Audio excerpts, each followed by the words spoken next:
There was a time and a place where Mondays were miserable, but it's not anymore. That's right. We're here for the 2022 Super High Roller Series. Yes, we are here despite that hiccup.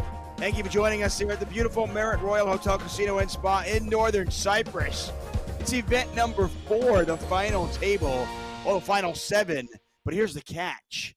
We're not in the money yet, so how exciting can this be? Not only are we going to watch these final 7 battle out to see a champion, crown a champion, and see $640,000 up top, but we will also burst the money bubble. I am David Tuckman, Brent Hanks alongside me as we look at our final 7 players. Yeah, 1, 2, 3, 4.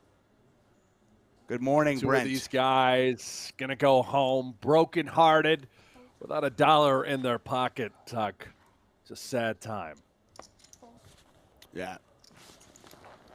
I think at least 2 of these players don't have pockets, Brent. The struggle is real. Let's face it, a $50,000 buy-in to play this PLO event. And it's Ivey's world. We're all just living in it. This is his 5th final table. Perhaps even his 6th final table over the last 8 days. He's unstoppable in Northern Cyprus.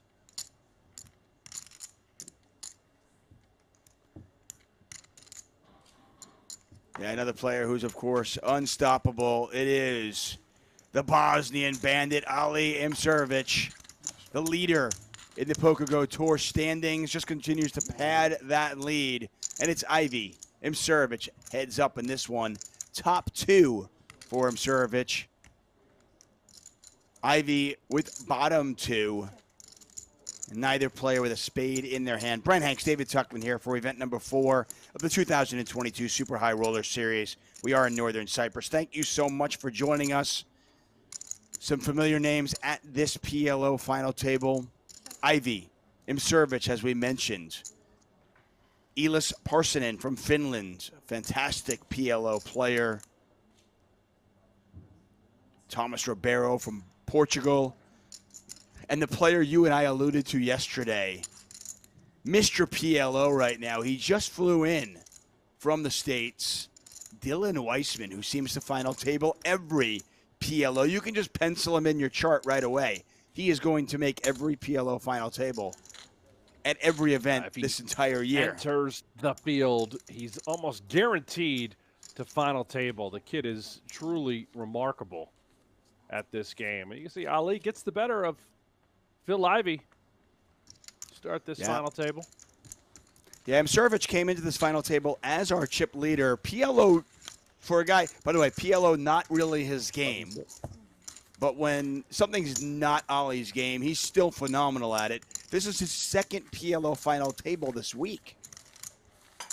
Yeah, he figures games out quickly. Reminds me of, well, the other phenom at this table, a guy by the name of Phil Ivey. So driven to compete, able to apply a ton of pressure, Ali. He's going to take that tournament experience, that resume, and understand just the dynamics at play. Who to attack, who to pressure, how to control pots. That hand a moment ago was a great example of that in position against Ivey. Kept it small post-flop, had the best hand, got the showdown, showed the winner. And here's one of our short stacks right here. That was not Dylan Weissman. That is Dylan Weissman. And that's Dylan a pretty hand to hit the muck. Yeah, Weissman's looking sharp right away. PLO certainly not my best game, so I'm just going to put it out there. Anything Dylan Weissman does is the right play. Yeah, the 9-7-6-5 double suited. I mean, cash games, you're in that pot all day. However, in an ICM situation where we are very much on the bubble, top 5 getting paid, we have 7 that are remaining, that hand in the muck, stay out of harm's way. He's trying to lock up a payday here, Tuck.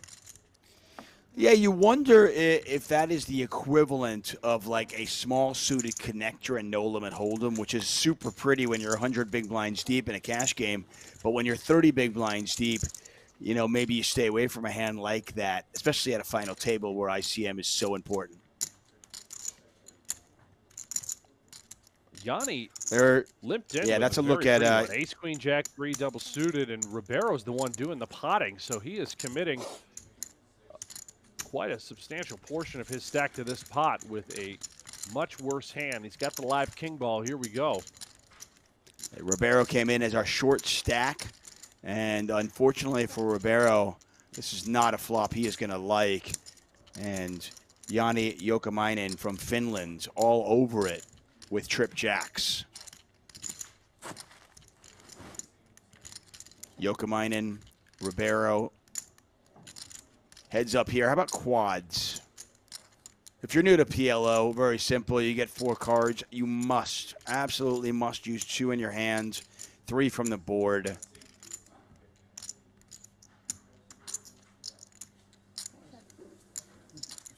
There are so many J's involved here, Tuck. Joni Jouhkimainen's got 2 J's in his name. There's jacks all over the board. What is happening? Yeah. Can I have a mineral water, please? I mean, you've really, really got to be wary when you're playing against a guy whose initials are JJ when there's 3 J's on the board. I mean, yeah, he's always got it. He just does. Now, keep in mind, when there's trips on the board, you must have a pair in your hand to have a full house. Ribeiro does not have that. All in. Call. Oh, my gosh. And oops. And that's how he's going home. Yeah. You know that you like it. You go out with a fury. He was the raiser pre-flop. He was the aggressor. He blocks kings and queens. He didn't get 3-bet pre. Probably thinking to himself, you know what? I can block kings or queens. I can rep that hand, and that's how I would play that hand. So I'm going to move all in here, try to get him off maybe a small pair or certainly an ace-high type hand. And unfortunately, he walked into Mr. JJ, Joni Jouhkimainen's jack, and he is now our chip leader with 1.3 million. Yeah, what a well-played hand by Yanni. Limps in with I started with 6. Very pretty one. Just calls, pre-flop, makes quads, checks on all 3 streets, Tuck. Just sets the trap to perfection. Yeah, he understood. Yeah, there you go. Thank you. Something in that spot that I think a lot of players kind of forget. He just, he knew how many chips his opponent had, and he realized that he didn't need all 3 streets to get his opponent's chips. He just needed 1. And, yeah, to your point, he played that hand absolutely perfect, and he is now our chip leader. He and the man on his left, Ali Imsirovic, just neck and neck for the chip lead, and we are on the stone-cold bubble. The next elimination will take home nothing. And if somehow you can survive the 5th, you'll earn yourself $112,000. Big bubble. And a big hand here for Elis. Couple of kings. He's got hearts cooking. Queen high. 150. I'm real curious to see if Ali is looking to peel with the 7-4-4-3. Is it? Certainly is going to get back around to him. And look at Weissman. Weissman just looked at Queen 9-8 and just didn't even bat an eye. Yeah. He is very much in. All right. Yeah, and he is very much in. He's got a cash mode right now. He understands ICM so well. So I guess you guys had some good matches. Yeah, we did. Yeah. Brent Hanks, David Tuckman here. I want to thank you all for joining us. The beautiful Merit Royal Hotel Casino and Spa in Northern Cyprus, our host for the Triton Series and here for the Super High Roller Series. Do you ever use your time picks? Sure. Sometimes. I'm trying to get better at using them. I think I've used like 2 last 6 tournaments I've played. Tom Vogelsang, who won event number 1, the 25K PLO, made a run in this one. He finished in 12th, though. The Mullet, Chris Brewer, finished in 15th. Stephen Chidwick finished in 10th. Daniel DeVoris, 9th. And as you all saw, Thomas Ribeiro from Portugal, eliminated in 7th place.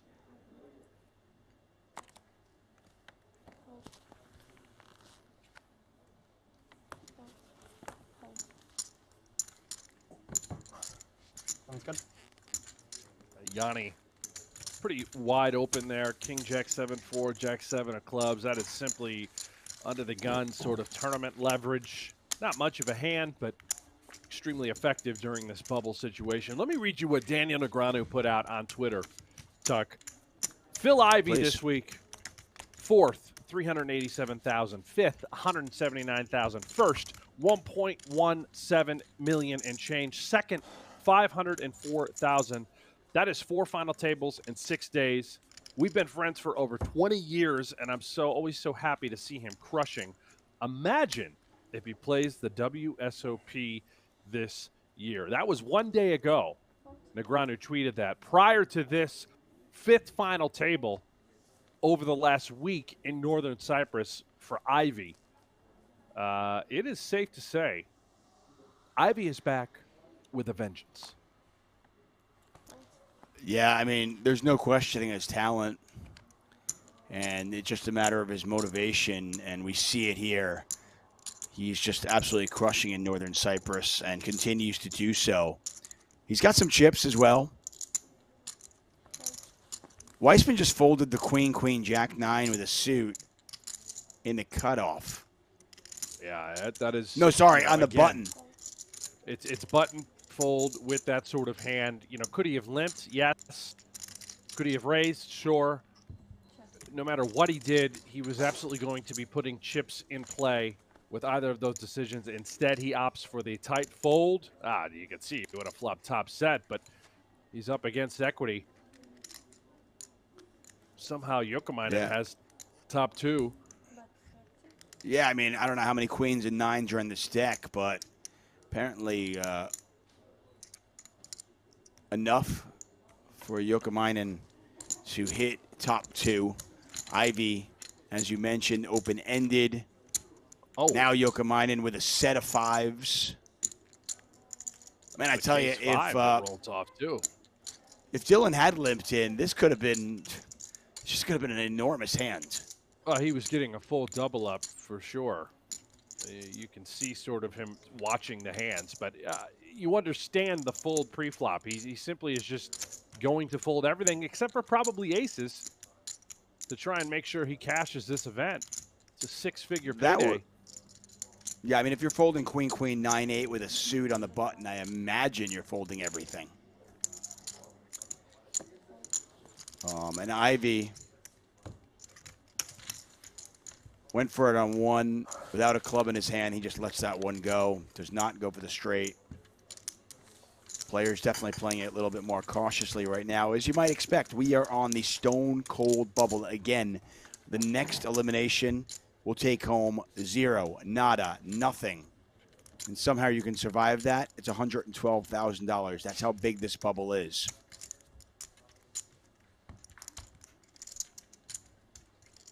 Jack Long in chat says, Ivey won any of the 5? He did. I don't remember exactly what event it was. I think it may have been the 2nd event, but he got a first place for over $1 million as part of the Triton Series. He's just been crushing. 1st, 2nd, 4th, and a 5th, and whatever he gets here today.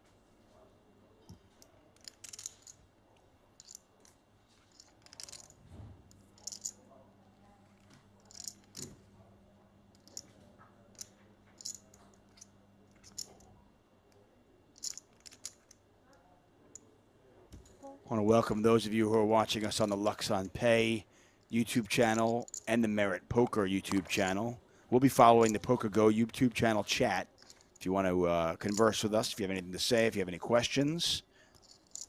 And if you are watching on the PokerGo YouTube channel, please hit that like button, give us a thumbs up. And if you have not done so yet, subscribe. We are at 248,000 subscribers, so we are very quickly approaching 250,000 subscribers. I would love to do that on my watch this week. Yeah, just do it. Do it for Tuck. Click subscribe now. It's going to get a huge bonus if we hit 250,000 subscribers. I am? On the YouTube channel. That's, well, yeah, didn't you say you were going to get a box of donuts from PokerGo? Yeah. I love donuts. A huge bonus, yeah. Dunkin' Donuts. Love, yeah. My favorite. Nobody with much Ali of knows a anything thing here. or two about blockers. He's got 2 8s in his hand. Rainbow board right now. Let's see if he goes after this pot. Here he comes.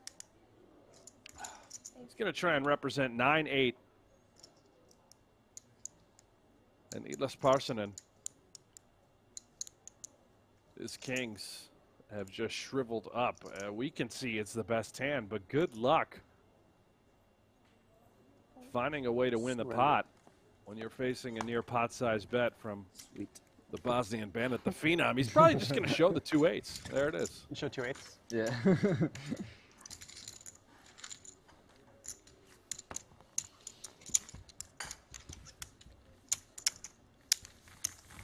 Yeah, this is a really interesting situation, dynamic developing at this table with 2 players with the vast majority of the chips. Ivey healthy, but a distant third, and then a few short stacks. You kind of expect the chip leaders just to get pretty fat right now over the next, half hour, 45 minutes until we lose somebody. Good morning to those of you who are just waking up. Good evening to those of you on the other side of the world, wherever you might be. Thank you for joining us here at the 2022 Super High Roller Series Europe in Northern Cyprus. Brent Hanks, David Tuckman calling the action. There is a look at Iakov Onuchin, the Russian. And the Russian is our short stack with 320,000 chips. He is doing a lot of folding, as is Dylan Weissman. And here are our 2 chip leaders. They are not folding. They're here to play ball. I mean, the interesting thing about PLO, and we mentioned this in short deck, and we all know this from PLO, it's been around a lot longer, equities run close. So just avoiding conflict, avoiding confrontation, probably the best course of action for the short stacks if they can. 2 chip leaders battling on this one. King high flop. Yeah, top 2 for Ali. Gutter and top pair, backdoor clubs for Joni. Both players content with keeping it small. And Ali now with 3 pair. Jouhkimainen with the flush draw. He's got a jack in his hand. He's got a good one if he did want to semi-bluff this turn. As Queen Jack would make the nuts. He will take the equity straight to the dome. Try and peel a puppy paw, nobody home. See if Ali goes for a little value on the river with aces and kings. Unlikely to get called by Jouhkimainen's hand.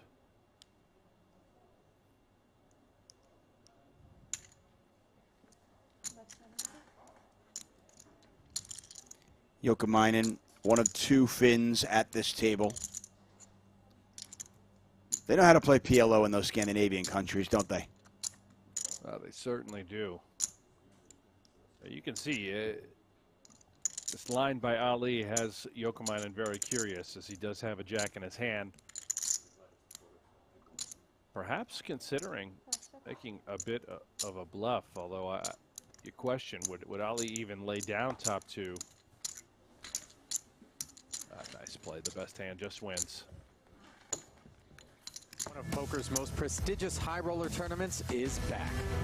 With a $300,000 price of admission and a $3.6 million first place prize, luring 36 of the game's elite to a 3-day fight on the felt. But only one will follow in the footsteps of Brian Rast, Rainer Kempe, Christoph Vogelsang, and Justin Fonamo as the next champion. Their journey starts tonight at the 5th installment of the Super High Roller Bowl. Is protect yourself at all times. I got to bet yes. That was grimy. And I feel like it's grimy in a cash game to say you got me or you got it or I can't call or any of these sorts of things. If you look somebody in the eyes and you're like, you got me, and then you get a read and you're, no, you don't call. Yes, it's a little grimy, but at the same time, I wouldn't do it. I'm not advocating for angle shots, but it is protect yourself at all times. So fair or I would foul? always say foul in an icky moral way. fair in a technical way? I don't know if it can be defined with just the fair and foul. It's gross, but it is protect yourself at all times. Make sure they fold if you're out there, if you're not sure. Mikita's not looking to protect himself as he has flatted Negreanu's 5K open with 2 9s, or perhaps it is in the interest of protecting himself, or his chips rather. I can really do it. Not looking to bloat it pre. I was thinking like either bet in the dark or check in the dark, but none makes sense. Bet in the dark would be sick. Neither makes sense. Like throw out 15K, that'd be sick. 15, just bet 5 in the dark? I don't know, man. I have to look, see what comes.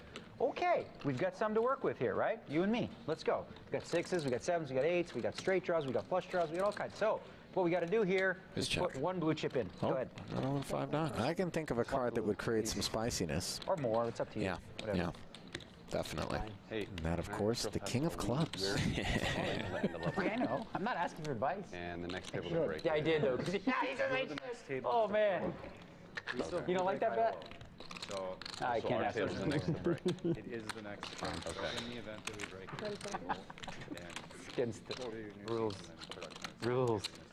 Bads weighs his options. You should. 16.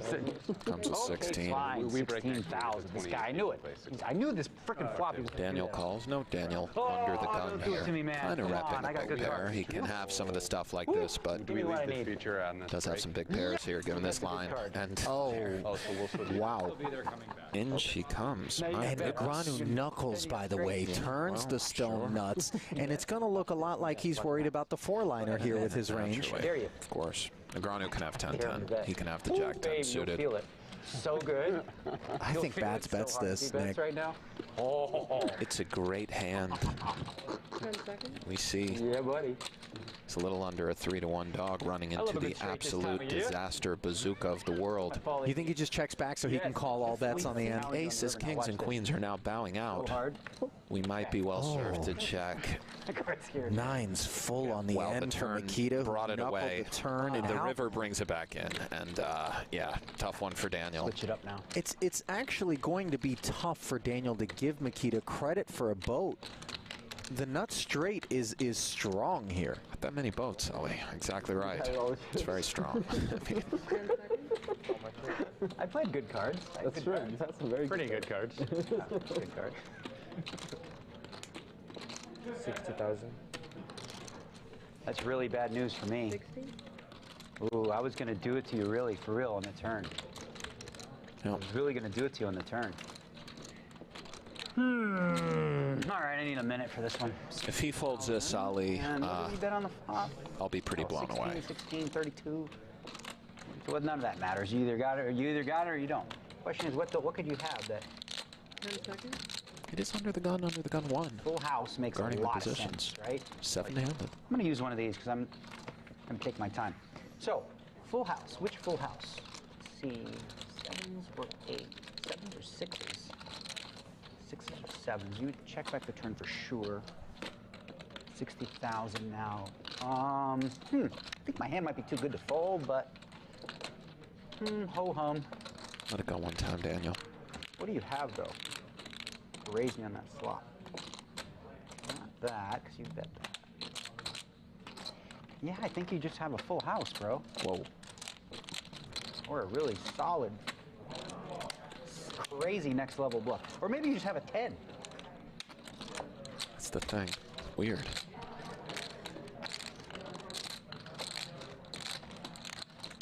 Caesar Deering. 10 seconds. Does he come with this? I still haven't fold? made up my mind yet, so I'll use it. No, he comes with All the right, second take it. time Sure, why extension. not? So, get on in 6. I raised, that was the button, so I was under the gun here. So you don't have.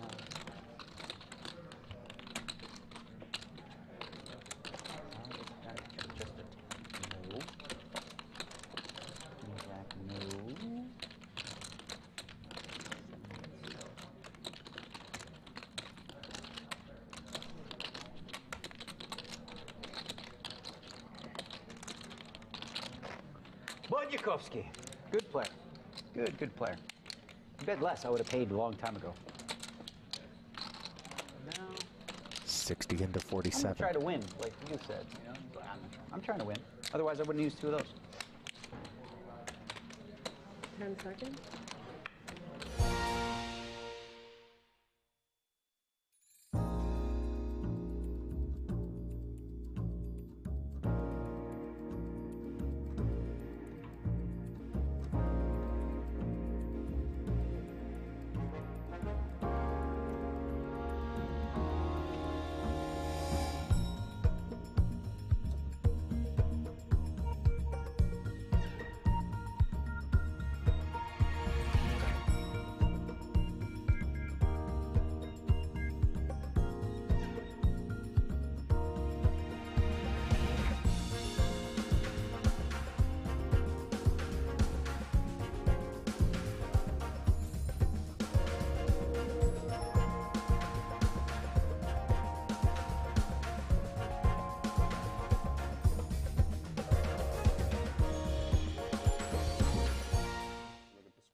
See Jacob is playing fairly easy.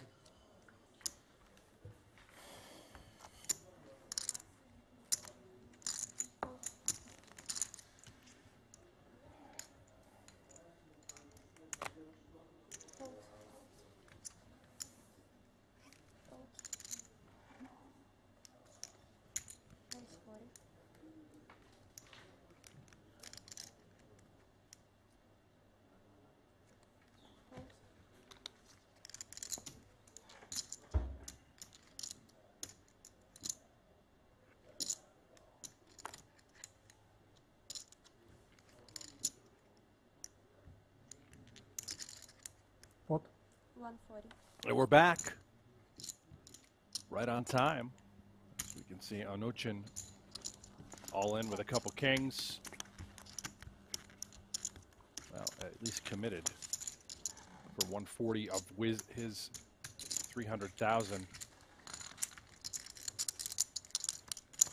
Ali Imsirovic, suited jacks, looking to burst the bubble here. And how about this flop? He's got the flush draw, the pair, the gutter. Remaining jack is also live. And the Russian gonna need to fade. A plethora of outs for Ali Imsirovic. Otherwise, nice swipe. Onuchin is going home with $0. Okay, with ace, no? No. You're not dead. Massive bubble spot here. Against him? Against him.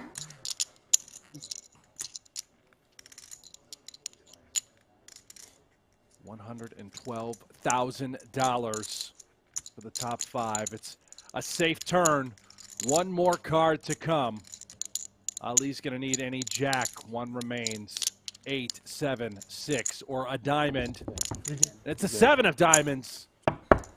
That'll do it. The bubble has burst. It really is nice being on your team for the run good. Ali Imsirovic. If there's anyone that I sweat. Yeah, if there's anyone that I want to have on the side of a 1.7 million, and we are now in the money. Over pretty much All anyone. players guaranteed 6 Right, you figures, made it. I'm in $112,000 for fifth, all the way up through first place. First place today taking home more than $640,000. Take a look at that payout scale right there. Thomas Ribeiro, Iakov Onuchin. They go home with zilch, zero, nada, out the door. Perhaps they will jump in today's high roller, the Super High Roller Series. We're at the Merit Casino Hotel in Northern Cyprus. We have found the money. Thank you all for joining us on YouTube. I am Brent Hanks, joined by David Tuckman. Phil Ivey.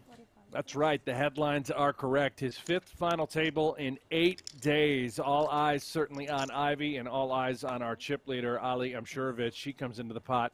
Queen, queen, 5-4. Dylan Weissman, considered by many to be the best Pot Limit Omaha player. Well, really in the world. Less fun now. No, this is great. So I get to well call studied. Remarkably talented. He made some huge folds on the bubble in order to lock up this payday.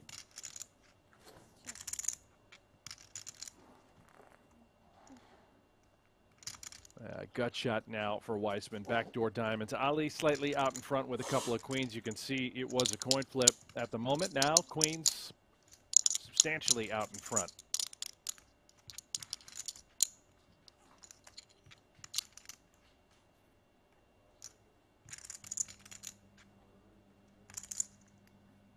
However, it is Weissman doing the betting.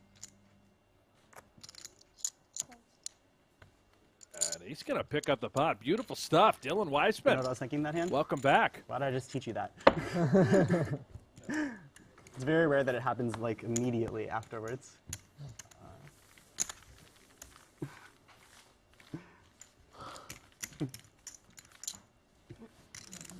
Yeah.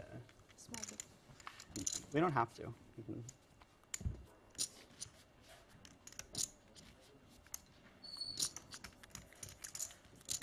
And if you're just tuning in, great timing. We're all in the money. The bubble has burst. Phil Ivey still here, thriving. Five-handed. Our chip leader, Ali Imsirovic, known for his no-limit hold'em prowess. Well, not today. It's 4 cards in a dream for the Bosnian bandit. He can play everything oh so well. Give him a pile of chips and look out.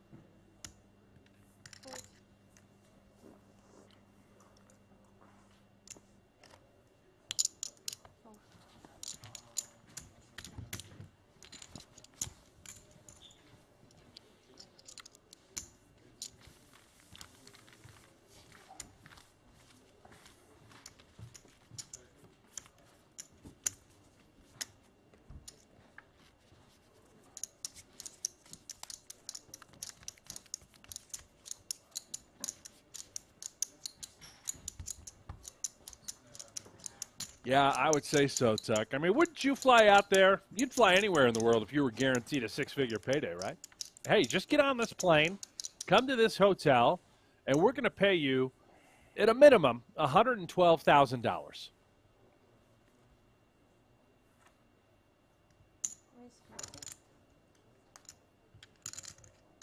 Yeah, you're in.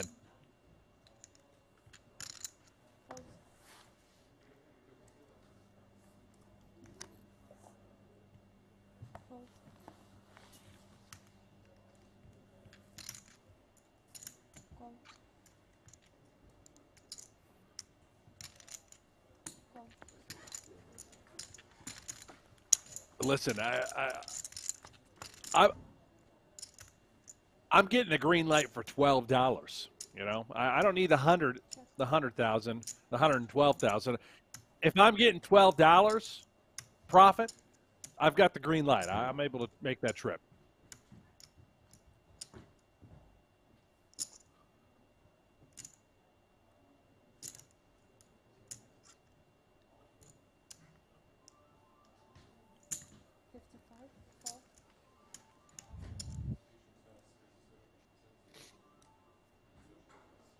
Well, no, you're exactly right.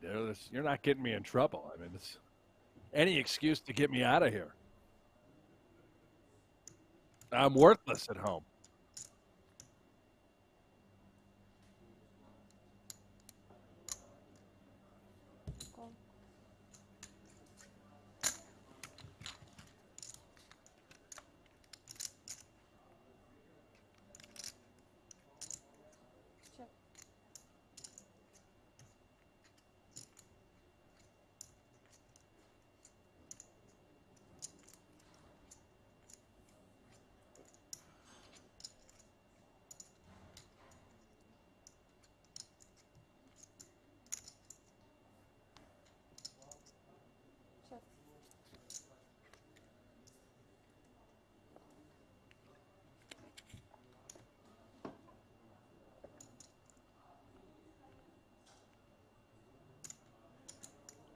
Nice run out here for Ivey's 2 kings. And Tuck, it's come to my attention via the chat that I believe you were muted this entire time. You've been talking, and only I can hear you. The folks at home cannot. Awesome. That was my best commentary ever, too. You did a great job, guys. You missed That was some of the outstanding coverage by David Tuckman there a moment ago. Yeah, Franco, Frosted Sun, Wheatcroft. That was the best. That's all I got. That was the best I've ever done in my entire life. Perfect time for a PokerGo Hold'em promo. That's right. You can play free Texas Hold'em poker from the creators of High Stakes Poker, Poker After Dark, and more.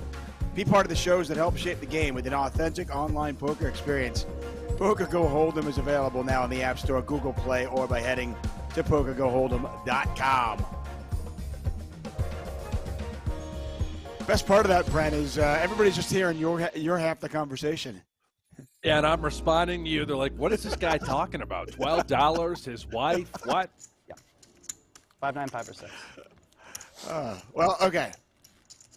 We do hope that all the hiccups are out of the way. Power outage at the beautiful Marriott Royal Hotel Casino and Spa in Northern Cyprus. Even a hotel as fantastic as that is not immune to electrical outages. Hopefully that hiccup is out of the way and we can just get down to the business of watching some Pot Limit Omaha, the beautiful game, the 4-card game that we have in front of us. There's the Finn, Eelis Parssinen. 2 Finns among our final 5. 2 Finns, 2 players from the States, and 1 Bosnian bandit. Stark contrast from yesterday when we had 9 different countries represented among our last 9 players.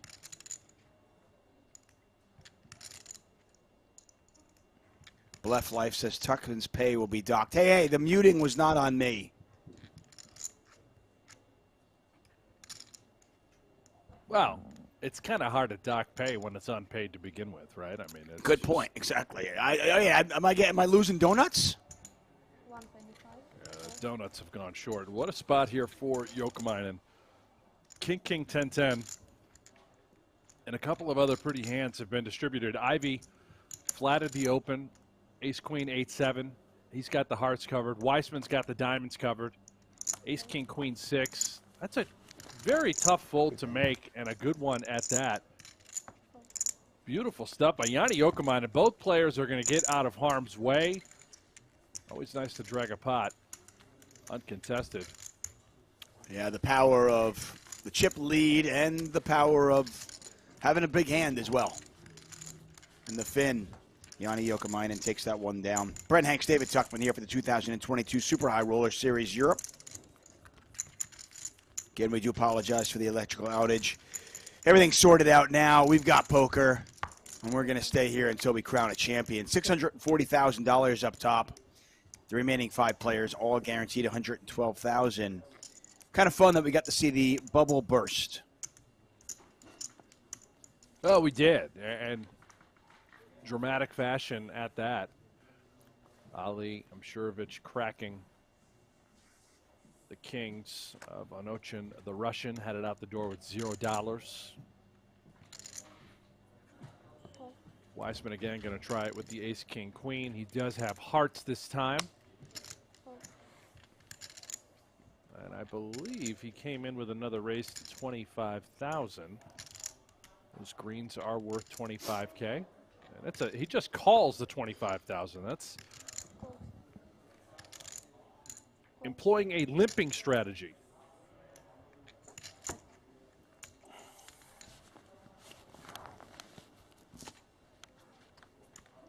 Parsonen wearing the Triton sweatshirt. It's a sharp look. I like it. Ace, king, jack, 2 clubs out there. Nobody with queen 10 here. Weissman's got 1 queen. Parsonen's got a flush draw. He's got the 10 as well. Weissman with top 2 as the best hand right now.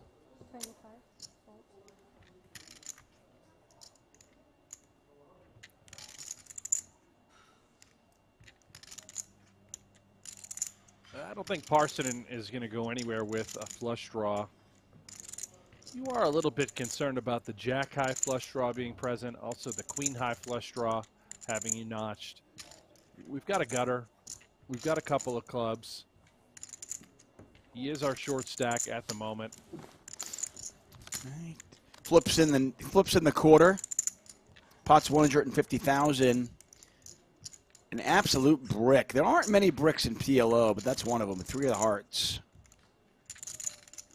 Changes absolutely How much nothing. do you have exactly, please? Weissman getting the count. 350. 355, thank you.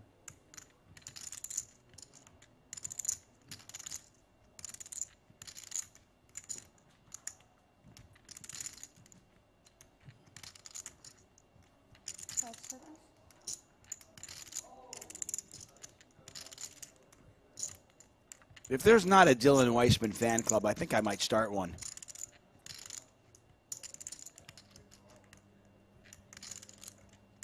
Well,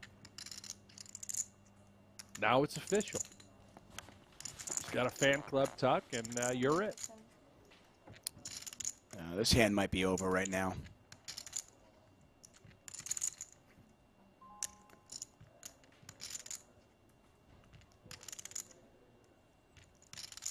Such a as you brutal mentioned, sizing for Parson and Stack. He's handcuffed, right? He's only got 355,000 behind. Weissman essentially committing him. I mean, he's got the nuts if it's a an offsuit queen, but outside of that, he doesn't know if he's up against a bigger club draw.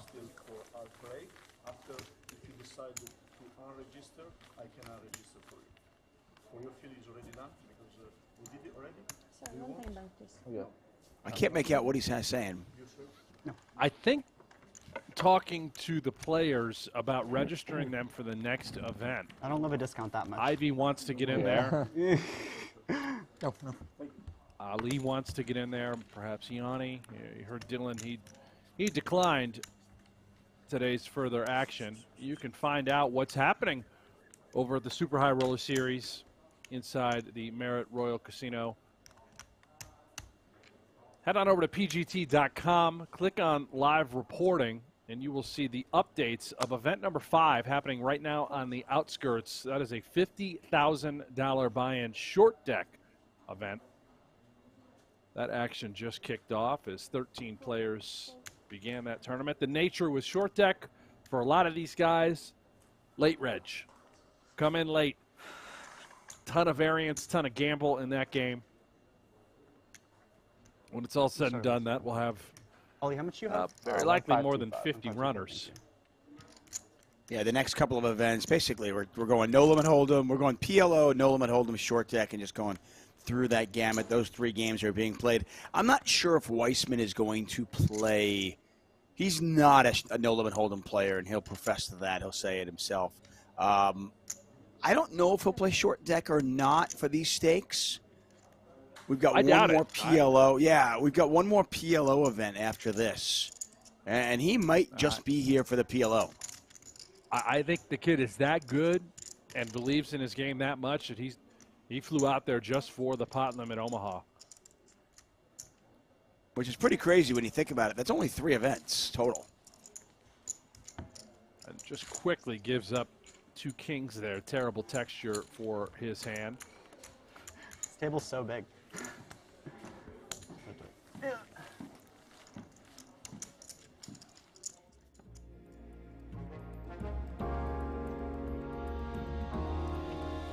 Loving the music, loving the vibes here in Northern Cyprus as we take a look at our Merit Poker Leaderboard.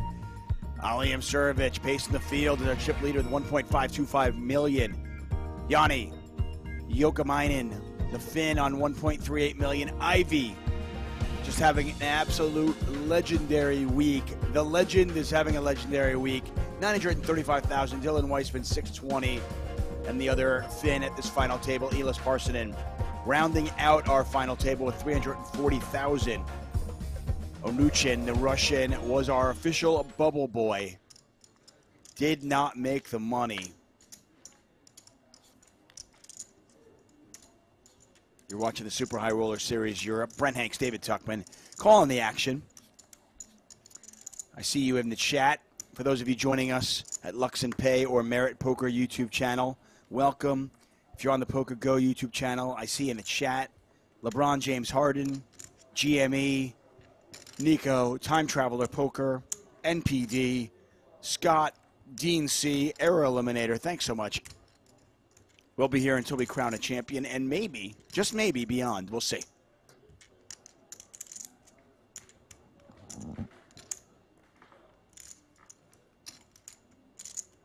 And Elis has a pretty hand on the button, queen 9-8-5 clubs. He's going to go ahead and pot it. I think this hand is probably good enough to where he would consider gambling, getting the rest of it in. Gets through everybody. He's just going to pick it up now, up over 400,000.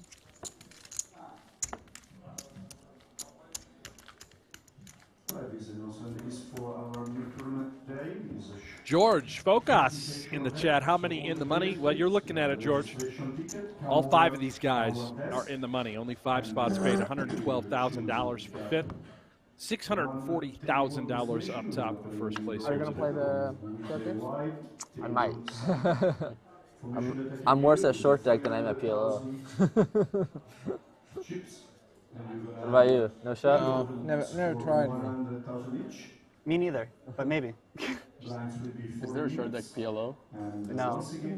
That is a thing. Is that a thing? Yeah, it's a thing. It's not a good game. It's played in Vegas like a decent amount. Oh, yeah? It used to be played more. Yeah. Not as much anymore. It's not. I don't like it as a game. I've never played, but I think it's very meh. Yeah. You played Phil? I have on an airplane once. Oh, sorry. How's the field spin? That makes a lot of short sense. deck? Better than Nolan? It's the perfect time for it. The no limits are actually really good. I think the no limits are better than the short decks. Like the 50K and 100K during Triton was the best 200K ever played. Like, Here comes the crowd. They're roaring. They know he's involved, Tuck. Short deck, I can't even tell As he you. limps That's what the 50, like the 25 and the 50K PLOs of the World Series. That's what that is. Yeah. They're just so good. Heard the players discussing whether they were going to play short deck or not. Ali mentioning that he's worse at short deck than he is PLO. So not sure if he was going to fire that one. Parsonen said he is not going to play it. And they were talking about there's a short deck PLO, which is spread in Vegas.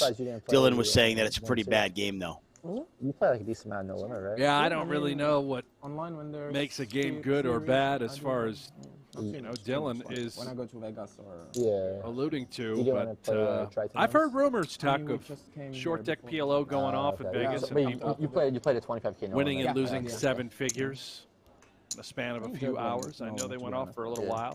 Like the only PLO guy that does. I enjoy no limit tournaments specifically. Yeah. No limit cash, I think, is very boring. Yeah, I hate no limit cash, but I mean, no limit tournaments are fun ones. I'm just not good enough to give you, like, I just be giving you too much of my money to play them. Call here by Ivey. Picks him off. Remember, you must play your top 2 cards. Ace Queen is essentially what he called with. Beautiful for Ivey. Misha, we're gonna let you choose your table.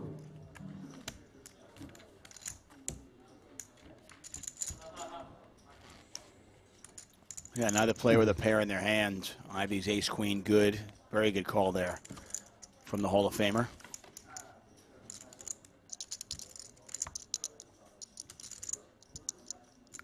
I know that's the man that most of you who were up early this morning are here for. Way tougher than the 100K here.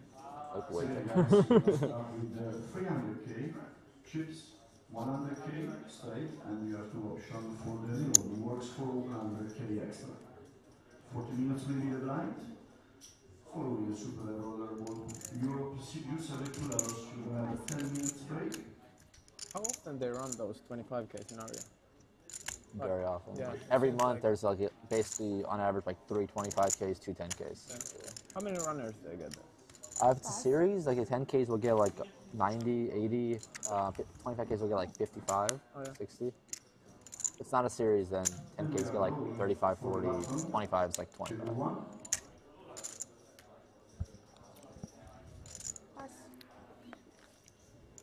Some good talk at the table. And if the table is talking, Brent and I will do our best to kind of lay out so you can hear them.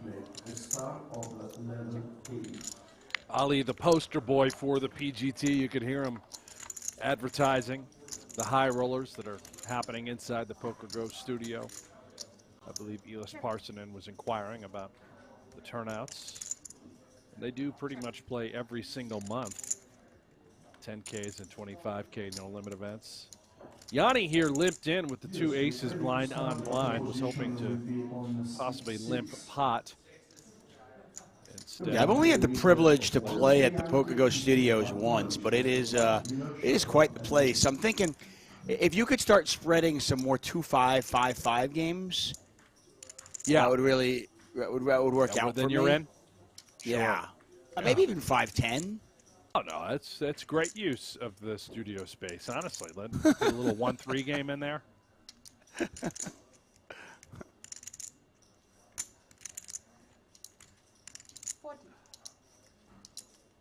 Jouhkimainen. Gonna bet here. Nice value bet. Yeah. With the aces. Likely to get looked up. Ali's got a qualifier with a couple of eights. Bit of a bluff catcher. Imagine if he turns this into a bluff. That would be something else.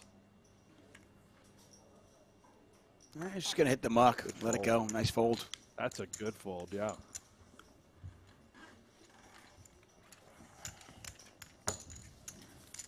Jouhkimainen with a pile of chips, but the gentleman on his left has slightly more, so that's always an interesting dynamic to watch at these final tables. And 3 games being played here in Northern Cyprus at the Marriott Royal Hotel Casino and Spa. We've got short deck,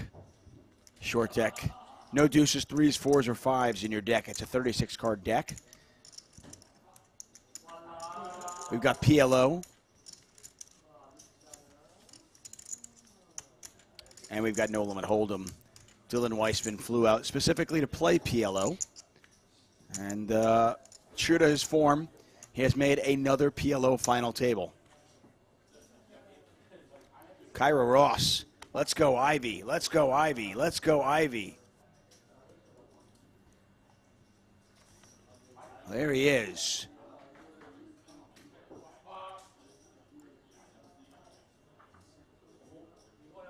Ivey on just under 1 million chips. He is currently 3rd out of 5.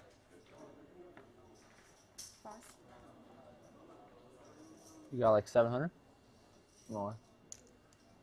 I got 900 more. Thanks.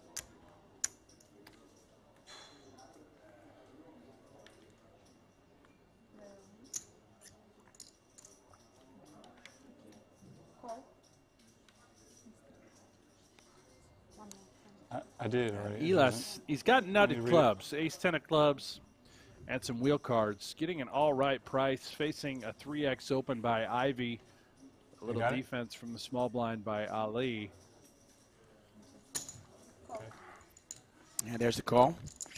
We'll see this one 3 ways. Pot's 250,000. Parsonen with just 305,000. So just slightly more than what is in the pot. And an interesting flop. All diamonds out there. Ivey he flops with wheel. the jack-high Ivey, flush. He's got him pipped. Yeah, I saw those babies, and I thought it was good for Parsonen, and still I saw that they were all diamonds.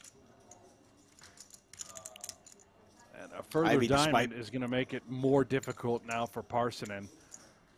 Having that straight, he may consider betting. If he does check, I wouldn't imagine he is check folding. He's probably going to have to check call.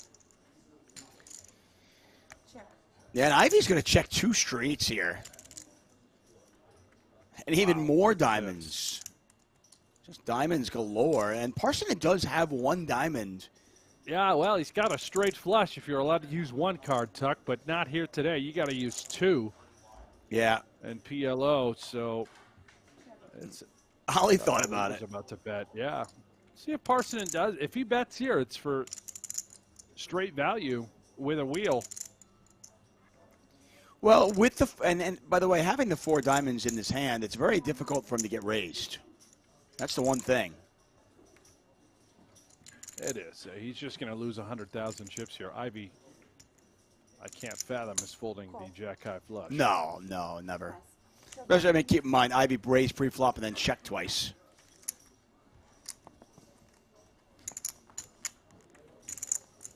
Ivey realizing he's only going to get 1 straight, and he waited to the river to get it. And Ivey now up to 1.2 million. The Hall of Famer just continues to add to his pile. Will he win his second tournament in Northern Cyprus? He's already climbed into the top 3 in the PGT standings. Take a look at our leaderboard. Ivey on 1.2, Joni on 1.3, Ali on 1.4. Eelis Parssinen is our short stack with 205,000. Brent Hanks, David Tuckman calling the action at the 2022 Super High Roller Series Europe. This is all culminating April 13th, 14th, and 15th. We've got our $250,000 buy-in Super High Roller Bowl. You don't want to miss a second of that.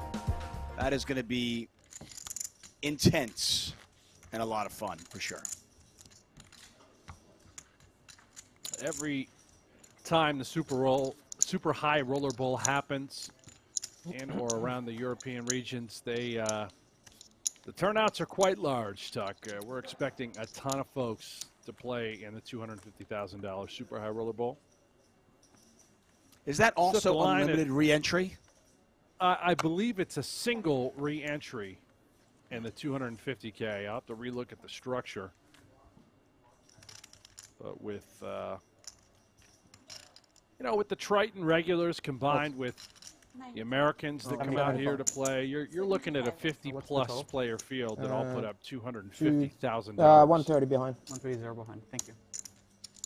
Parsonen has raised 75,000, dealing with kings. We got the aces versus kings, classic confrontation, and Weissman is going to go with it. That's not good. And he's going to see the bad news. Oh, no. What? He doesn't have a suit either. At least you don't have a king. I'm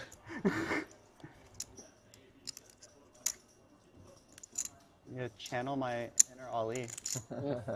4s are really good cards. I have the 4 of diamonds, you got 3 diamonds. We'll take a 4. Give us a threat. I do. Something. I want to something like 10, 9, 4. That's fair. Yeah, totally. 10, 9, 4. I'll take that. Okay. Any day. Let's go. How do you get ace, ace, ace? That's gnarly.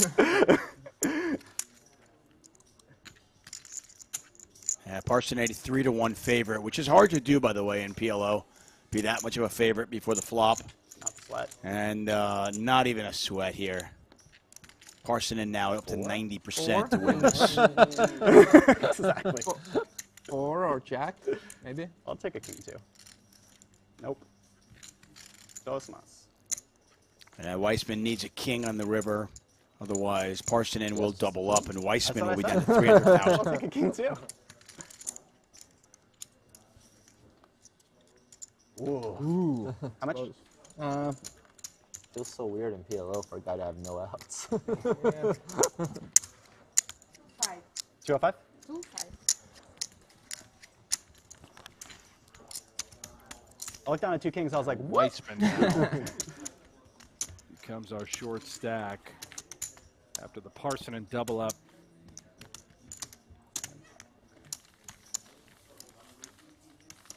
Oh, did you grab there now? 375.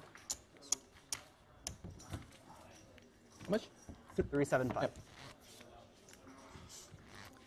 We continue on five-handed. Dylan Weissman now our short stack, as you mentioned.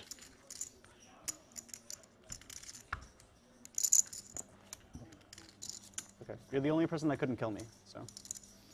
Is that a golf ball on Joni's stack? I think so. Yanni's a big golfer. He's wearing a golf hat as well. I think he loves to play. I have a feeling he gambles out on the course too, Tuck. He's our kind of golfer. I think that's a safe bet. The golf ball, not a recommended card protector. Does a terrible job. No, you put it on your cards, it rolls around. It's no good. Yeah. For me, I'm just strictly using the golf ball to try and throw it off someone's forehead in the event of a bad beat. That's Call. Maybe that's what Yanni's going to do as well. Well, that's, you know what? Reason number 23 to stay awake and watch this. Yeah, well, listen, Ivey puts a bad beat on me and I've got a golf ball right there. I'm pegging it right off of his forehead, Tuck. Just going to drill him. I'm not scared. 8-8-4. Well, there's the 4 that Weissman wanted last hand. Unfortunately, it never came. Check. And this time he doesn't have a 4. Ivey's got a 4. He's got a gut shot. He's got 6s. 3-1 favorite to win this hand, and he is going to check it back. 10 on the turn, and suddenly Weissman now open-ended.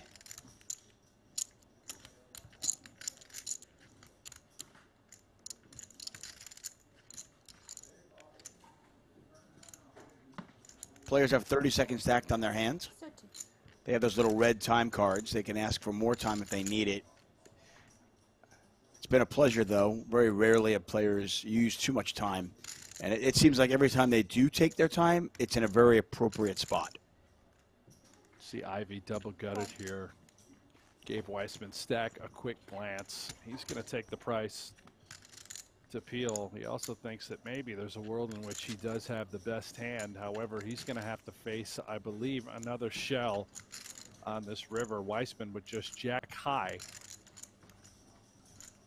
Have to imagine he's going to turn this clearly into a bluff. Yeah, this has got to be one of the worst hands he'll show up at the river with.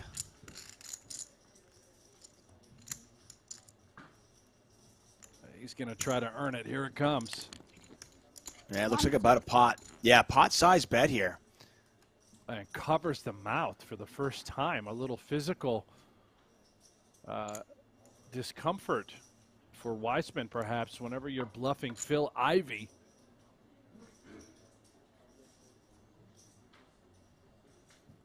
You always wonder about these physical tells when you're playing pros because they could just as easily be the reverse tell, right?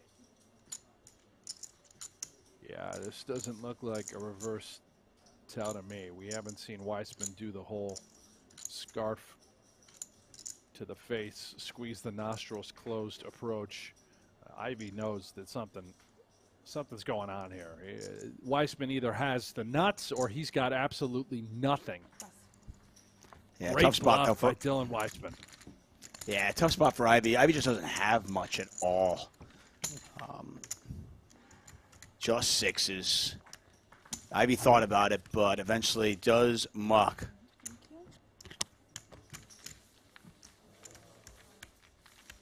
Took slightly more than 30 seconds with that river fold.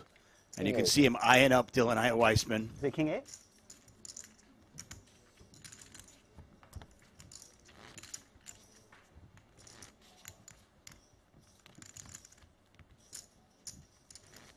I mean, as crazy as it might seem, Dylan could theoretically have been bluffing with a better hand than the 6s Ivey had. I don't know what happened. Yeah, right. King 8 felt reasonable. See, Ali asking him if he had King 8. A lot of bad cards. On the river? Yeah. Yeah, but I have an 8. I'm going to die, I'm going to die. Sometimes it's your turn. If I'm going to die, I'm going to die. Sometimes it's your time. King, Jack, Jack 10. No suits, though. Dylan's been limping in these spots. Let's see if he does it again to just try and see a flop in position with King, Jack, Jack 10 off of this awkward short stack. Instead, he's going to go for the pot. Raise 9. Pass.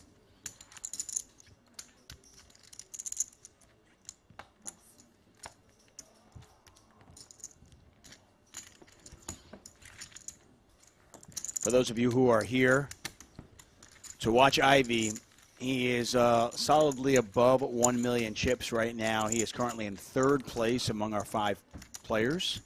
Everybody's cashed. They're all locked in for at least $112,000. Are you staying for the next PLO? I think so. That's my plan, but most likely. How do you think it's going to be? When is the next PLO? 2 days. What is it? I think it's going to be worse than this one. I think it's going to be worse also. I don't know if it's going to be a 25 or a 50, though. We have to ask Carrie. It's same day as the 250 no limit, right? It is. Yeah, it'll definitely be worse then. Yeah, for sure. Won't have me in there. See, that joke gets worse and worse the more final tables you make. Gets better and better the worse I play. That's true.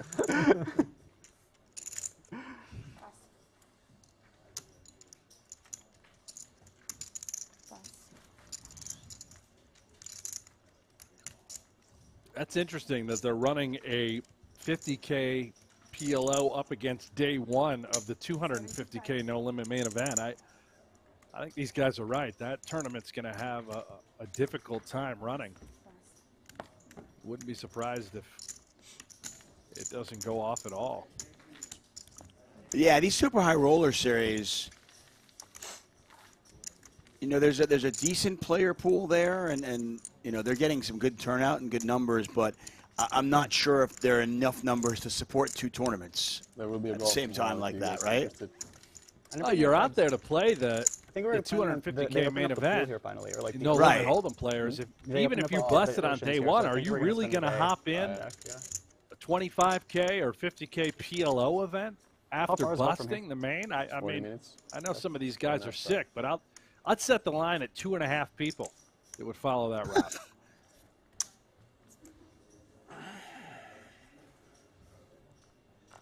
Yeah, my gut tells me I don't think Dylan's going to play the 250K, so he's there for PLO. It's going to be Dylan Weissman versus Eelis Parssinen for the 50K in 2 days. It's going to be heads up. They'll get 2 people. Yeah, there's a lot of value in that one, though. Oh, yeah. Nice spot. Dylan limps. Nice catch. That was strong. That was strong. Dylan's done a good job of laddering up. He was our short stack for a brief moment there, and he has been able to kind of work his way back into 4th place. Yeah, Parsonen with ace-king. Yeah, he's got ace-8, sorry, top and bottom. Weissman with a bit of a wrap going on. 40. He does have a bit of a wrap. Parsonen clearly concerned about the draw-heavy texture of this board. It's awfully dynamic. Plentiful wraps, flush draws alike. Aces and 8s are very vulnerable. Check call. Let's take a look at the turn. Diamonds get there. Weissman's got the jack of diamonds. A very interesting spot for both players. Have to imagine if Weissman found a bet somehow here, which he doesn't, he will check back. Parsonen likely would have kicked his hand into the muck. Now, again, another diamond tuck. Weissman certainly could check back a flush on the turn. You wonder if the 4th diamond makes it less likely for him to bluff at it.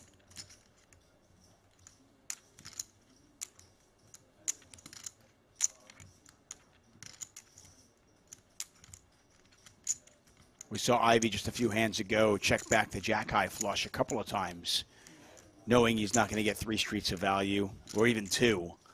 So Weissman could have a flush here and check back the turn. And that's the story he's telling.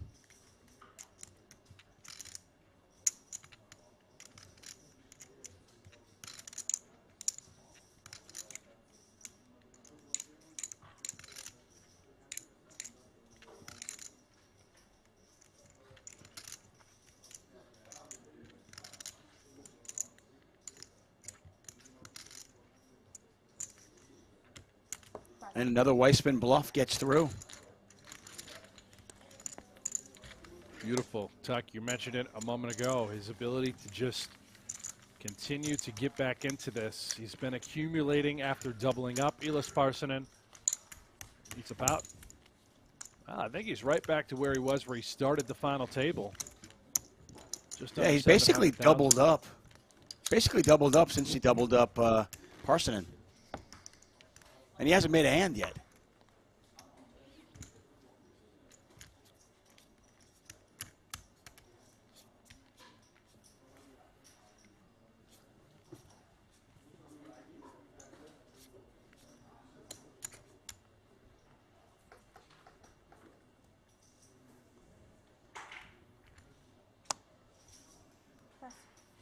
Mark L says this is exciting. This is as exciting as it gets. Yeah, Phil Ivey at another final table here in Northern Cyprus. Ivey's back, baby. Ivey is back. Ali Imsirovic is going to raise. Not sure he's going to get any action here.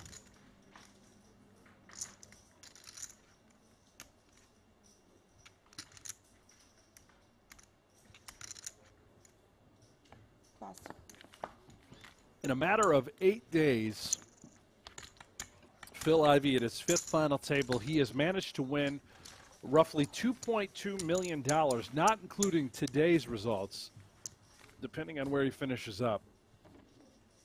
But not only does he have a chance today, and I'm going to pull up the leaderboard, the PGT leaderboard. Ali Imsirovic is #1 right now. Keep in mind also, Ali Imsirovic is your defending 2021 Player of the Year for the PGT. Right now, Phil Ivey has 1,341 points on the leaderboard. Ali, who's in first, has 1,589 points. There is a world in which if Ivey were to win this or take second and Ali bowed out in 5th or 4th, that Ivey could jump Ali Imsirovic and take the top spot on the PGT leaderboard. That is remarkable, Tuck, considering that the only events he has played that would qualify have all happened here at the Triton and Super High Roller Series in Northern Cyprus. Incredible. Well, Ivey's going to take a small one there. He's on 1.2 million chips, and this run this week in Northern Cyprus, reminiscent of, I want to say, 2012, when he had 5 final tables in 8 days at the World Series of Poker. And that is certainly something that could happen this summer. All indications are that Ivey's back. Yeah, he's certainly back. And everything I've heard from some of his closer friends, from Daniel Negreanu, from Nick Schulman, Phil Ivey, not only is he back as far as playing a lot of poker, but mentally and physically, he's in the best shape of his career and of his life. He's been working on both aspects of his life. Yeah, he really does.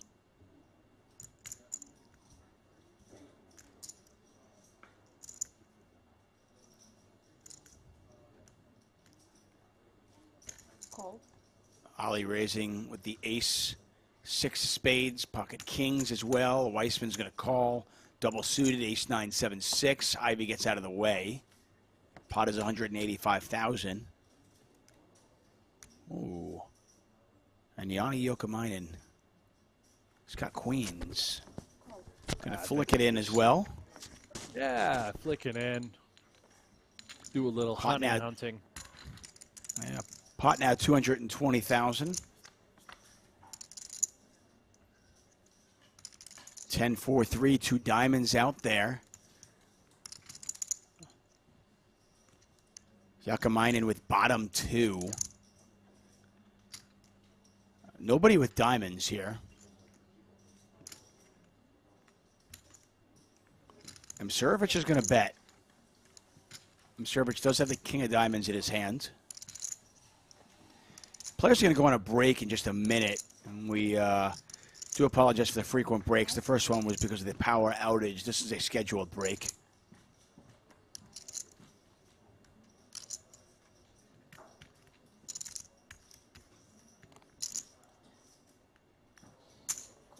Well, the 2 chip leaders battling here.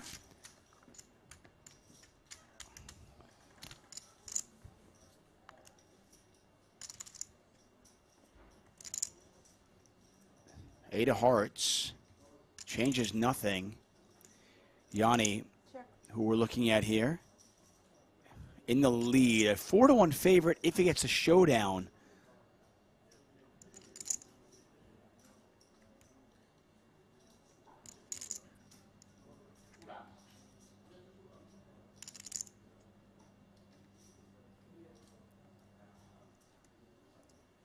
$225. Wow. And Ali does fire again.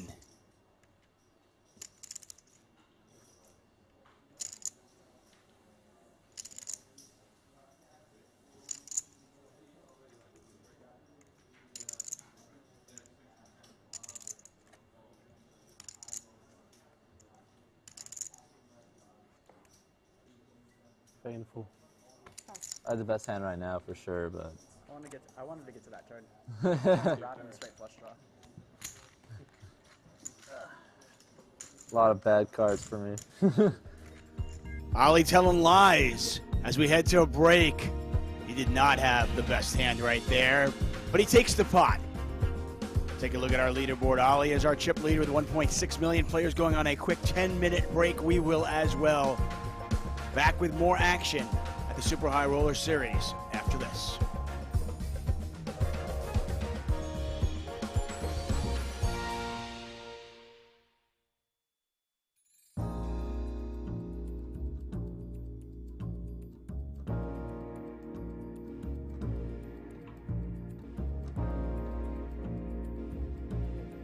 List of champions is long. Brian Rast is the first ever Super High Roller Bowl champion. Christoph is our 2017 Super High Roller Bowl champion.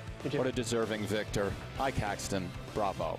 Tonight, the best in the world try to add their name to that list to be a champion of one of the most prestigious events there is, the Super High Roller Bowl. A $300,000 buy-in 2021 edition is next. And BK, 14 big, 7-7.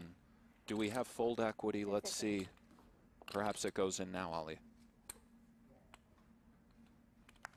All in. Yep. Curious to see how Brewer handles this. Man, I think we have to action gamble, but oof. Yeah, Klein's ace-10. It's like 130, right? 138. Disinterested. After the prerequisite Hollywood of sorts from Solver, looks like he's out. What does Brewer do here against the 14 BB Jam? He's just in. We do what needs to be done. Heads, tails. And we don't necessarily do it because we think King-Queen is in good shape, but we feel the price is right. And now Kenny will spin the wheel with an edge in equity. Best hand going to the flop. Can he hold?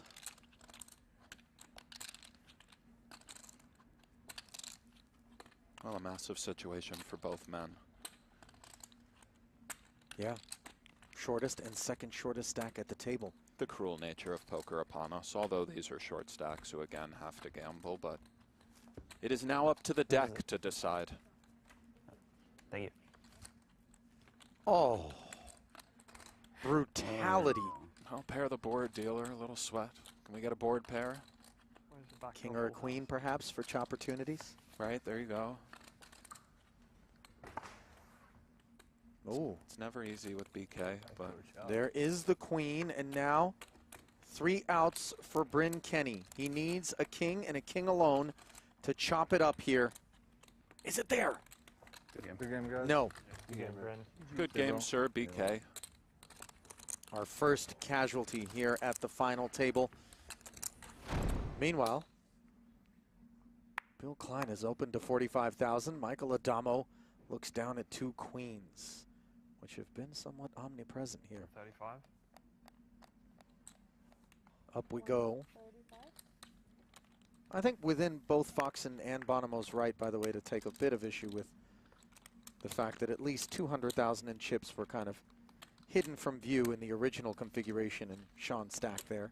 Fair enough, the chips need to be visible. Awkward spot for Klein. Adamo second in chips. Klein first.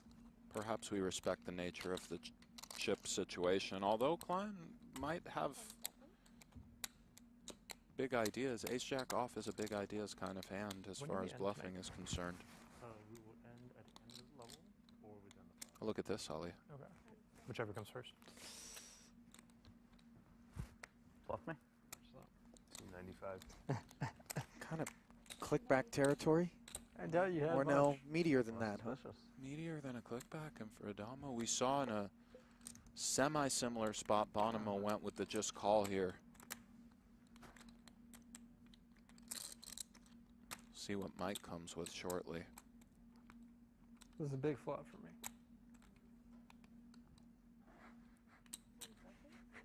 Well, we watched Bonomo against Adamo flat a 4-bet in position with 2 queens and ultimately be forced to fold. Adamo also maybe a 6-7. going to flat. That's a straight. It's true. Klein has now bloated this pot to 640,000. You knew it was one of the two. Thought you had a 6 in your hand. I was getting a 6-5. And he's flopped a jack on the Jack 10-7 board, Nick. Trouble awaits. Well, 640 out there. Let's just kind of see how this one plays out, Ali. Super savage if I called it. Just show me a fucking 9. That'd be sad. Probably can bet like king 5. Maybe. I believe that's 200K just south of third. Highly awkward territory for Adamo, but an overpair nonetheless. And as we touched on before, he's that much. been pushing Klein around a little bit, he might think. This is not the time, though, in this spot, is it? Big stack against the second biggest stack. No, I'm not saying that, but when we're trying to assess the relative strength of our queen-queen, some of the meta, a million out there, Ali. What a situation this is, and the rest of the table should probably stop talking. Really tough card for Klein there. Yeah, the 7 doesn't rate to be involved with Adamo's range. And now he has himself Jackson 7s with an ace kicker. That's about the most brutal card in the world for Klein. It never hits Adamo and is something of a brick. Looks like he's counting out 300-ish, perhaps a stack counting of sorts.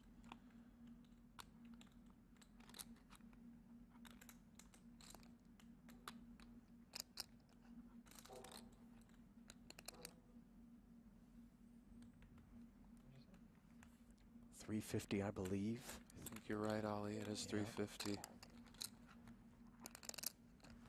Third pot. Still developing. Queens are concerned, Ali. Adamo's concerned, but we're going to see a river worth just tons of actual money, EV-wise. Now that Klein's been called pre-flop, on the flop, and on this turn, which puts 4 to a straight out there. Oh, and he does put it in, Ali. And 2 10s, 2 jacks, 2 kings, 2 aces. wow. You very well said, Ali. Kings and aces, we don't know if we're in Adamo's seats, but that's 6 combinations of boats. Another 12 combos of those over pairs that might not take this line.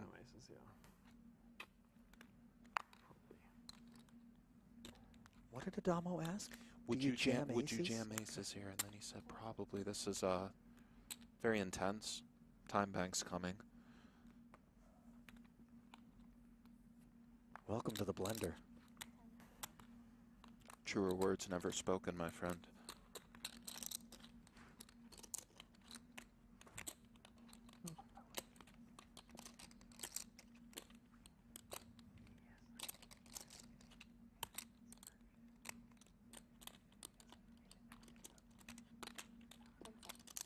Ten seconds remain. Oh, and he does pay it off. And Adamo just continues to get it done. Wow. Klein. Oh my God. Will live, but with the faintest of pulses. 3.4. Up top, along with the ring. 1-9 in second, and that $1 million membrane. Oh, yeah. Seemingly impregnable, but with Brewer sitting on 11 bigs, it could happen at any moment. Nick, blinds at 15 and 30,000. My defense is impenetrable. My style is impregnable. I agree, which is why I didn't It's Iron Mike, baby. I mean, I didn't take 6. Tyson? Correct. I'm just saying, like, in this field, The sweet science. Gets Never no more far from intense. Honestly, like, I could have Gets just no marked- more intense than this, Probably Ali. they wouldn't have got the cut in time. No, I mean, it's fine. I just won't be in, like, Blinds up to 30K now. all the game. Is Bonomo considering big boy moves right here?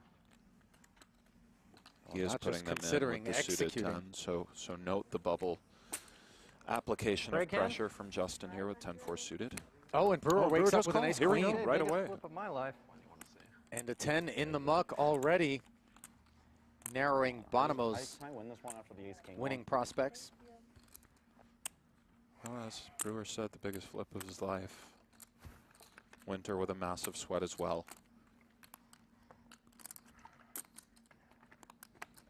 Two to 1 favorite on $1 million bubble, Ali. This is the real deal. 695 in the middle. Ace, queen, queen.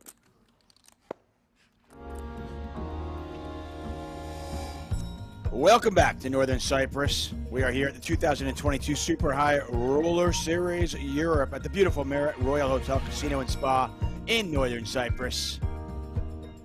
Absolutely gorgeous outside and very intense inside, where 5 players remain in event number 4, the $50,000 PLO final table. There's a look at our final 5.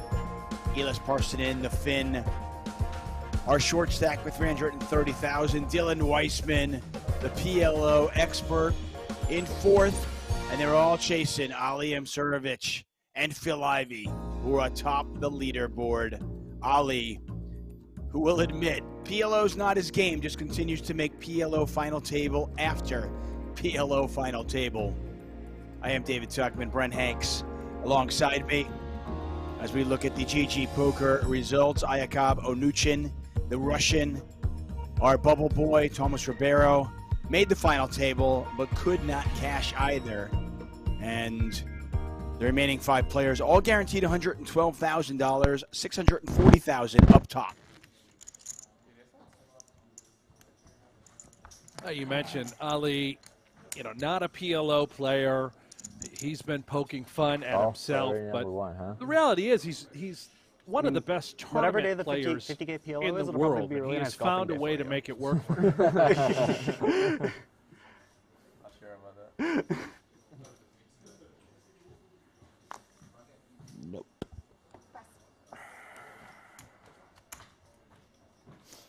Yeah, right before we went to break, that last hand, I thought it was interesting. It was a 10-4-3, 2 diamonds, and then an 8 of hearts on the turn. So 2 hearts, 2 diamonds, I believe. 10-8-4-3 out there. 1-6, 1-5, I believe. And Ali bet the kings, and he said, I know I have the best hand now, but I got to fade a lot. And in fact, he did not have the best hand. That man right there, Joni Jouhkimainen, actually folded bottom 2. And I think Ali was being genuine and believing that his kings were the best hand. Absolutely.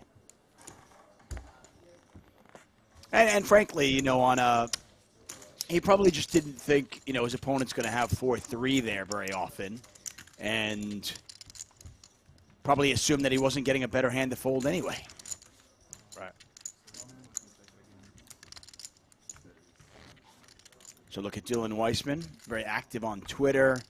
He's a coach. He is part PLO wizard, part yoga instructor. He's got a little bit of Lucky Chewy in him, I think. Yeah, that's very fair. A man of the earth.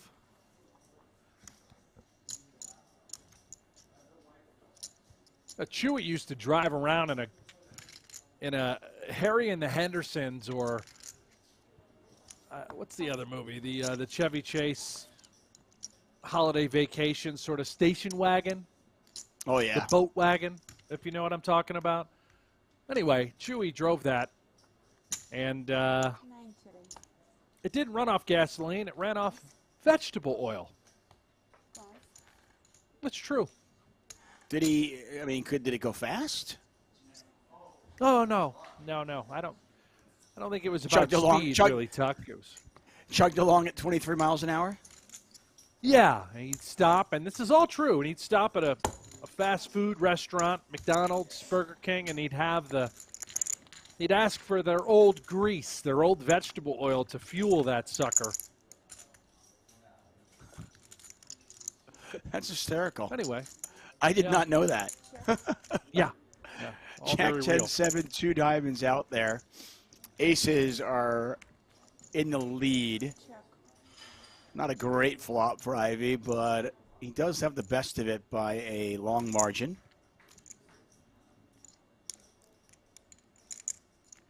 Ivey's got the ace of spades.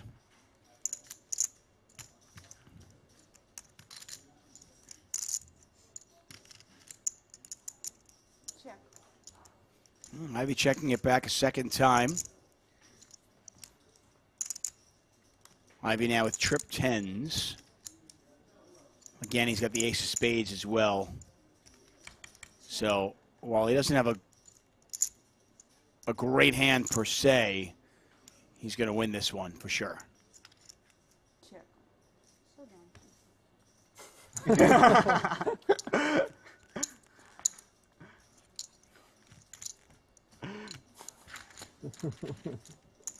You're very balanced in here. Do with the nuts.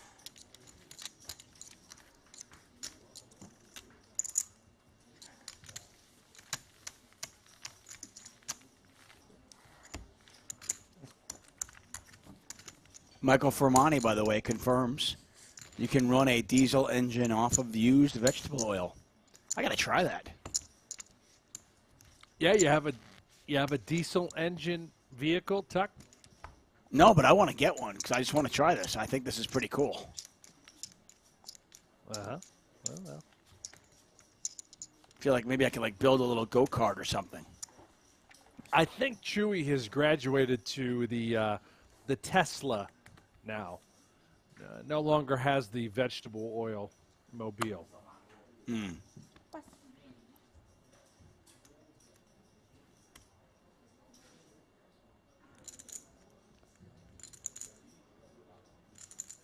Yanni double suited. Got a pretty hand here. King, Jack, 10-8.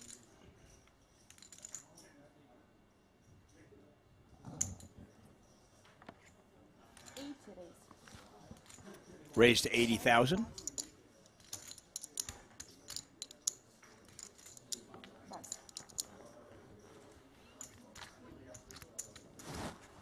No action for the Finn.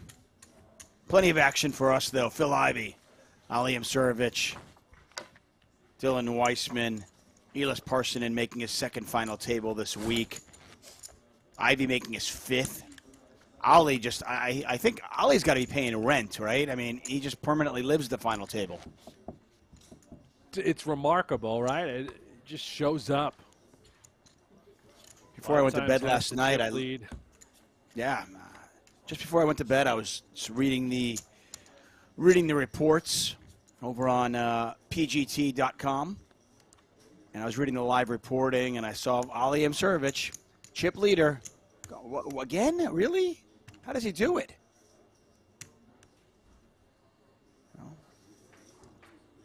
Yanni likely to raise two hands in a row, but instead he actually limps with the aces. And pretty good aces at that, by the way. Ace, ace, queen, 10 with one suit. Yeah, he's got a monster of a hand.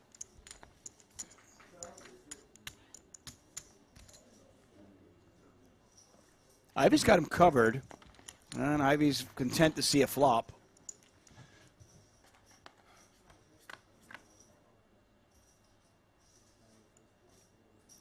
King, Jack, 5. Check.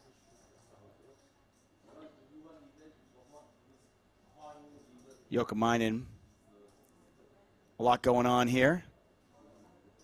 He's got the straight draws. He's got the aces.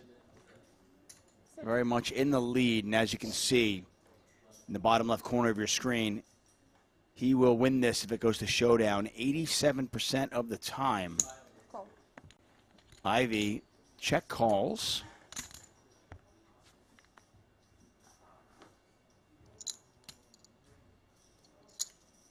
Check. And there's the ace. Jouhkimainen makes it straight and has a set of aces just in case the board pairs. Ivey cannot win this hand.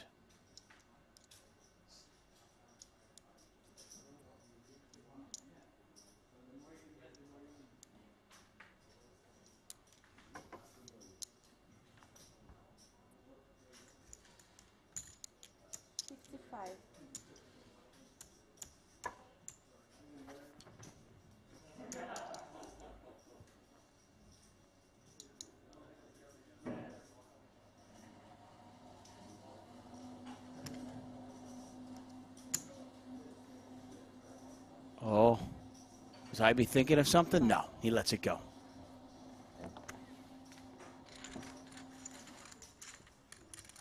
Beautiful Marriott Royal Hotel Casino and Spa in Northern Cyprus, the host of all the events this week and last. We'll be here through mid-April. April 13th, 14th, and 15th are the dates of the Super High Roller Bowl. $250K gets you into that one. And you can catch all the action here.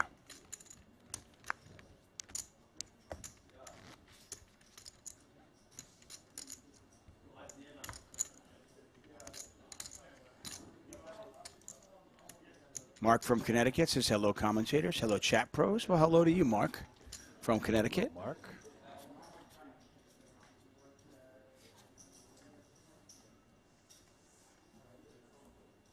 Andre Tomas says, where's Jason Koon? Can't believe he's not final tabling today. Yeah, there's another player who's been real hot. Koon, back-to-back third-place finishes.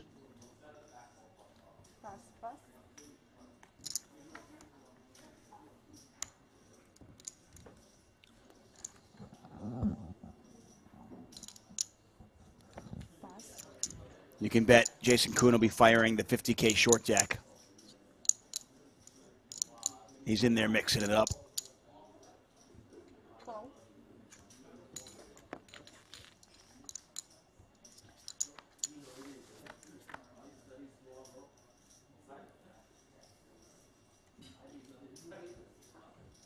Ace high flop, 2 clubs out there. Check.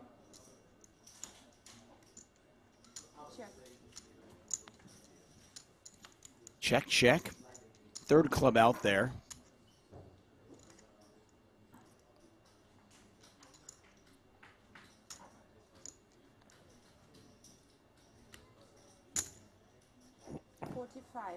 Pan Halt says, time to go to work. Literally, for me. Well, Pan, you can, I mean, unless you're operating a moving vehicle, hopefully, maybe you can watch this while you're at work. Jason McDonald says, today is my 50th birthday. Loving the action. Watching from the couch. Wow. Well, happy birthday, Jason. Happy birthday.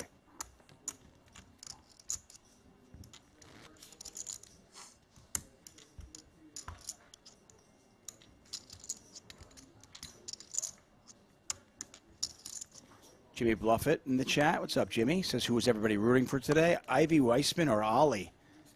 I'll tell you, the Eelis Parssinen fans. Joni? I know. Elis. Yeah. Might have a couple of fans of the Finns in the chat.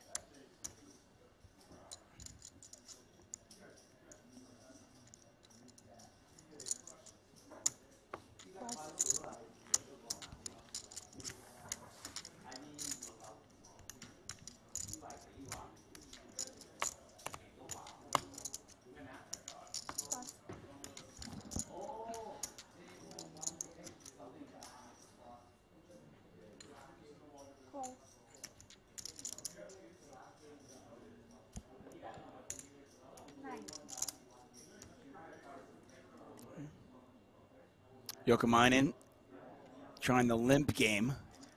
Imsirovic going to put a little bit of pressure on from the big blind. Blind on blind here. And Jouhkimainen just gives it up. Players playing a little bit carefully right now. Ace Jack 10, big game. That was suited. That was only suited. If you want to play careful, if you want to play aggressive, you can play it your way, anyway, on the PokerGO Hold'em app. You can play free Texas Hold'em poker. It is from the creators of High Stakes Poker, Poker After Dark, and more. Be part of the shows that help shape the game with an authentic online poker experience. PokerGO Hold'em is available now on the App Store, Google Play, or by heading over to PokerGoHold'em.com. Brian Hanks, by the way, is the voice of that app and that game, so check it out now.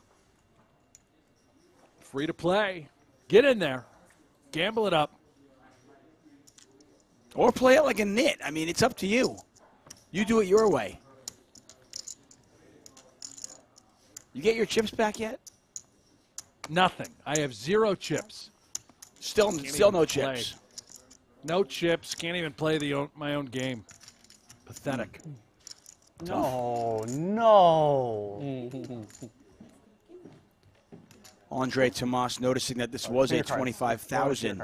No, put your cards in Oh the yeah, box. just flip them over. Like, doesn't even matter, right? Flipping them backwards. Oh, wow. Okay, maybe I'm actually okay with you getting a walk. I had a king and a deuce in my hand, too. Feels good. How do you get a walk? All right, my turn. You probably won't get a walk.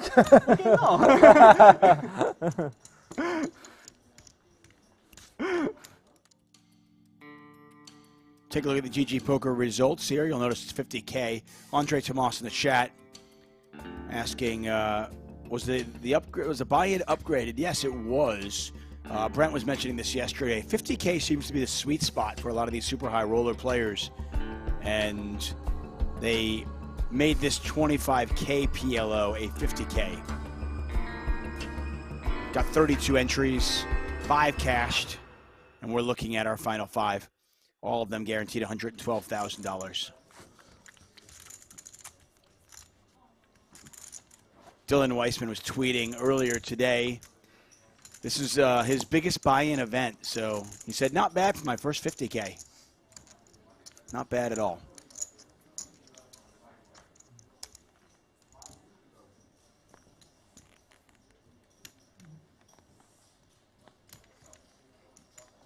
You didn't like that, Dylan? No. The fact that I'm not dead yet and he's not dead yet is unreal. I like you guys. Want to keep you guys around, you know? You do. That's actually, that. Yeah, we appreciate it.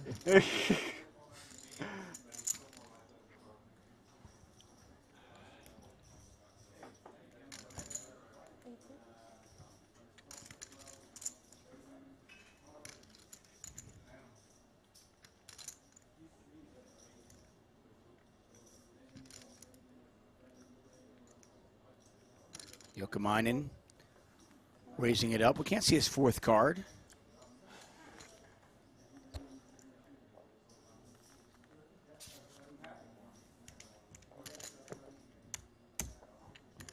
Weissman in the big blind. Thinking about playing defense. He's only got 365,000 chips. But he is going to call this. Pot now 205,000.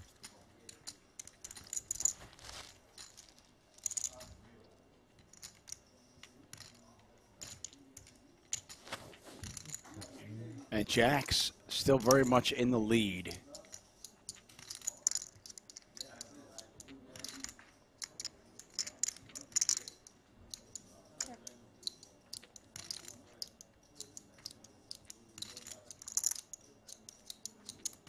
Did you get it exactly? Yeah, that's good enough. Thanks. 315.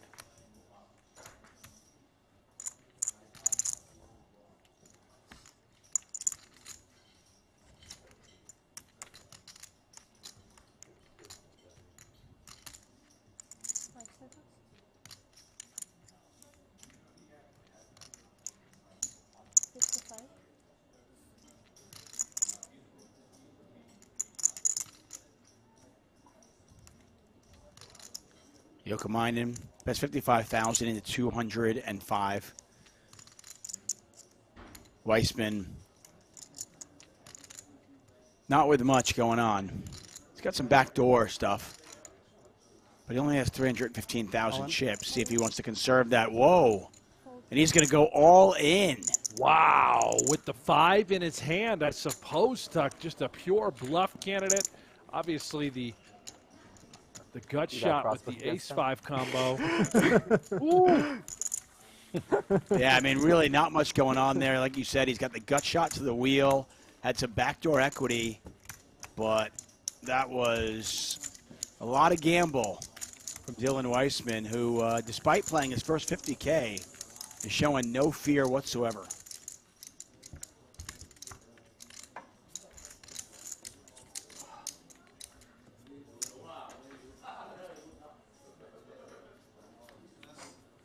Is that just a case of his big blind defense range is going to have a lot more 5-6s in there on the 7-4-3 board? He's just I think so. I think that's exactly right. Nope. He had a perfect hand to do it with, clearly. He felt like Joni could absolutely be bet folding a variety of pairs on that sort of texture. This kid lives and breathes Pot Limit Omaha. Yeah. Understands the intricacies of the game perhaps better than anybody. Yeah, that was an interesting spot, just the flop favoring his range. And then realizing also if he does get called, he's certainly not drawing dead. He probably had somewhere in the neighborhood of 35, 30, somewhere around that, 35% equity.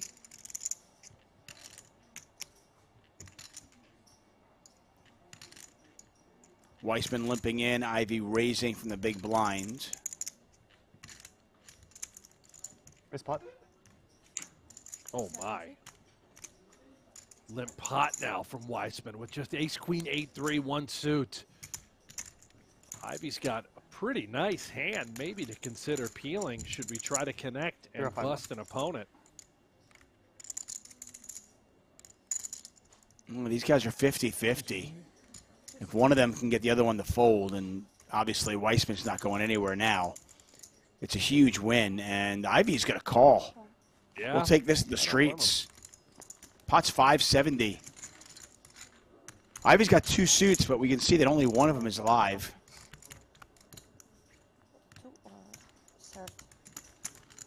And this is essentially a coin flip.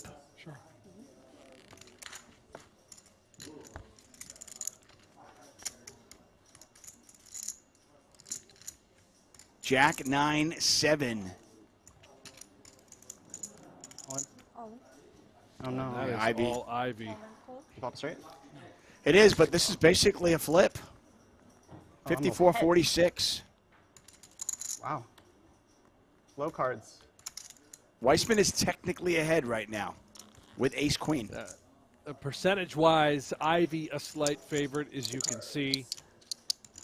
This pot's 1.2 million. This pot is weird. And Yeah, I love four. it. Four of diamond. Four of diamond. That's beautiful. Four would be quite a way to go out. I don't want that. But if it comes a four, that's my. Pay the board also. Pay the board also. Weissman's tournament life on the line. It is a four. Wow. Ivey now a What is that massive there? Ace? favorite. If it is. Yeah. Oh wow. Only an ace, right? Yeah. Yes, only an ace. Good game, man. That is not an ace, my friends. Be live, ladies. Dylan Weissman has been eliminated in 5th place. Not bad for his first 50K. He does cash. He'll take home $112,000. Yeah. Got into a coin flip with the legend, Phil Ivey.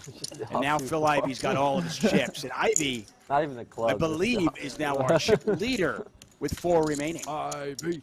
The fans go wild. Talk 4 remain. Ivey up top and a ton of money on the line. Look at those payouts. Ooh.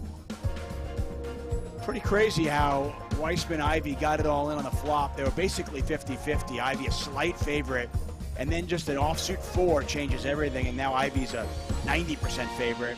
Does eliminate Dylan Weissman in 5th place. The remaining 4 players all guaranteed $176,000. Got a million? A million, yeah.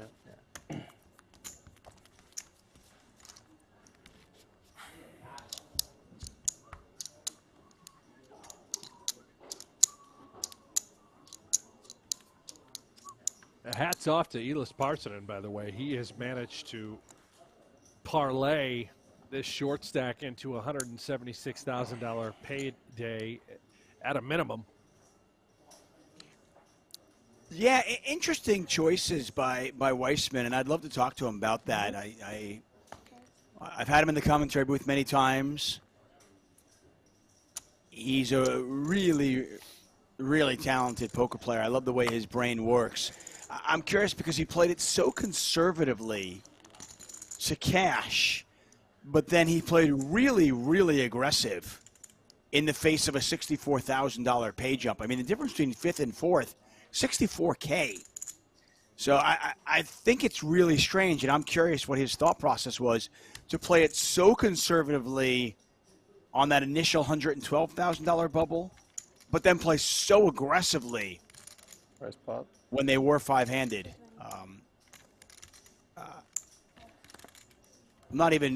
I don't even know if I have an opinion on it. I'm really just curious what his thought process was. No, it just seemed like on the surface, you know, he was clearly going to do everything it took to get into the money, and then once he reached the money, the gloves came off, and he started, you know, sort of swinging for the fences, playing for the win. His bust-out hand was unusual, certainly a high-variance approach. To your point, stone opposite to what he was trying to do prior to cashing.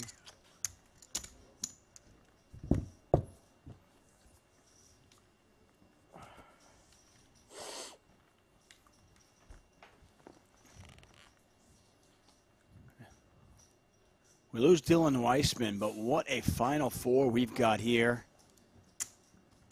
Parsonen, Jouhkimainen, To be honest, I feel pretty good. Ali Imsirovic, and that man right there, the Hall of Famer.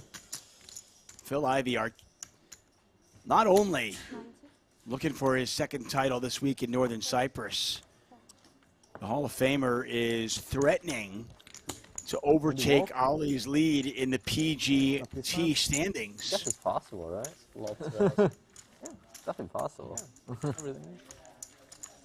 I think in order for that to happen, Ivey would have to win, and Ali would need to get fourth place here. Haven't exactly run the math, Tuck, but seems about long right. Story short, Ali and Ivey are very likely to be 1 and 2 on the PGT leaderboard no matter what happens here today. So we are looking at our top 2 players on the tour of the 2022 campaign, all of which, results-wise, everything that Ivey has put on his resume has happened here at the Merit Royal Casino in Northern Cyprus as a part of the Triton Series and now the Super High Roller Series. His 5th final table in a short span of only 8 days. Brent, I just want to point something out to you. 160? As I look at my watch and I look down at my calendar, it's April 11th. 165 total. 2022. And Phil Ivey has just made his 5th final table in, I don't know, 8-9 days. I'm just going to call. And he's second in the PG Tour leading leaderboard. It's 2022. I know, right? In the solver era, you know, the sweet science of solvers. Ali Imsirovic certainly run a number of sims in his days, and you've got Phil Ivey, the legend himself, just out here kicking ass and taking names, Tuck. For the gentleman who turned 50 today, and for many of us who have been around poker for a long time, even when we were younger, we all became enamored. We all fell in love with Phil Ivey 20 years ago, pretty much. Sucks. I got a gutter. Me too. With 2 pair. Parsonen's all in. Parsonen's all in, and he is in bad shape. 3-1 dog as we go to the turn. Parsonen right now looking for a jack, hoping to pick up some more outs. Yeah. Should I have limped or raised that hand? A jack would give him Broadway. Pot is 360,000. Parsonen all in.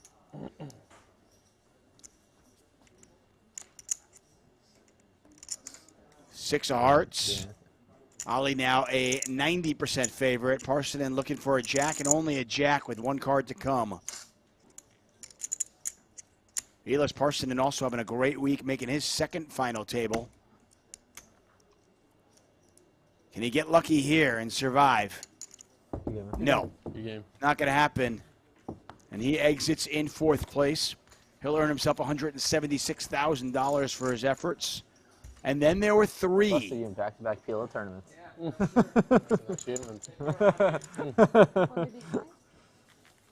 Ali's just having fun with it, huh? Better than a PLO, right? He is. He's loving it. He knows it's not his game. It's not his wheelhouse, but he's out here putting on a show. We've reached the podium now. Every player guaranteed more than $250,000. Imsirovic very aware of how good Eelis Parssinen is as he puts the dig in there. 2 PLO tournaments. I've eliminated you in both of them. Both at the final table, by the way. And yes, we are at our final 3. All 3 players guaranteed over $250,000, $640,000, and a beautiful trophy goes to the victor. The Bosnian Bandit. Your button, right? Yeah. Jouhkimainen from Finland and the Hall of Famer Phil Ivey. Battling for it all. And yes, with that, by the way, no matter how this finishes out, Imsirovic will still be in the lead for the PokerGO Tour, and Ivey will be in second. 20-minute levels for heads up. Oh. Huh? Oh, yeah.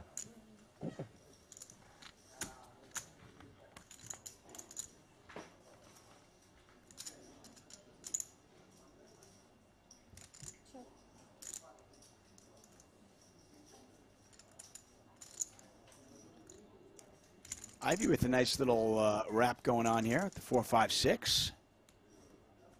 Does not have a heart in his hand, but we know he's got a lot of heart, period. See how he plays this one.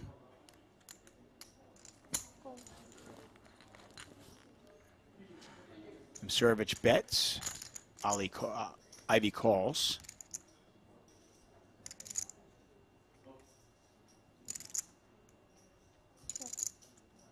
Heart likely disconcerting for both players. Ivey checks.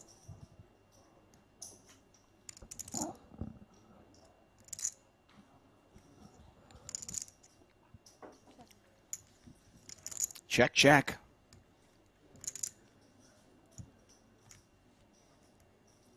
And Ivey gets there. Don't know what Imsirovic's fourth card is, but it doesn't matter. Yeah, it's insignificant. Ivey cannot lose this pot unless Imsirovic tries to bluff him.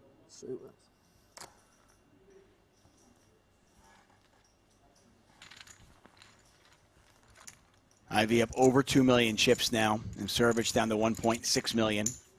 A lot of play left right here, by the way. I mean, we had a couple of shorties, and now that they have fallen by the wayside, we've got 3 players in there, and we've got a lot of play.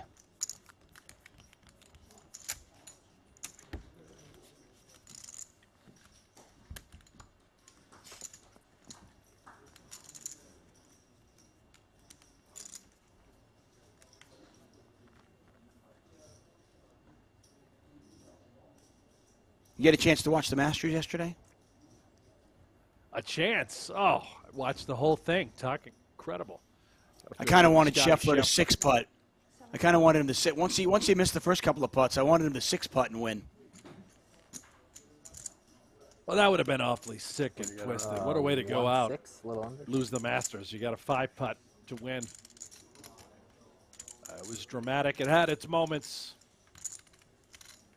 Now I'm looking around. What do we watch now? We got hockey and baseball. I guess the NBA playoffs are right around the corner. Yeah, a lot to watch still. And certainly here. Boy. We're going to watch this 10-6-6 flop. Well, there's a lot of play in this, but coolers still happen. And this is certainly one of them.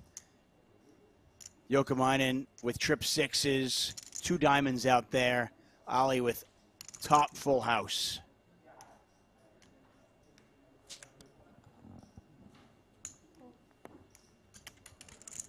Check, bet, call.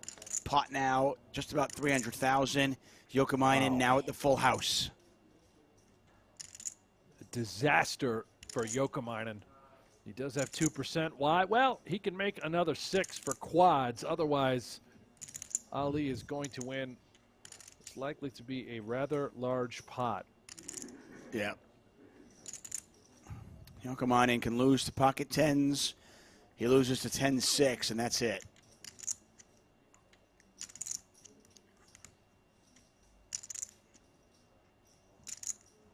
Ali building a pot.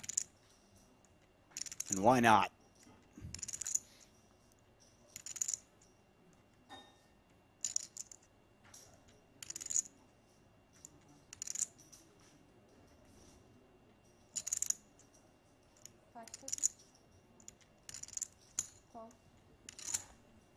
Call there Right from now, Joni. Ali knows that his opponent has at least a 6 right now.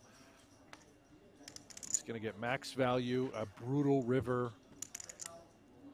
Or Jouhkimainen, you just have to pay him the money at this point, Tuck.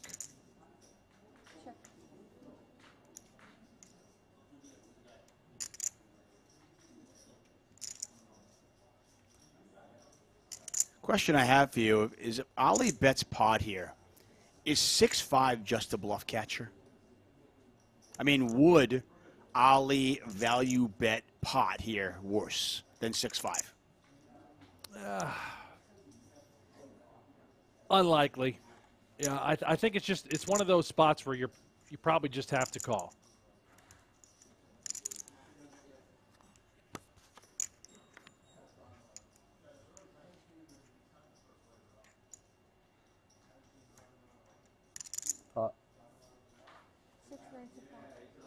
You can see the grimace from Jouhkimainen. Yeah.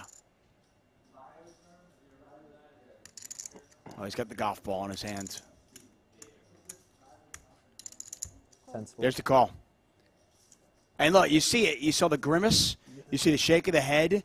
And you see just the resign, like, well, I can't fold a hand this good, but I know there's a really good chance that I'm beat. Every one of those thoughts. This is just a bluff catcher. My hand is too good. I can't fold, but this sucks. I mean, no other way to say it. Yeah. That is an absolute cooler. And Ali Imsirovic, now our chip leader, and Joni Jouhkimainen from Finland on fumes. We are what looks to be moments away from an Ali Imsirovic versus Phil Ivey heads up, who are now 1 and 2 on the PGT leaderboard. What a moment for this game. And I think, you know, when you think of poker and you want to think of the faces of the game, the iconic faces of the game of yesteryear, and certainly Ivey is still not just relevant, but, you know, an enormous face in the name. But you think of the game that we grew up with and the game, the faces of today, there might not be a better representative of both sides of it. Ivey and Imsirovic. It's great. You're exactly right. Ali sort of the new guard, Ivey of the old guard, although wildly talented, and still Ivey, as we remember. And here we go. Jouhkimainen now all in for the rest of it. Yeah, and he's behind here. It's about he's in really bad shape. Yeah, he's got 34% equity, which is pretty bad pre-flop in PLO. But yeah, he just shares all the same cards pretty much. Does have spades though.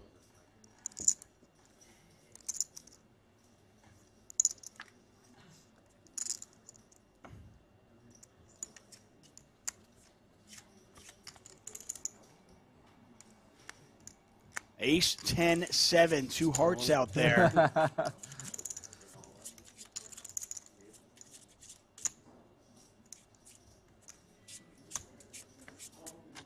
Nuts. So Queen of hearts. Oh, wow. Yeah. And Ali, yeah. Ali with the nuts now. Jack of spades. They're looking for a chop, and it's not going to happen. It's a pleasure. Third place So we take for a break now? Joni Jouhkimainen, who was at times during this final table our chip leader, but he is on the bad end of an absolute cooler. He'll take home $256,000 for his troubles, and we are heads up.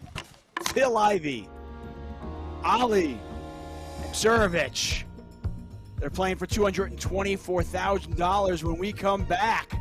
Don't go anywhere. Heads up action here at the Super High Roller Series. Ivey going for the title.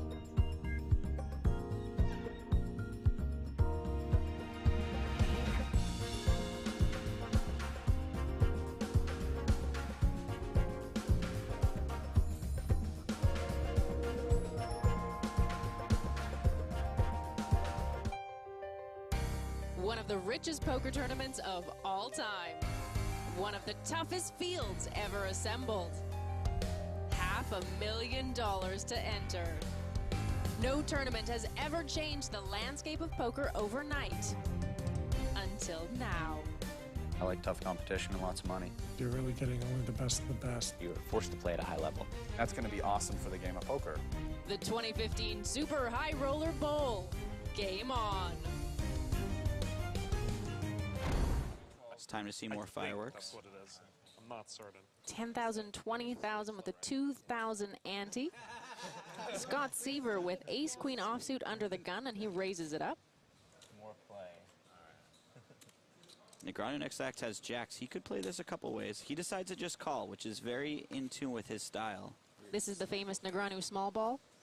Absolutely. Anytime he's not quite sure where he's at, he loves to call, and then he'll play after the flop. He's very comfortable playing after the flop, and he has position here, so he's got a lot of good reasons to just call. It passes over to Kim in the big blind. Ace-7 offsuit. And we've seen him defend this sort of hand here before. Yeah, he keeps getting great prices out of the big blind. He has hands that have some equity, and he's making good defends. Unfortunately here, he's dominated in a bad way, but normally this would be a pretty standard call. Ace-6 queen. Top pair for Kim, but top 2 for Seaver. This is a bit of a tricky flop for Dong. Scott bets 65,000. And a laydown by Daniel Negreanu. Yeah, terrible flop for pocket jacks, and because he just called pre-flop, Daniel lost the absolute minimum there. And this is going to be a call here for Dong. There's no way he can fold a hand of this strength, and he'll reassess on the turn.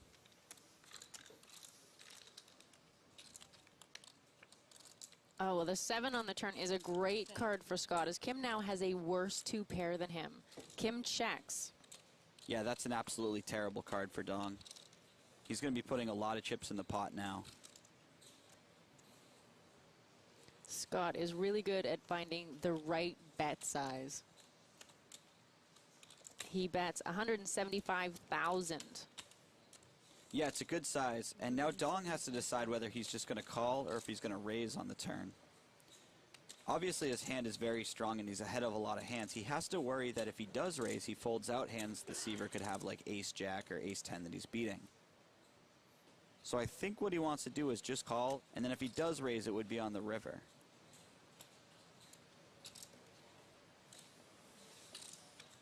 Kim calls. And the river is the 10 of clubs. Kim checks, and it's over to Scott Seaver, who now has to find the right bet size to get the maximum value here. Yeah, it'll be interesting what size he goes with. That'll probably be dictated by what he thinks of Dong's range.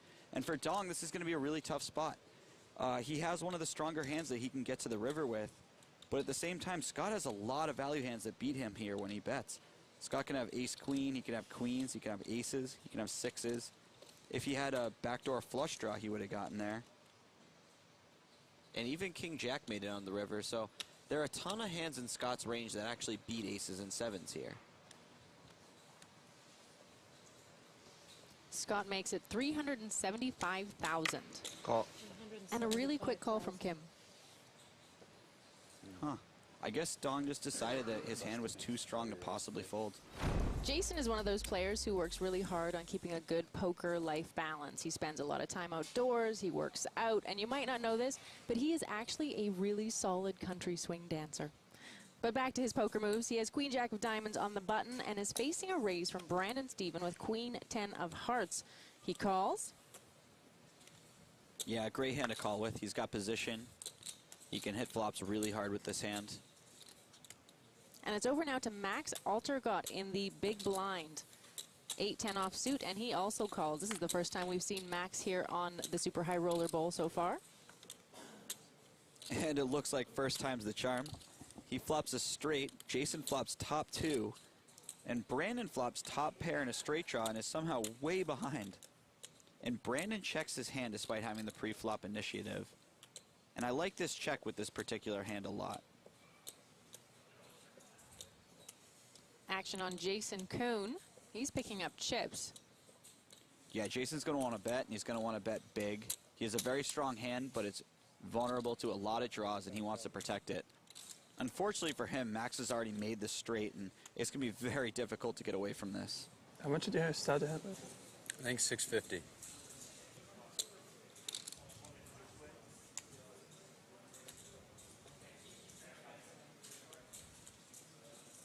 Max is reaching for chips, and he raises it to 230,000.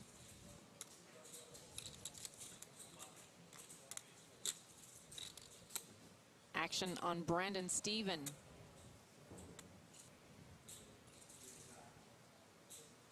He finds himself in a pretty tough spot here. He liked his hand a lot before all of that action, and he does lay it down. Yeah, and thanks to Brandon's nice check, he actually gets away without losing any chips after the flop.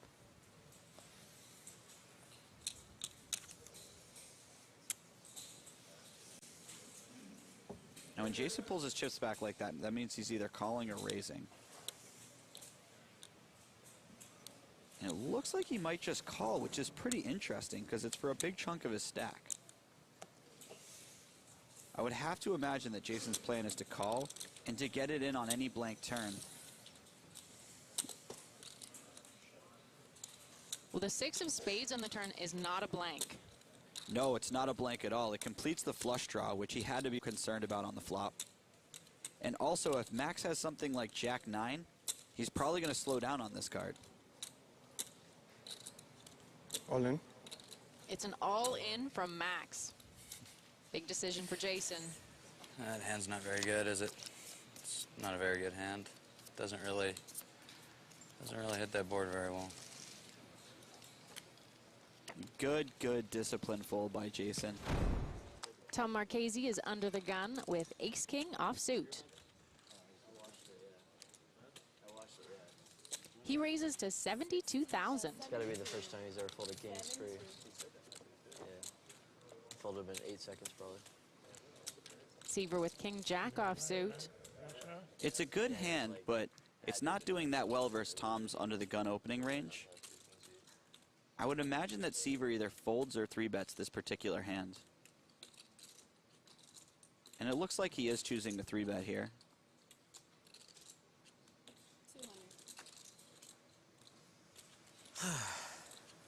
Brandon really wanted to get in there with the Jack-10 suited. Such a pretty hand. Back over to Tom Marchese now.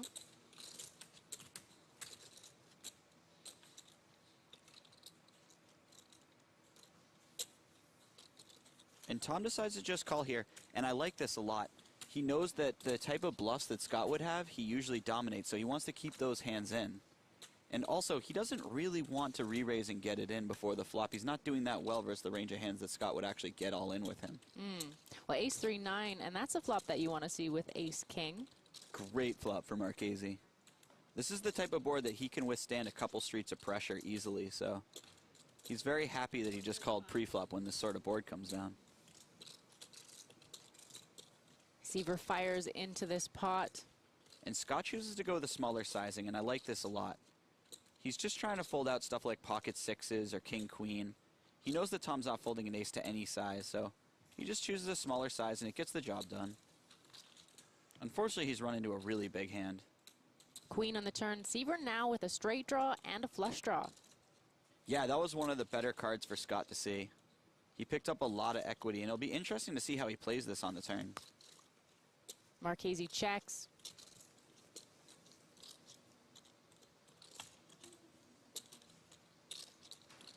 Scott checks back. The 8 of diamonds on the river. Scott now has the flush. Wow, that's brutal for Marchese. He had the hand all but locked up on the flop. And he has to imagine that Scott barrels some of his hands that have 1 diamond in it, so he might even find a hero call in the river if Scott value bets.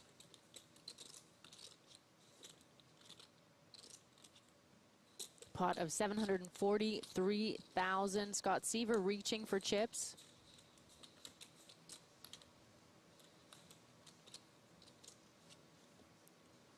He puts out a bet of 300,000. This has got to make Marchese a little bit sick. On the one hand, his hand has shrunk a lot in size.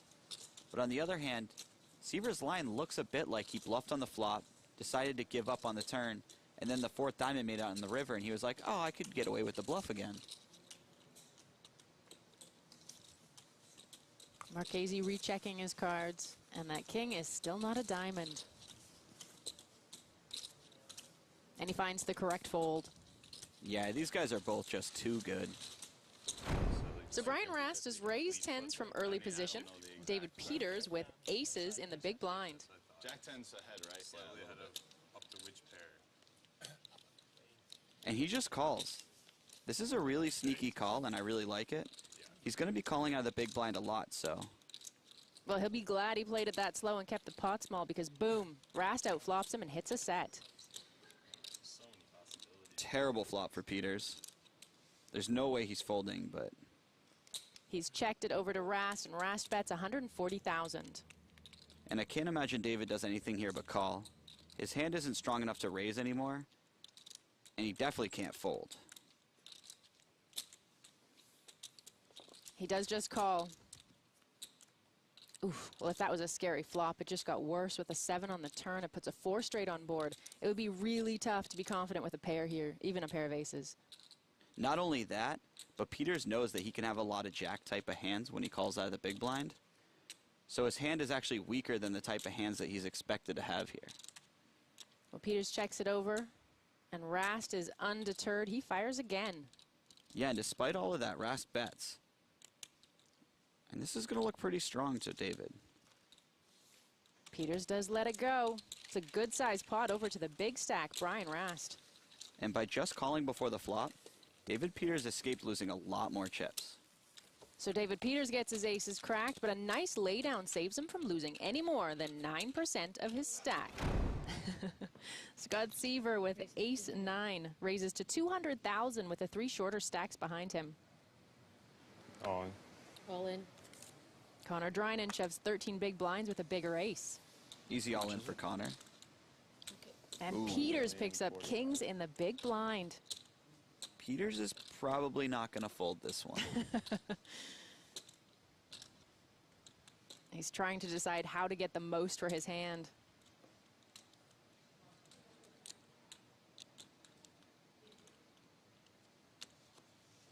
Peters just calls, clearly trying to entice Scott to stick around.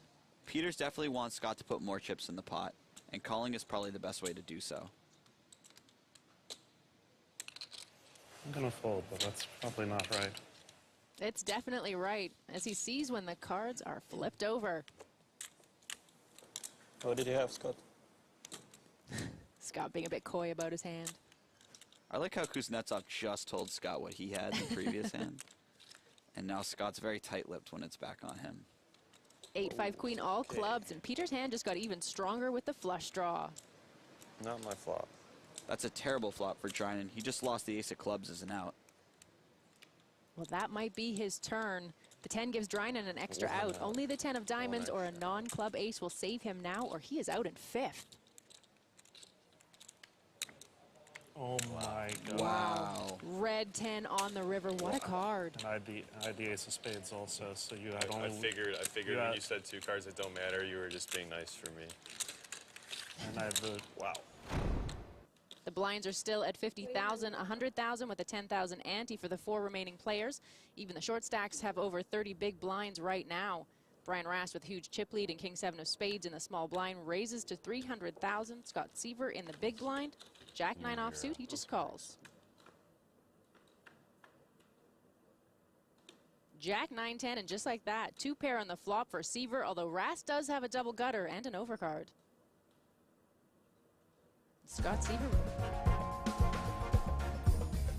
Hello and welcome back to Northern Cyprus. We are here for the 2022 Super High Roller Series. $50,000 pot limit Omaha is down to just 2 inside the beautiful Marriott Royal Hotel Casino and Spa. It is 2 legends of the game. Somebody from 20 years ago, maybe even 25 years ago, Phil Ivey. And of course, a player that represents the game today so well, Ali Imsirovic. Heads up for the title. They're playing for over $200,000 and that beautiful trophy. You couldn't script this matchup, right? Yeah.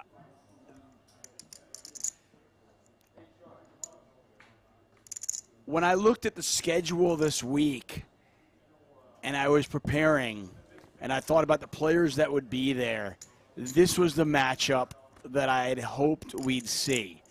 And I did not think in my wildest dreams it would actually come to fruition, but here we are. Ali Imsirovic, our chip leader, Phil Ivey, and they both have chips, so we're going to get some play. Brent Hanks, David Tuckman calling the action. Phil Ivey, you know, his experience, his skill set, he is the better Pot Limit Omaha player. Ali would tell you that. It's without question.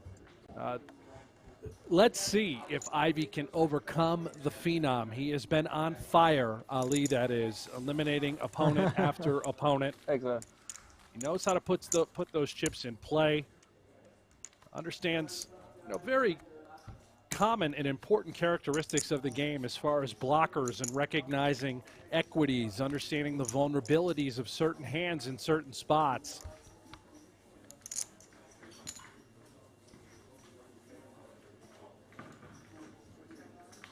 I had an opportunity during the break to text Dylan Weissman. I wanted to ask him about his strategy before the bubble and then after the bubble burst. I guess. Yeah. And he said that it was a 100% a conscious decision to do that. Said the pay jump from 5th to 4th was obviously the pay jump to make the money was huge, but he said the pay jump between 5th and 4th was relatively small. The difference between 4th and 3rd was enormous. So we were going for the gusto.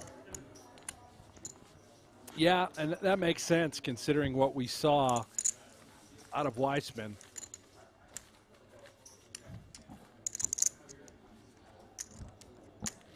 He thought maybe that his last hand was a bit of an ICM punt, but that he said it was positive EV for chips, but probably negative EV when it comes to ICM.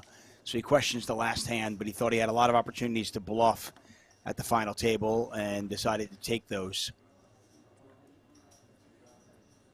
Weissman finished in 5th for $106,000. Sorry, $112,000. Eelis Parssinen was in 4th for $176,000.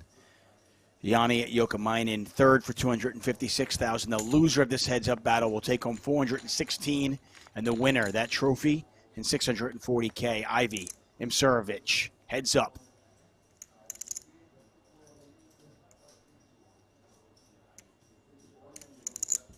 It's an above-average flop here for Ivey with top pair and a flush draw.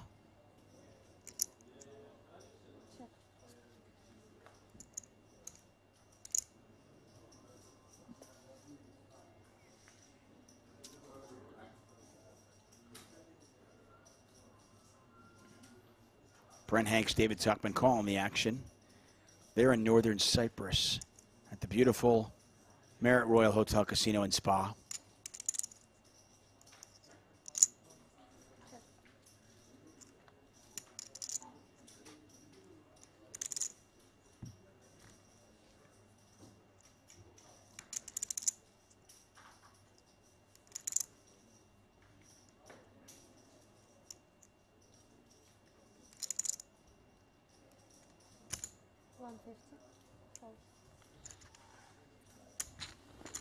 Ivey going to bet for value with jacks up.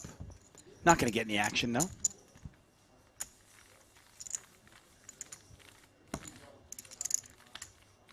Brent, I'm going to assume that you have just hours and hours of heads-up PLO experience, right?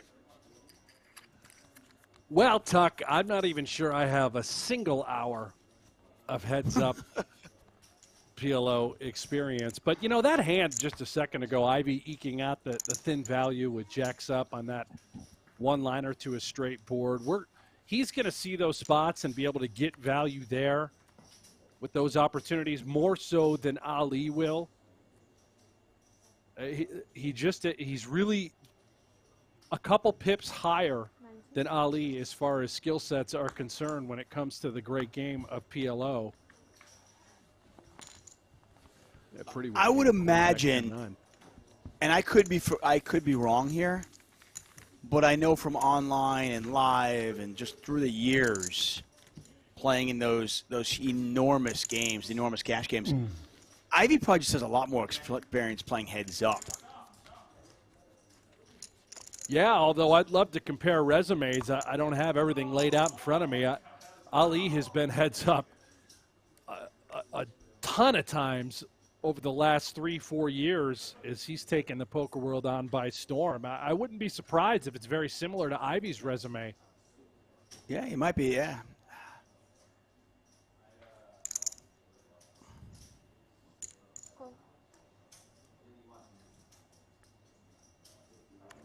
I just wonder how many times Ivey has played in a short-handed, high-stakes game that maybe was 5-handed, then it's 3-handed, then he played heads up for a little while to keep the game going, or the game was just good.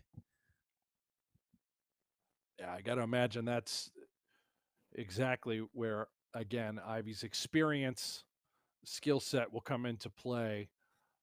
Bear with us here. We've got a little bit of a hiccup. Action will resume momentarily. Yeah, it looks like we are paused. Good shot of Ali, though, huh? Is that the O face? Yeah, this is the one that he's really going to be proud of. I think this is going to be his new Twitter profile. Yeah, just go ahead and screen grab that. We'll turn that into an NFT. Well, that's beautiful. Really is. We started today's action with 7 players. We very quickly lost Thomas Ribeiro from Portugal in 7th. He did not cash. Iakov Onuchin from Russia, he finished in 6th. He also did not cash. The bubble was burst. And the remaining 5 players all guaranteed $112,000. The first one to bow out was Dylan Weissman, who recently flew over there just for this. His first ever 50K. He cashed in it, took home $112,000. Eelis Parssinen making his 2nd PLO final table this week. He came in 4th for $176,000. And then, courtesy of an absolute cooler, both players, flop monsters, Yanni's hand. He had a feeling he might be beat, but just a hand that was just too good to fold. And Joni Jouhkimainen, he found the door in 3rd place, earned himself over $250,000 richer. And here we are heads up between 2 legends of the game. Phil Ivey, who's been around forever, Hall of Famer, 10 World Series of Poker bracelets. The accolades just go on and on. When you talk about the best of all time, the list begins and ends with Phil Ivey. There are a lot of great players out there through the years, but that list begins and ends with Phil Ivey. Ivey having a legendary week, even for his resume. His 5th final table, looking for his 2nd title here in Northern Cyprus, up against a guy who's just been on absolute fire the last couple of years. He is everything in the poker world right now. Ali Imsirovic, the Bosnian bandit, as you call him. He's the number 1 player in 2022, and he's the reigning player of the year. The part of the 2021 PGT Tour campaign is concerned. He's been incredible. It's almost as if, imagine you had some sort of a master setup yesterday where you had Scott Scheffler up against, like a Tiger Woods on a Sunday. It's great comparison. Yeah, it's exactly right. Yeah, unfortunately, we did not get that in the Masters, but we have it here at the Super High Roller Series. Ali, as we're stuck on this chiseled face of his, he has lost nearly 45 pounds over the last 6 to 8 months. He has put a great deal of time and effort into getting into physical shape and conditioning. You look back at some of those older highlights that they'll run during our break time, and you'll see it, just how much weight he has lost. And that's really a true testament of what a majority of, the top tier players are doing. Jason Koon, perhaps the Jason Koon effect? Of that pedestal. This is the Jason Koon effect, where, and Koon will tell you, he gives himself credit for what you're seeing unfold for a lot of these high rollers, Phil Ivey included, just getting the body in tip-top shape, getting the mind in tip-top shape. As here we We've resumed action, and Ivey flush draw. Yeah, we do apologize for the technical difficulties there. I'm going to go on a limb, and somebody just needed to press play, right? Yeah, that was my bad. This little arrow here, I had to click it. Come on, Brent. Ivey with a lock on this hand. Wow. He is. Ali can hit a 6. Yeah, my bad. He can hit a 6. Why not? Ivey with the flush. Donnie Peters in the chat. Good morning, Donnie. We back, and that man is back for sure. And if this past week is any indication, I tell you, the rest of 2022 is going to be a lot of fun. If Phil Ivey is back, I am here to watch.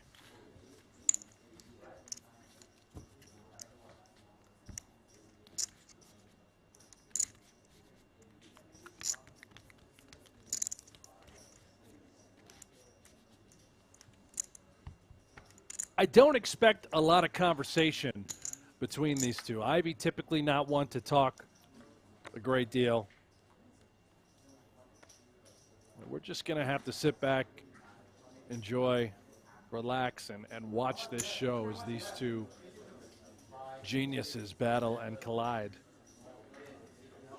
Yeah, Ivey has always been, he's just such an amazing presence at the table. He's never been a big talker, but you just can't take your eyes off him. Huge that is wrap here for Ali. Yeah.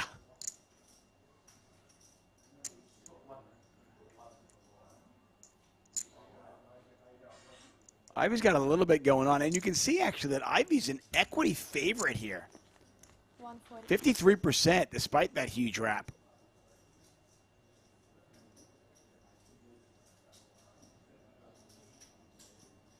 See how involved Imsirovic wants to get on this one.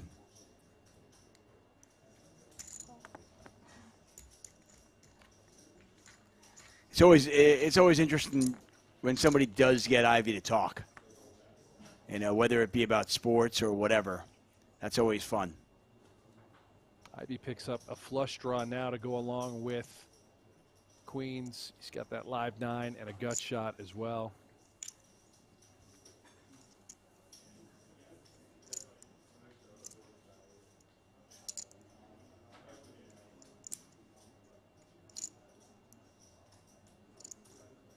Good question from Donnie Peters, the blue wrench in the chat. I wonder how much of Ivey will get at the WSOP. That is the question that everyone continues to ask, and it sounds like we may get quite a bit of Phil Ivey based on conversation yesterday with Nick Petrangelo. Ivey's got his eyes set on the World Series of Poker. Yeah, he seems like he's having fun again. For all of us. It just seems like he's having fun with the game. He's motivated to play. And unless something crazy happens, Ivey is going to win this hand, and he will be our chip leader. So that 700,000 chip. Yeah, I don't see I don't see Ivey folding.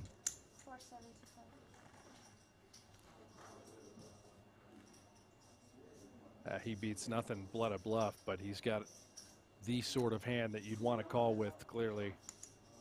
I mean, clubs missed. All the straight draws missed. I don't see how you could fold this. Ivey does make the call, and Ivey, who went into this heads-up battle with a 700,000 chip deficit, now has about a 1.2 million chip edge. 3 million for Ivey, 1.8 million for Imsirovic. Fair. The blinds 20-40. Oh, we've been playing 15-30 the whole time? For 10 minutes more than we're supposed to, I guess, yeah. Yeah, blinds have spiked up, and players didn't know it, so they are going to play 20-40 now. If you were setting a line for the summer, and I'll throw this out to the chat as well, as we do see the blinds up to 20,000, 40,000. Donnie, you're involved in this one. Over under on how many World Series of Poker events Ivey plays this summer. I think he's going to play, and I think he's going to play a lot. And I'm thinking all the 10K pluses he's going to play. Yeah, and of course, let's not forget about the prop bet element. If anyone puts a bracelet bet together against Ivey, that'll drive him even more to want to continue to play. You mentioned that he seems like he's having fun now, but let's not ignore, sort of the drama that he went through in his life as well with the lawsuits and legal shenanigans. All that seems to be in the past.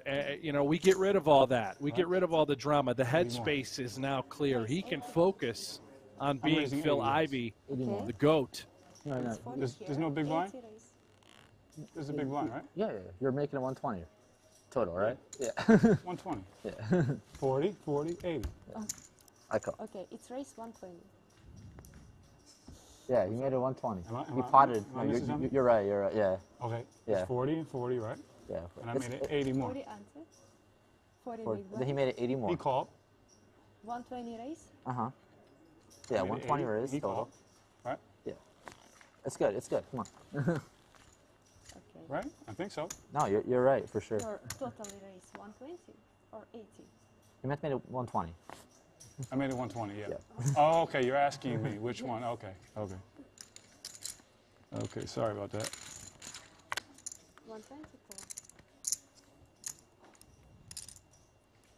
A lot of hearts out there, and Ivey with the nuts. Well, I guess not technically the nuts. 6, 7 of hearts would be the nuts, but we're heads up here, so.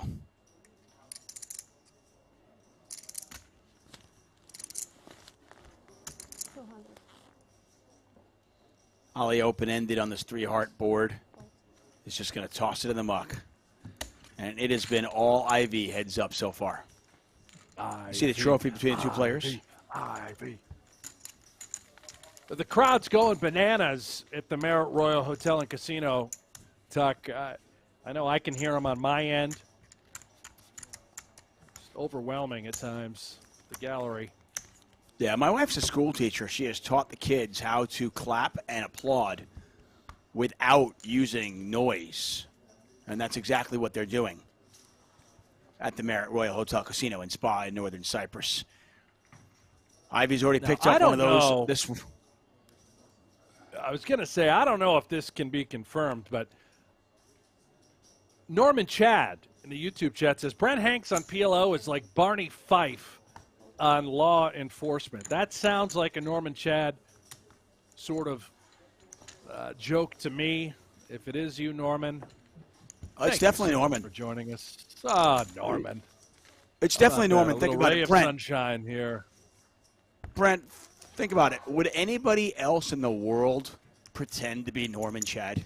Come on. Unlikely. And I also had to look up Barney Fife. He shows his age when he makes these jokes. Although I'm shocked YouTube. he's I'm up surprised at he 6:40 can in the- load YouTube. I'm surprised that he's up at 6:40 in the morning. He's not a morning guy. Hey, if you're going to be up at 6:40 in the morning, can you get your ass in the car and get me some Randy's Donuts, please, buddy? Yeah, Randy's Donuts. He's probably on a bender. He's been playing the online Stud 8 25-cent, 50-cent game all night. Trying to grind up that dog food money. Listen, Ivey's a great heads-up player, and he certainly has an edge over Imsirovic in this game. I don't think there's any question. But he is picking up some hands. Look at this. And he is connecting as well. He's going to be a very difficult out. Running great, playing fantastic. Yeah, good luck, Ali. You've met your match.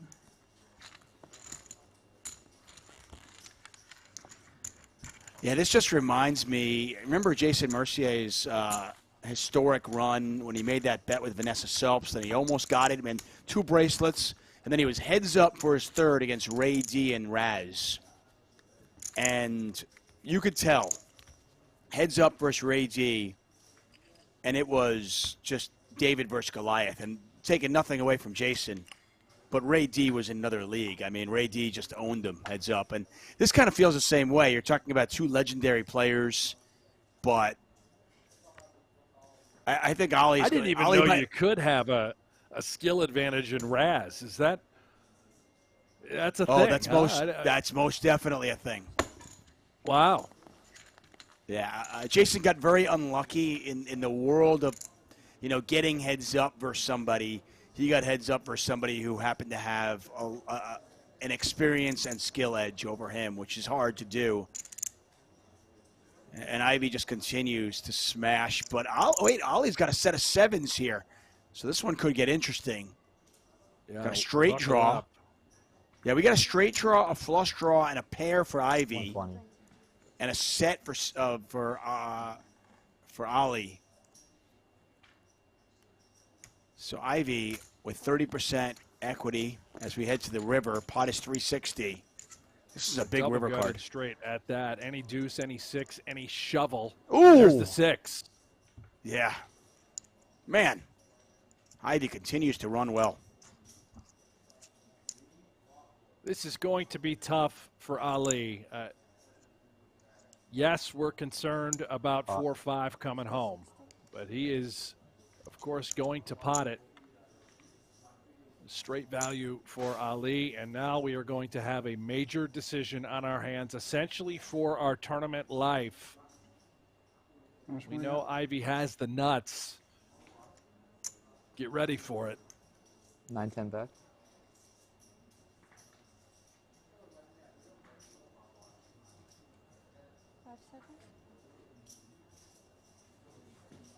Molly.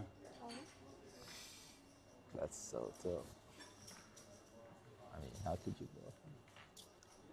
Yeah, I guess you could, but I don't have a good one to call with. Sorry. Nice fold there from Ali. That is a top-notch fold.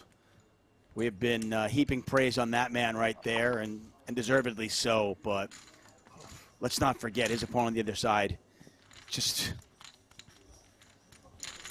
right now, the #1 player in the world, Ali Imsirovic, and this is 1-2 in the PGT leaderboard. I mean, that doesn't get much better than this, Brent. What a show! It certainly is, and you heard Ali mutter, how could you bluff me there? He drilled it, right? Ivey can't really show up with any bluffs in that spot. It would have been absolutely reckless and mind-boggling facing a pot-size river bet by Ali. Ivey just has the goods there 100% of the time. Would have been pretty sick if Ivey just did that with, the spade draw and fours. But he did have the goods. Good fold by Ali Imsirovic. Ivey now with about a 4.5 to 1 chip advantage. We have not been playing heads up long, and it was Ivey who was actually behind at the start. That didn't last long. Obviously, it looks like a pretty big flop for Ali. Yeah, we can't see his fourth card, but this is he's got a flush draw. He had a pair minimum, and now he has made the flush. Ivey makes 2 pair, by the way, with 9s and 5s.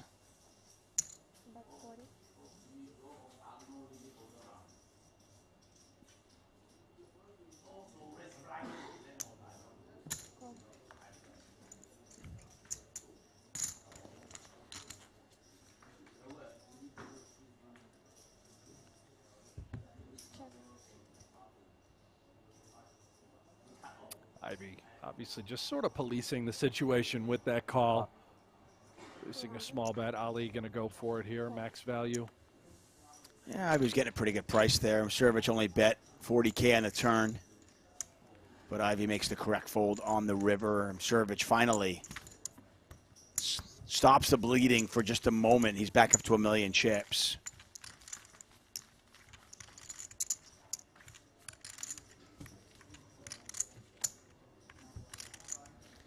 The difference between first and second place, a cool $224,000.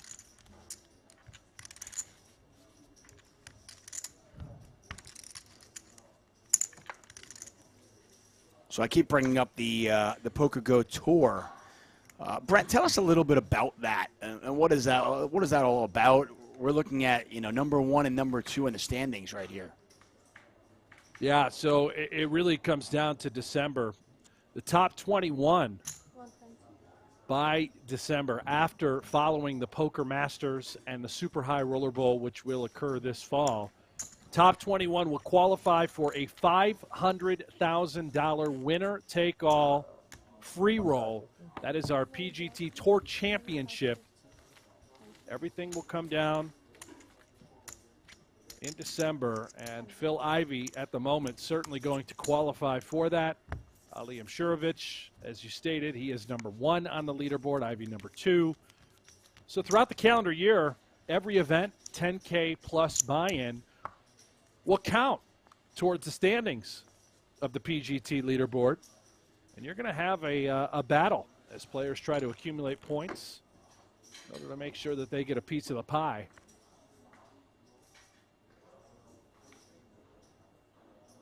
And we're tinkering around with the structure and how it'll be formatted for the top 21. And right now, I think what we're leaning and what we're deciding on is that based on where you finish in the top 21 on the leaderboard will be indicative of your chip count.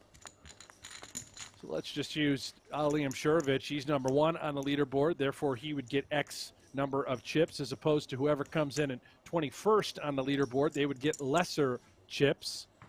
So you're essentially going to be rewarded based on where you end up.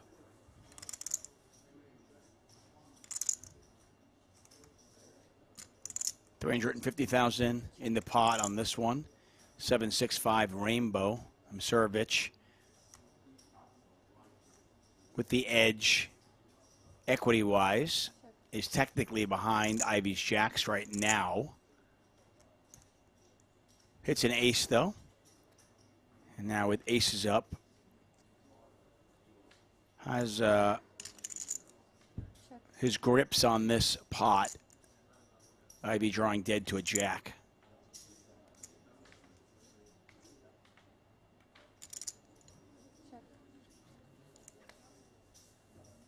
No. Yes. He did that? He hits the 2-outer?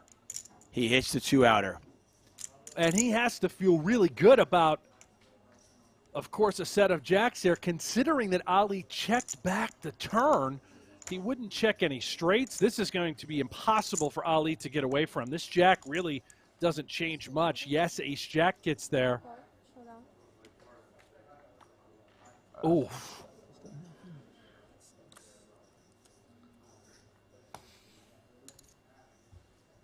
Yeah, that's, wow.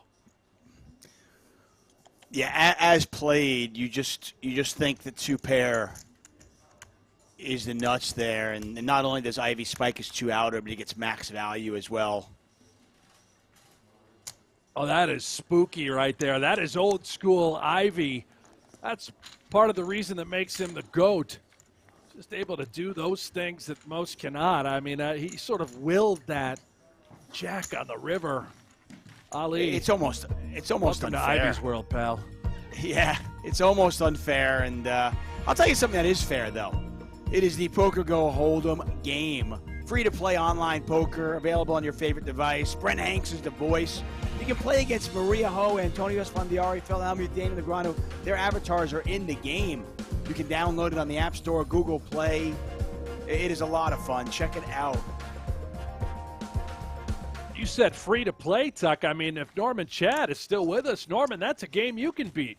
Go download PokerGO Hold'em. Get in there, buddy. I don't know if he can beat it. Let's not get crazy. Yeah, you're right. Get a little carried away. Brent Hanks, David Tuckman here for the 2022 Super High Roller Series Europe. We are in northern Cyprus.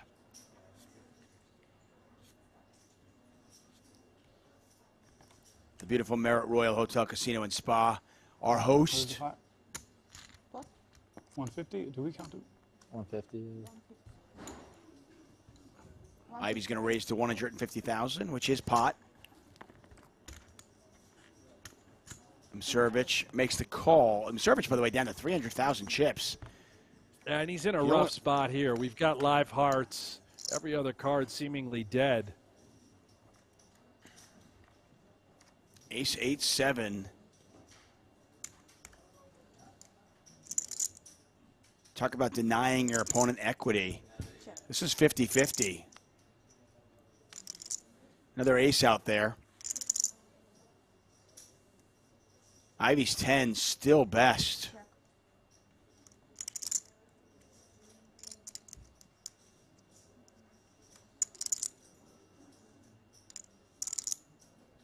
Check. Fourth diamond out there. Ali with nothing. I mean, he has no diamond, and he's just not going to fire at it. He's going to save those last 300,000 chips. Ivey might be considering a very thin value bet here. He is going to tap the table, but I was watching his eyes just constantly staring Ali up and down. Look how satisfied Ivey looks. Just give me those chips. Give me all of them. Give me the rest, you little whippersnapper. Let me take care of business. Ali Imsirovic with Imsirovic has got a Mount Everest to climb right now. About a 15-1 chip deficit against the Hall of Famer. Wow. The writing is on the wall. Mount Everest. Nobody has climbed Mount Ivey, and that is what Ali is going to need to do here today. Yeah. You know, it's never over until it's over, but it feels over.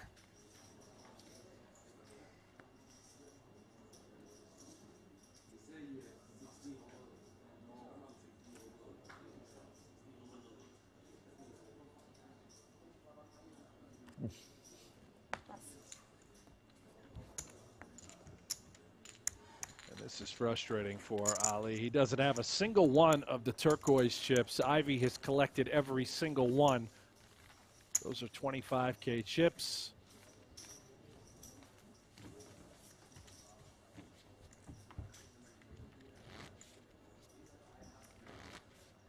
This thing is just about over.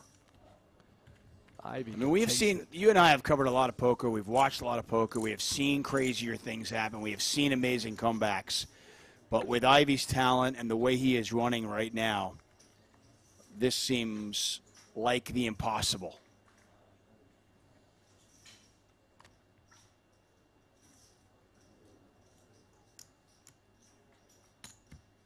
$150 raise. Call. They're going to go with it. It certainly looks that way. Imsirovic with just 75,000 behind. This pot is 350,000.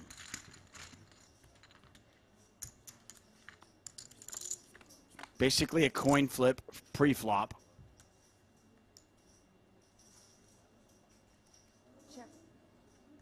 Jack 6-6.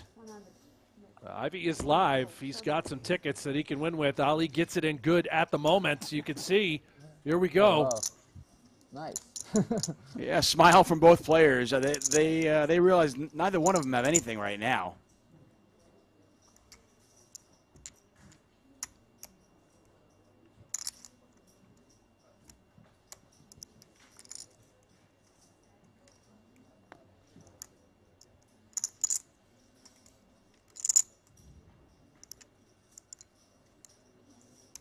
See the outs in the top of your screen.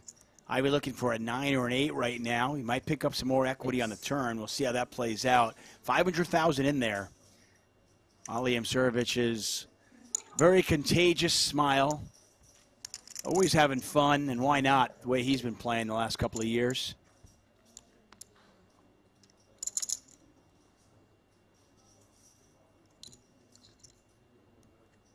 Three of diamonds on the turn, and Ivey's outs remain.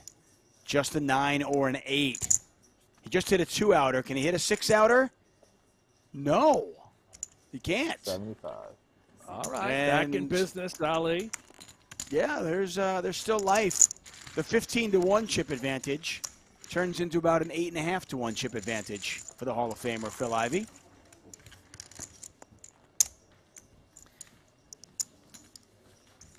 Don't know exactly if and when this might end, but if it does end shortly, we'll go on a break and then come back with some short deck Again, the 50K short deck event has begun.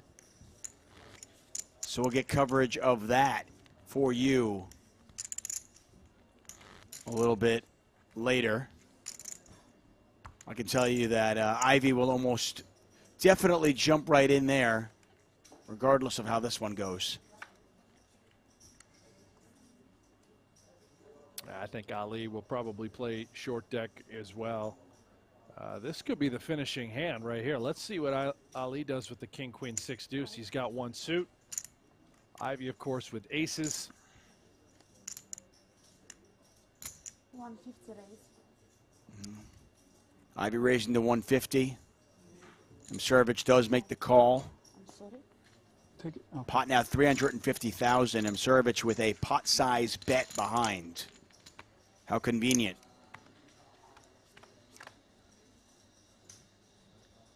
Oh yeah, we're gonna dance on this one. Imsirovic with money top going pair. in. Here we go. Ivey with the aces. King queen. And they're all in there. Ivey with a 3-2 favor to end it right here. Live cards there. Yeah, Imsirovic's pair, second pair are all live. Looking for a king, a queen, a 6, or a deuce.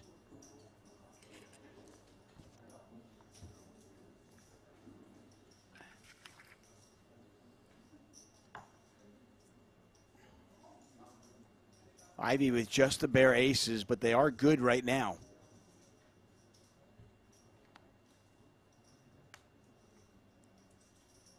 Four spades, and that is going to give Ali a few more outs. He's got a straight draw as well. His outs are on the top of your screen, 15 of them. Yeah. But they do not come, and that's it. Ali Imsirovic finishes in second place. He'll take home $416,000, and a Hall of Famer, Phil Ivey. Just absolutely crushing the competition. There's your champion. $640,000 for him, Phil Ivey. Wow, Brent. Just amazing. Ivey reigns supreme. His second win in only 8 days. His 5th final table, and he has accumulated just shy of $3 million, all right here in Cyprus. Champion, once again, Phil Ivey. What a final table. Take a look at our GG Poker results. Ivey reigning supreme, as you mentioned. $640,000, another win in the bag for the Hall of Famer. Again, we're going to take about a 30, maybe 40-minute break. We're going to come back with some day one 50K short deck coverage. So don't go anywhere. Well, get a cup of coffee, walk your dog, and join us in 30 minutes. Here we go. Ivey wins again.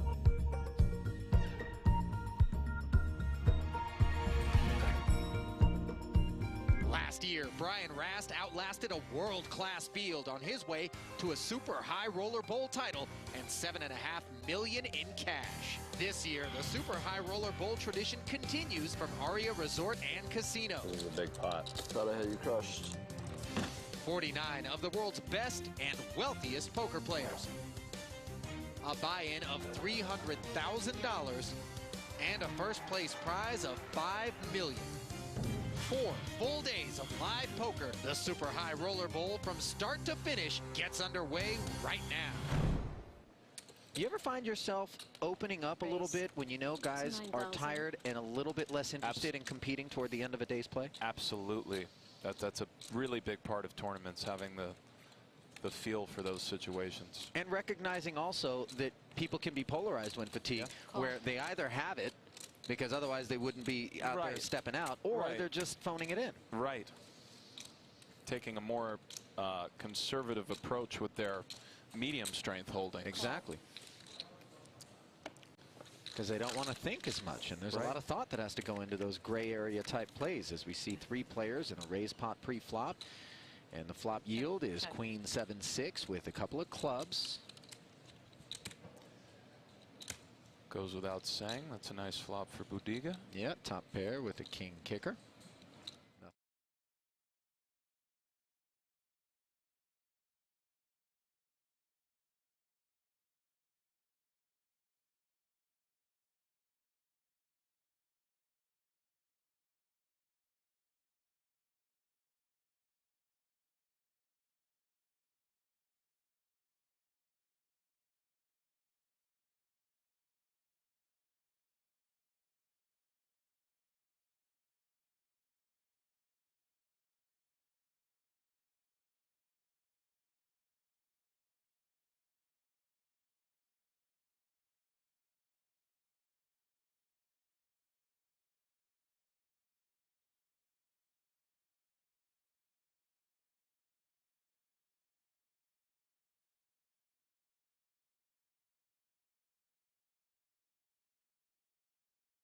he heads up and out of position. We haven't seen too many vicious coolers this tournament, Ali. Like No. 8-6 deuce or something crazy. And look at this. I mean, listen, I just want the people to know, I swear on my life, I cannot predict the future. And that's just very odd. You are a broom rider. If that deuce came, I really would have been speechless, because this is already one of the weirdest things that's ever happened to me. Set over set, one of the most horrific situations you can be in. I myself, on one of the few occasions in which I've played a higher stakes buy-in poker tournament, found myself in a similar spot against Gabe Kaplan. Cost myself a cool 20,000 on Poker After Dark. That one hurt. And this one's going to hurt as well for Dan Smith, who checks it. Over to Rainer Kempe. Sounded pretty painful. To the great Gabe Kaplan. 165. Right now, Dan Smith has major problems, and sometimes it's okay to spell out the obvious. Dan Smith, after this hand, could easily be crippled. He may elect to just start check calling, but even so, unless a 7 or 9 of hearts rolls off, Kempe has a lot of great cards to barrel, get check raised in all likelihood, and this is just so brutal for Dan. And he's using a time extension here. Why do you suppose that is? He knows he's going to continue in the hand. Well, he's not trying to make it look weak, is he? Of course, no. He's trying to decide whether to call or raise. I mean, there are times you are beat here, and again, being the relative chip leader versus another chip leader, this is an interesting situation because he might be well advised to simply call the flop. However, if he raises it, he does know that he will probably have to go with it. There are some extreme 475,000. 475,000. Music to the ears of Rainier Kempe with 2 8s in his hand. A set. And he's got to believe he's golden here, right? He's not up against the 7-9 and probably not up against the 2 10s. Not impossible, though. Not impossible, for sure. Golden is a touch more than what he's feeling, but he's feeling pretty good. It's one of these spots where 2 overs in the flush draw come to mind, maybe. I don't think Smith Queen Jack check of Hearts. Yeah, no? exactly. I don't think Smith check raises Jack Queen of Hearts. The hand is too good. You kind of don't want to be forced to sort of fold it given stack sizes or decide you have to get it in because you've put yourself in a spot where Kempe using a time extension. Pot odds are just too good, and this is a really sickening spot for Dan Smith. And I just don't know how I just went out there and said we haven't seen a vicious cooler. I feel bad for Dan. Of course, me saying that did not influence the flop, but it's very weird. I'm having a very philosophical moment. This is a situation where Rainer Kempe is that speeding commuter train and Dan Smith is that car stuck on the tracks. In all likelihood, they will get it in. My only question, as crazy as it may sound, is there any way Smith finds a way to get away from this on the flop? Just given that we're on the bubble, he's such a great player. And Rainier Kempe says, I'm all in. Kempe's reached. Yeah, Snap call by Dan Smith. But you notice the trepidation in his voice. He called. He doesn't want to have to play this hand on the bubble. So Two relative chip leaders.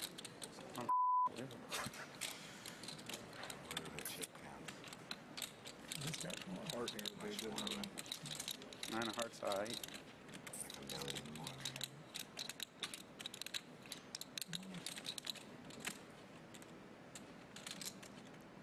It's looking pretty thin at the top of the screen next to the outs graphic. Does have backdoor hearts. And of course he can hit that 6, but yes, 9% is pretty thin and just a deflating feeling for Dan at the moment. So brutal.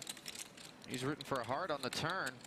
Instead, it's an ace, and now he has one out, one time to avoid a massive blow. Unbelievable, really. Really. Set over set in this situation. Just horrifically cold.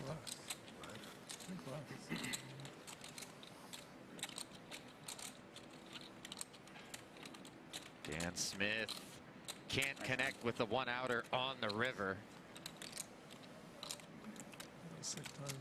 Set over set, one of the grossest feelings in all of tournament poker. See 3 calls. Berkey, undeterred by the outcome of the last hand, limping again, this time with ace-9 suited on the button. And again, Kempe and Holt so range-oriented in their preparations and have a lot of ideas on what they'll do versus certain styles. Often that style is a player who generally min-raises pre. Kempe with a real holding. Second straight time he's raised the limp from Berkey. And a call. He's got 2 7s, and this time Berkey is going to call for his whole stack. Well covered by the chip leader, and at risk. He's behind with 2 overcards. And just like that. Is this kind of what Berkey was scripting? He was saying, I'm going to continue to do this until I get the right opportunity to try to double? Yeah, I think A, it reduces variance, and B, Berkey was hoping that Kempe and Holtz to a degree would start attacking his limps and he would have some reships much like this, which is very reasonable. And it's a multifaceted approach, one that in the next level Berkey could stop limping and then resume. So if Berkey can win this pot, he will vault over Phil Hellmuth for 3rd and chips, but he's going to need some help, and the board is 7 high, top set for Rainer Kempe, and a very uphill climb for Matt Berkey. If he doesn't get help on the turn, he'll be drawing dead and done in 5th. Some possible splits. certainly. Needs a spade, 5 or a 6. And he does catch the spade. Wow. There it is. Best case scenario. He now needs 1 more of those spades. 7 outs once for his tournament life. Rainer Kempe's thinking red card.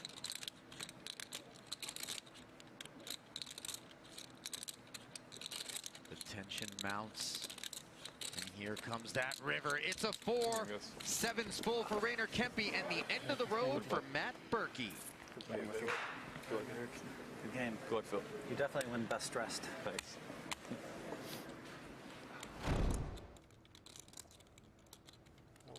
All in. Moving all in here with the ace. Oh my. And he's been called. What is he up against? The ace-10. Disaster for Eric Seidel.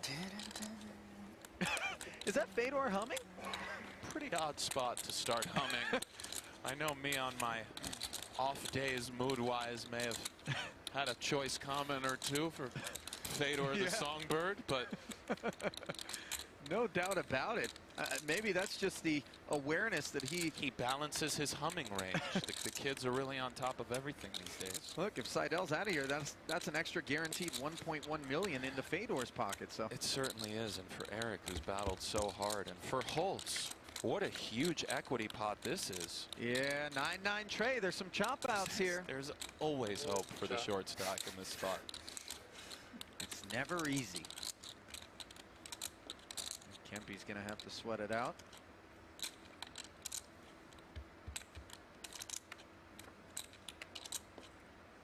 Now picking up some more chop outs. Yeah, the ace on the turn. Notice that paint. Can't win anymore. Seidel cannot win the pot outright. That is correct. Very, very insightful observation. He does pick up many chop outs. 9, an ace, a king, queen, jack. Instead, it's a 6, and that's all she wrote for Eric Seidel, who really fought hard. You can't say enough about Eric Seidel. You just can't. How do you normally celebrate, Nick? You make a big score. You got a go-to? That's a good question, Ali. First, you got to win one. You know what? It's too late. And why don't you keep your little jokes to yourself? Two-time bracelet winner, one-time World Poker Tour There you winner. go. There you go, Ali. I know. Thank you. I know who you are, buddy. I also have won multiple tournaments in New York City underground clubs when I was 16, 17. Took down quite a few, like 4 or 5 player tournaments. They know what's up. Oh yeah. You guys know who I'm talking about. Those Colossus events. They remember. $25 buy-in, 6 of us, vying for New York City poker history. Right. 1.2 million. I myself. Raised 1.2 million. What have we walked into? Looks like both players with a pocket pair. Holtz making it 400K with the Ducks. This is close-ish for Fedor. All in. Oh, and he says all in. Wow. And just like that, Kempe. And a snap call from Kempe. 4-to-1 This could favorite be to it. take it down. Fedor with 2 Ducks. A 4-to-1 dog roughly against Rainer Kempe's 2 Just 8s. for the spot of 2 Germans being heads up and the guy winning with 8-8, it's kind of it's kind of the cherry on top. Not sure Holtz is seeing any cherries on top at the moment. You know, mentioning Anticipating. No, he's kind of got the step. You know what? I won't be mad at you. I know you won't. I know you wouldn't be. I know you wouldn't be. Tend to believe Fedor there, but nonetheless, he's thinking deuce. 10-9-5. Running hearts, of course. But if Fedor doesn't help, Rainer Kempe is our 2016 champion, Ali. And the turn card is a 4, down to just 2 outs once for Fedor. Otherwise, Rainer Kempe is our champion. This is for a $1.5 million difference between second and first place money. Can Kempe seal it? Yes, he can. And Rainer there it is. Kempe is your 2016 Super High Roller Bowl champion.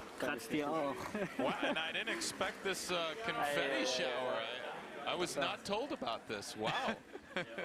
Nobody consulted with me. Give Holtz the ring. Sie waren das jetzt hier? Ah, guck mal, ein bisschen bling bling. It begins in this city, in this venue, at these tables. 56 players will enter this room, each with a singular goal: winning the Super High Roller Bowl. I would say that the Super High Roller Bowl is the best tournament of the year, and I say that with confidence. $300,000 gets you in. $6 million awaits the winner of the one event on Earth for the highest stakes with the toughest field for the biggest money. The 2017 Super High Roller Bowl. This is where it begins. Let's play some poker, boys.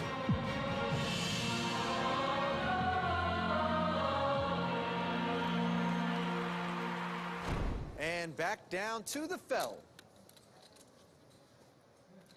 This feels like last year. Somewhat, perhaps. A suited connector is a nice hand to have in your small blind 3-betting range versus really any. Oh my goodness. What about is it nice when this happens? Because this is a classic. Wow. I mean, Top set against a straight. A cooler like this early involving Phil Hellmuth is really astounding. What sort of run out can Hellmuth possibly get away from here other than 4 to a flush or a straight, perhaps? The runouts that Hellmuth gets away from kind of slow down the action anyway, were it to be an 8 of clubs or jack of clubs. So, correct. Of course, that's nice for Phil. This, it goes without saying, is really problematic. And he does elect to raise the flop, and oh boy. Bottom, I'm as random seemingly as Phil can be. When he raises 7, 9, 10 with 2 clubs and a 3-bet pot, it generally indicates strength of some sort. Correct. Whether it's... What's the bottom end of that strength, though? And Phil, most of the time, would call here on the flop with king, queen of clubs because he doesn't want to have to either get it in or simply incinerate that equity. And Bonomo elects to call, which is... And he picks up a flush draw to go with his 10 high straight on the turn. Not that he's concerned about being up against Jack 8, of course. Does Phil find that pot control-y check button somehow with 3 10s? I don't think so, although there are vulnerabilities to this hand. Sometimes... And a lot of cards on the river you don't want to see. You do want to protect against a lot of cards you don't want to see, but you have to think about the overall scenario in the tournament. Everything comes into play. There are some benefits to checking here, but it's very hard. 60,000. Justin could easily check jam here, given that he could pick up a variety of draws. 7x of hearts. This is going to be, in all likelihood, You may want to put the greens on the bottom. Just an all-in from Justin, and Oh, I know. wow. Yeah, I mean, could King Jack of clubs factor in here? Wait, I'm giving too much information. Certainly you fear King Jack of clubs, or King Jack in general, if you're in Phil's seat. Although Same check thing. raising the flop with King Jack in general, Same. less likely, I would imagine, no? Could happen. Same thing from Justin. You fear running into a straight. My God. There it is. And it's all in the middle. Oh my God. I escaped. Oh man, that's going to be hard to pair the board. Oh my God. Elmuth needs a 7-9 or queen here. Wow. Fill him out. 30 minutes, go get that. 10 will work as well. Oh, we'll go take your time. 15. I guess maybe I should have 3-bet you before the flop. I knew you were going to 3-bet me light a lot today. That's what I do. I know. Wow, what a flop for you. It's amazing. That depends on the river card. No, I said what a flop for you. Oh my God, wait till people get this update. And the 3 on the river. Guys, oh my God. Try to outplay me. The best player in the world. I'm just going to re-race Phil with 8-6. He's going to flop top set, and I'm going to flop a straight. And the stack sizes begin to increase as the field condenses. I'm sure we'll see some even bigger pots. Wake up cards.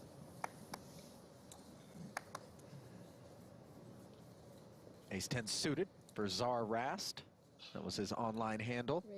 It was. I've tussled with him many times, both online and live. You were the takeover. I still am the takeover. You still Ali. are, okay. I haven't rumbled with you online in so long. Yeah, I'm around from time to time when I duck out of the country and get that itch. Of course, online poker no longer available except for specific states here in the U.S. We're talking New Jersey, Nevada. Ridiculous. Ridiculous. A little bit shocking. Certainly disappointing for the big fans of the game. Everybody's suited here. Nice guy. And the board, 2 clubs. Queen 8-6. Rast with the nut flush draw. Heart with the flush draw and open-ended straight draw. And Katz with a pair of 8s.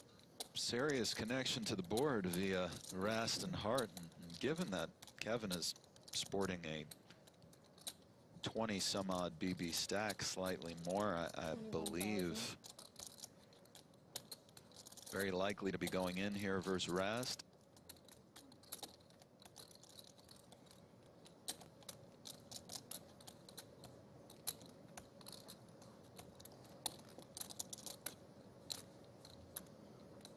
I'm all in. All in. And sure enough. Of course, the correct play for Kevin. Call. And Rast says, I have to call. He happens to have the best hand, and it's got More Kevin like in pretty rough shape. A 2-to-1 dog for Kevin, and rough shape indeed. Yeah, you still got a bunch of... Oh, I know I got out. I just didn't want to see that. Yes, that's true. It's- You want to see ace queen. Yeah. Don't forget about the red 9. Where's the red 7? Just put it straight out there. Blank it out, put it straight out there. Just anything but a club. Blank it out, put it straight out there. Got a wrap. A wrap of outs. It's a hold'em wrap. Minus the club. That's not my specialty. Not really mine anymore either. But used to be. Here's the turn card. He It's a does hit 5. that straight, so now it is Brian over a 4-to-1 dog hunting for those clubs. Only 7 of It's your them. lucky dealer. You're good. That's my girl. Down, let him feel it. That's my girl, huh? Come on, Mad Dog. And at least there's a... Hold on, Mad Dog. Here comes the river. It's a 7, and Kevin Hart. Hart retains life. Kicking they Kicking they Oh, boy. I believe Vogelsang wakes up with Can you aces. please be quiet? I'm You asking can't- you very nicely. you You can't said say talk. anything. Carrie, you can't. Where is that in the rules? Can you call the floor, Floor, please? you really can't Floor. even say a word. That's not a rule in poker. Yeah, it is. What, talking? You can't talk right now. Only heads up. Everybody's getting a little testy, Ali. Well, listen, a lot of money hanging in the balance. That's man. right. Stress getting to folks. Kernick and Koon are about you to allowed throw to talk down. turn a hand? 10 seconds. What's the rule? You are allowed to talk. Even with three-handed, him left. Absolutely. Okay. Absolutely. Okay. Can I have 30 extra seconds? Because I've been trying to get him Yes, to he stop talking. should. We've been like calling him before. Absolutely, he should get extra time. I've used the time. I spent 2 You minutes should trying have to as get much time as you want. 115 when he called for the floor. It was at 115 when he called for the floor. I looked. Multi-way pops, even if a player is all in, Okay. it's still considered a multi-way Not a word. pop. My apologies. I was So, wrong. how much time was left? So Justin's already used the time extension, so he has until 1 minute. Here, Can I I'll say give him. something? I'll give him one of my banks. I'll forfeit it. Can I say something? There was a bunch of talking, so he really should almost start over. So a reasonable, said that. Well, let's not get carried away. How many time banks are we going to make up here? You know, Justin, you That's agree fine. Reasonable. Okay, 30 seconds starts right now. So it's 648 more to call, right? 648,000 more to call. Yes.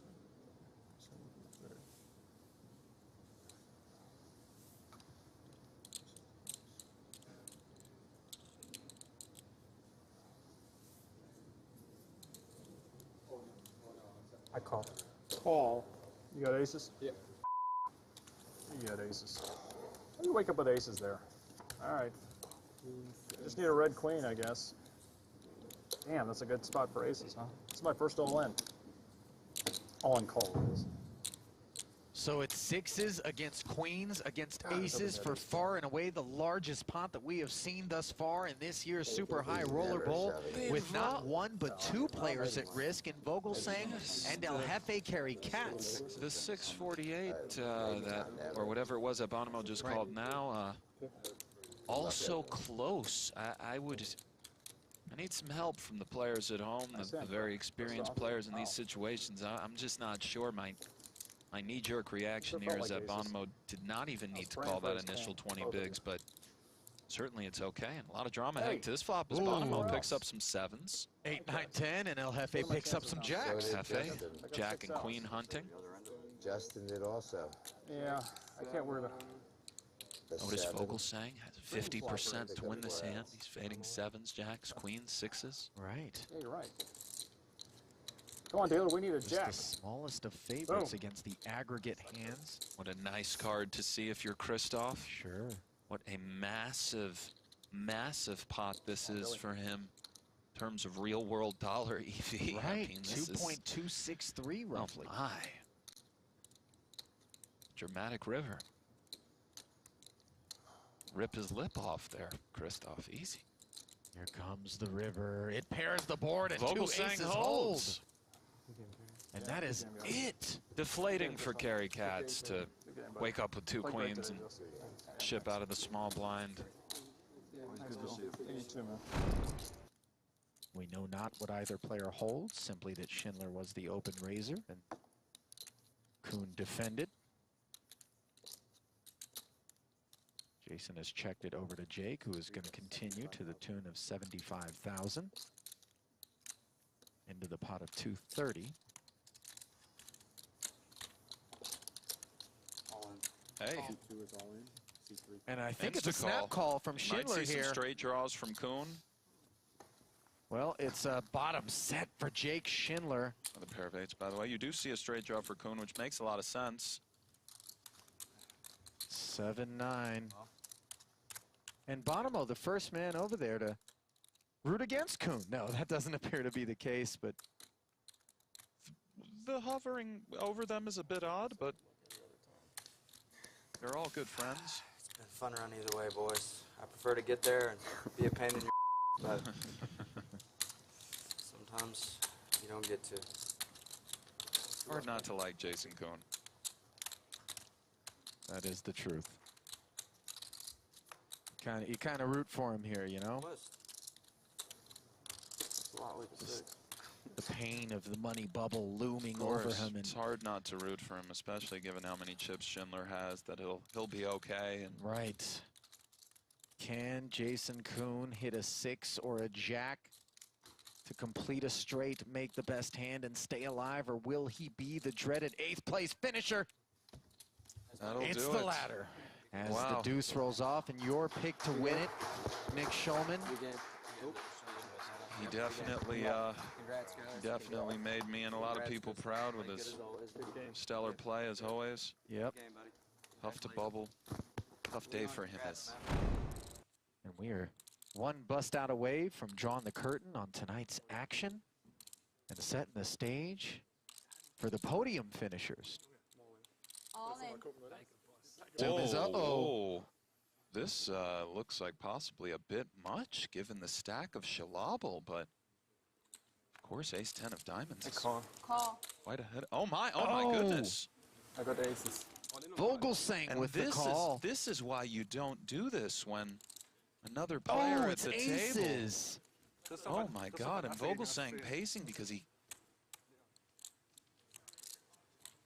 wasn't really expecting this situation, and Shalabel just counting his lucky stars. You know, Sukernik has kind of shown this propensity to be willing to just gamble it up and ship it and kind of intimidate. It got him here so far, and Sukernik has really played very well in a lot of spots. I think he overextended himself here given the stack of Shalabel, but onto the flop we go. And could Shalabel be laddering up yet again? This is a major ladder up here. Here comes the flop. Leon's thinking diamonds, only one available. A king out there. A dangler for that running Broadway. We got to put a diamond up there just to keep him drawn live, don't we? Or a runner to a straight. That's right. And Christoph's thinking, just put the 4 of clubs out there. Yes. Here comes the turn. It is a diamond. The suspense is always there. It's just never easy.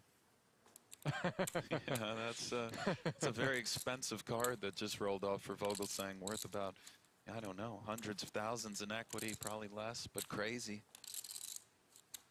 Can Sukernik snap aces? What is that king of diamonds worth? Here it comes. There Oh, it it's is. the 3. Okay. Good game. Good game. And Sukernik finishing in 4th place. Incredible showing for Sukernik. Round of applause warranted. Schindler now with Jack 8 suited. Call. Limp right in there. Yep.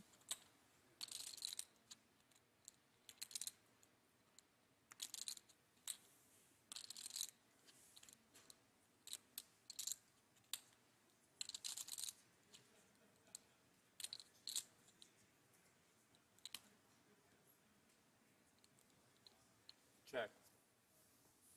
Christoph, as usual, taking his time, regardless of his range, and then making his decision, which is a check, and 10 trade deuce on this board. Both players, of course, sort of connecting to this board as Schindler has some backdoor possibilities and swirling around that 10. And Vogelsang, top pair, 7 kicker. A very good hand playing heads up. Versus this smallish bet, might Christoph raise simply to get some chips in the pot, which was with which what figures to be the best hand. Call. No. Onto a turn. Ooh, look at that. Has to be the most fun turn card in the deck, Ali. Christoph makes 10s and 7s. Schindler with a gut shot and a flush draw. A very standard spot for Jake, of course, to 400,000. continue betting.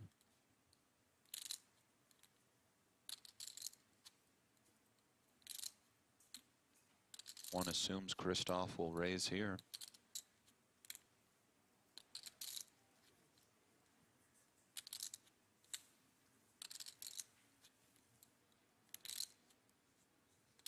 seconds. Raise. And this is one of those spots, 1,500,000. Nick, where that lack of time extension really looks to play in as Christoph has check raised to 1.5 million, another 1-1 for Jake to call. And I think Schindler's call here is quite standard and will be getting made. I don't think Schindler comes over the top here. 10 seconds. He calls, perhaps has some river bluffs in mind if he misses, but Call. let's see what this river brings. Schindler finds himself as a 3-1 dog. Don't look now, there's 3.5 million in the middle. This is a big one.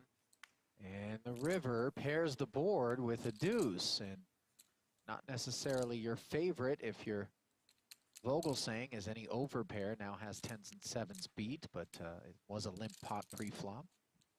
That's right, and I think Vogelsang feels quite confident with these 10s and 7s. You're absolutely right. Of course, overpairs now do counterfeit the 10s and 7s, but still certainly bet for value here. 2.3 million. 2,300,000.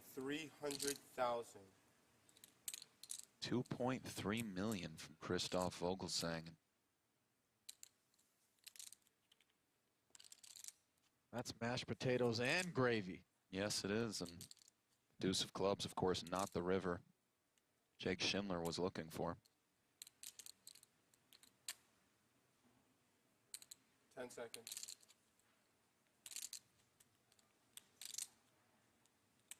All in. Whoa! Oh my goodness, Ali. All in. Wow.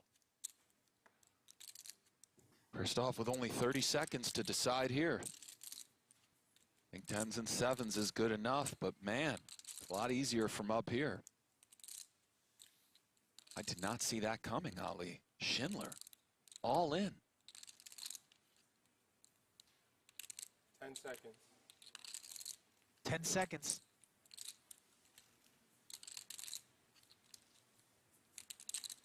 Call.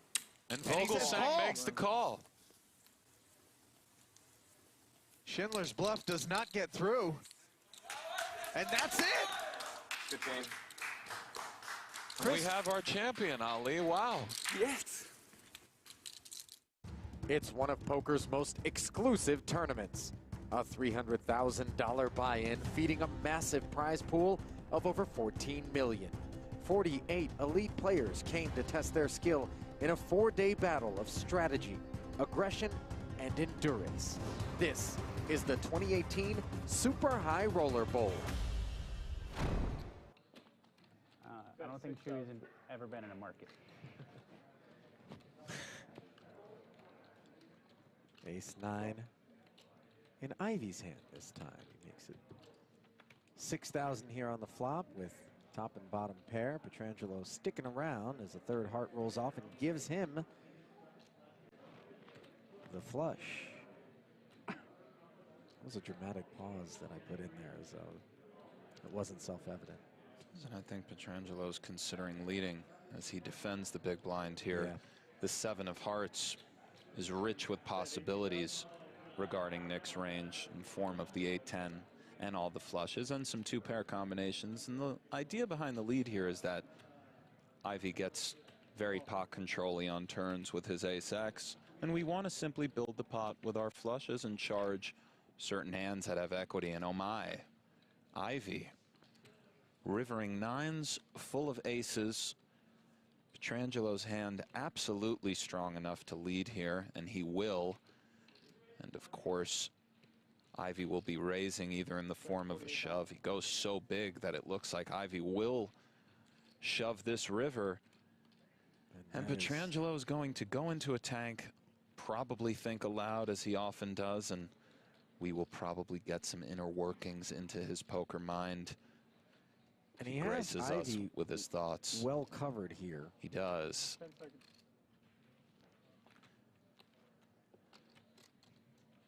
Oh, and Ivey. I like this. Yeah. Why not? You know.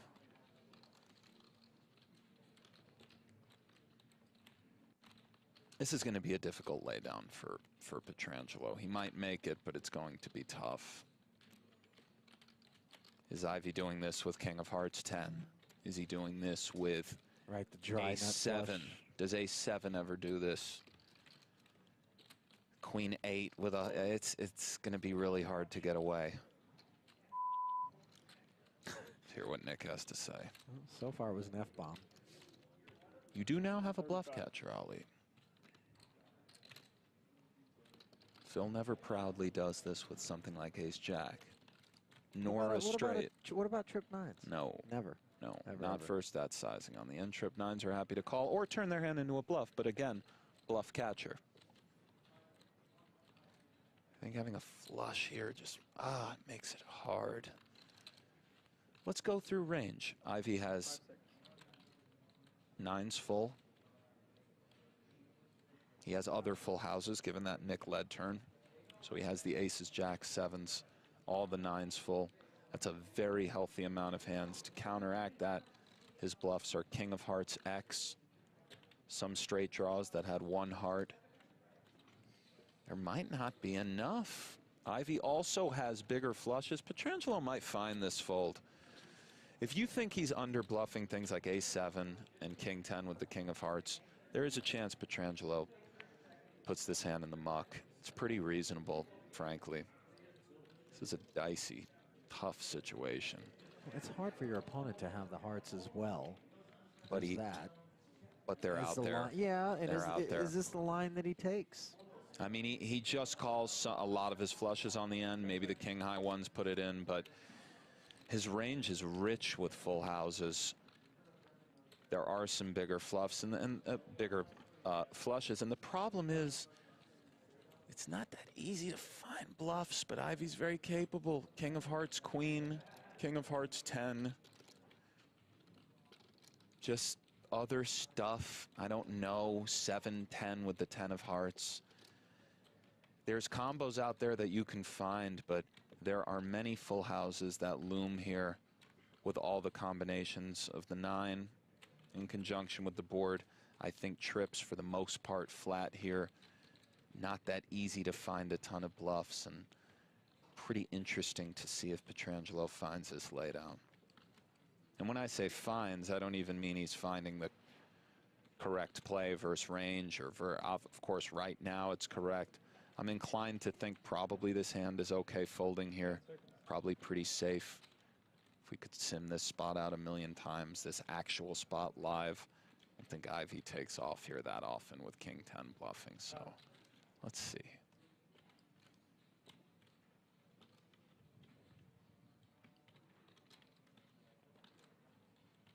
It's 135 total? Yeah. Gross spot, Ali. Indeed.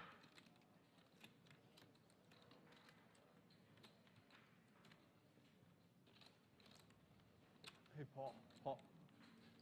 $250,000 chip pot. Another food order in for me? My hand out on this 30? Yeah, the restaurant did. Pietrangelo has time bank issues as well. He's out of extensions, so he must make a decision soon. 20 seconds.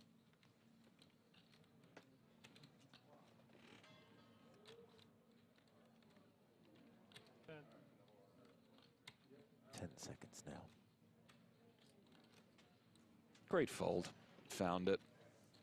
Yep. Beautiful. Time well banks, done. Well done, invested there. Pietrangelo. Yep. Absolutely. That's why you use him.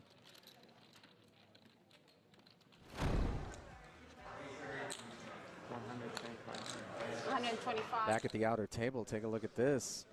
Badziakouski has flopped an open-ended straight draw up against Stephen Chidwick, who has the overpair with 2 kings, and Mikita has bet $125,000 into the pot of 150.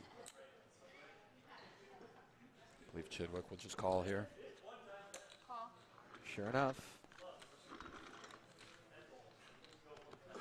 Another 250 into the middle, 400,000 the pot size. Chidwick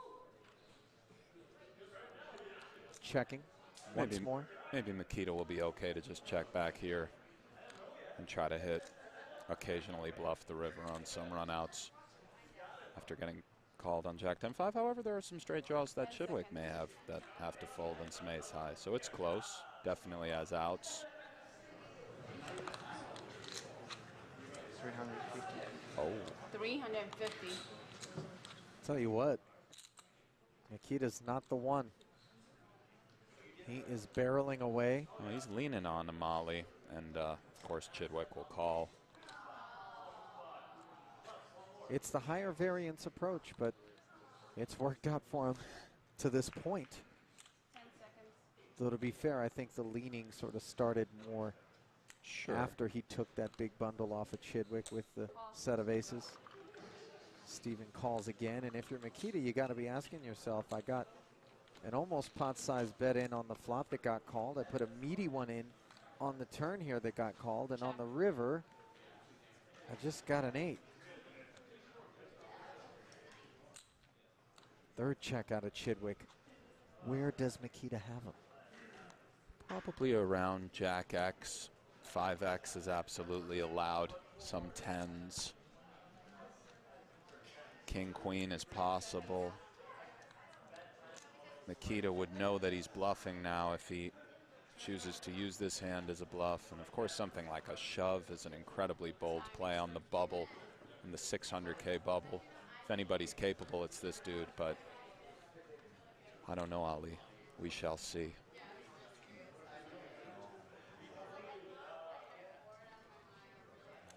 All in here would be tremendous to watch. I don't think we'll be fortunate enough to see it, but he is still thinking, Ali.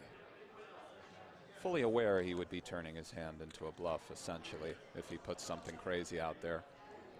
Or conversely, might he think that if Chidwick had some sort of draw, it's best to check back with the showdown value of an 8? I feel sizing-wise, I mean, it's a pretty enticing move to just put Chidwick in. It's also quite maniacal, but think about it. If you're Chidwick with Jack Queen, Jack King, even 5-4, do you really want to call off 1.8?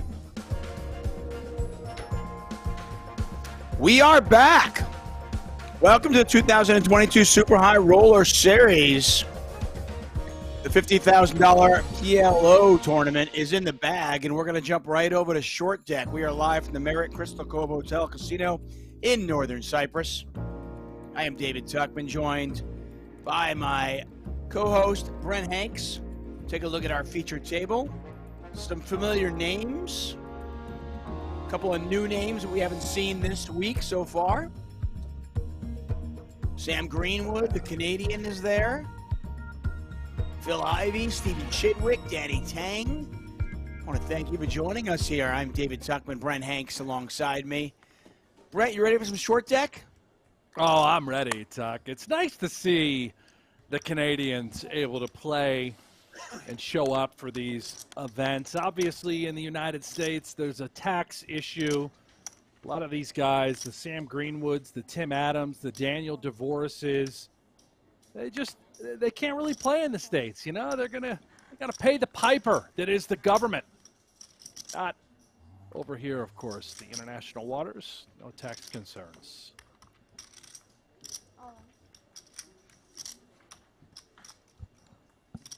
If you're new to See Short Deck, a lot of this, all in, yeah. I was going to say, if you're new to Short Deck, you get a lot of this, and it's going to be a lot of all-ins. We don't have a ton of chips at our featured table, so a lot of all-ins. Equities run pretty close, so if you can get your opponent to fold, that's a huge win. Short Deck, an interesting game. No deuces, 3s, 4s, or 5s in the deck, so it's a 36-card deck. Flushes beat full houses. There's no small blind, no big blind, just an ante game. Everybody antes. The button antes twice, and the action begins just to the left of the button. It is a deny equity / gambling sort of atmosphere as players try to build stacks. You'll notice the little tickets right there by Ivey. That blue ticket says reload. You buy in for 50,000 and you're going to get 2 of those reload tickets that are worth 100,000 chips each. You go broke, you pass them a ticket, you get 100,000 more in chips, stay right in your seat, continue to play.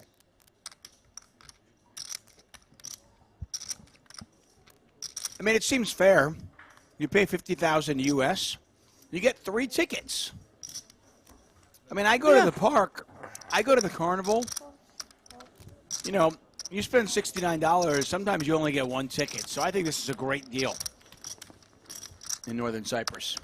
Good for them. I want to thank Heidi. Say hi to you guys in the chat. Know, it's just, it's cheaper than Six Flags here. Oh, that's for sure. Jimmy Bluffett, Reno Grinder, Damning Alam, Kiter Vickman, Mike Heidi. By the way, I'm so used to seeing weird names. I'm going, I read Mike Heidi in my head first as Mickey Heidi. No, it's just Mike. Fred Withrow, Tennis Files, Poker Shark. Thanks for joining us, everybody. We're going to be here for the next couple hours, playing some short deck. This will be the final table tomorrow morning, so make sure you set your alarm. 7 a.m. Eastern time. Brent and I will be back in the chairs. We'll be talking some short deck tomorrow morning as well.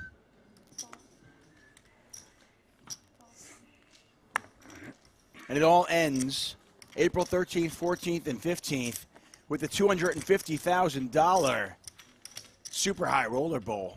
Make sure you join us for that one. Jeff Platt and Brent Hanks will be calling the action on that one. So Jeff just comes in for the main events now? Is that what's going on? Yeah, main event Jeff. That's his calling card. He's we talked about it before. Let's face it, Tuck, he's a celebrity. Yeah. Wow. Doesn't have time for these early events, you know. He's got a lot to do. He's got to walk his dog Buddy. He's got to go on Tinder dates. And it's a pretty big deal these days.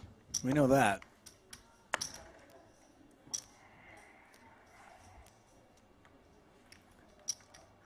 Doug Cronkite in the chat. What's up, Doug? He says, wishes there was a small place or a place he could play a small stakes short deck game in order to learn. Yeah, you know, that's... I think they had a 25K. I think they had a 25K one instead of 50K. I don't know about GG. Obviously, we can see they're a main sponsor here, but do they offer low stakes? I believe they do. GG Poker? Well, I believe they do. I know the World Series of Poker. I know we had a 10K short deck. I wonder if we have a 1500 this summer as well. Did we have 1500 short deck last year? I don't think so. I want to say No. I saw Matt Berkey put out a post. Just a 10K variety? You know, yeah, and he was saying that they need to drop it down to appeal to the masses. A little short deck bracelet event, little gamble.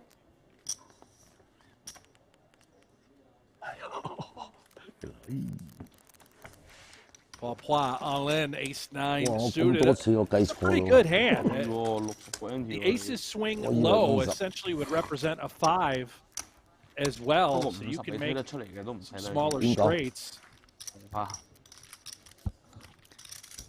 Just amazing, as if the ace wasn't powerful enough at every game you play. Now they swing in this game, too. It's just, I love it.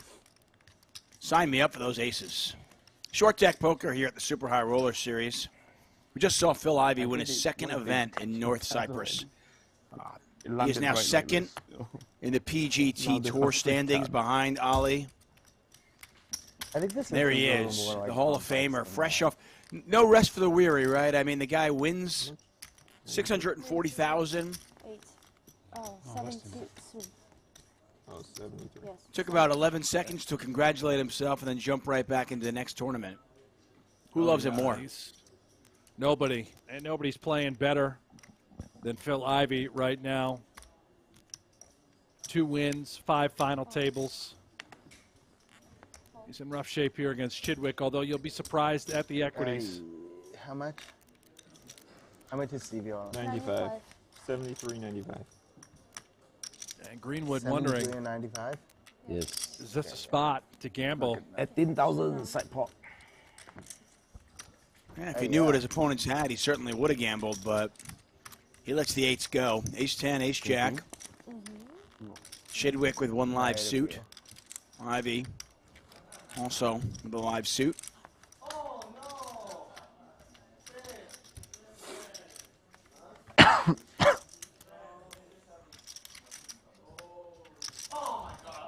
Here's a jack high flop.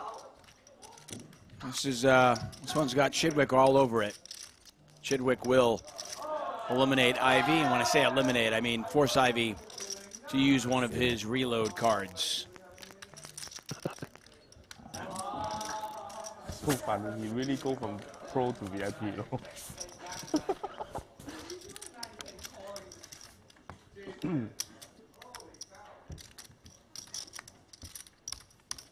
全香港嘅偶像嘅。Of course. His story is unbelievable. 100,000 more chips. Good job. Mr. Ivey. Go play low stakes. Who's Climb, starting? climb, climb. Put his role. Elton. Elton? Yeah. Every Hong Kong poker He's my player favorite. idol. I love Elton. Whatever, man. Huh? Fine. Go away then.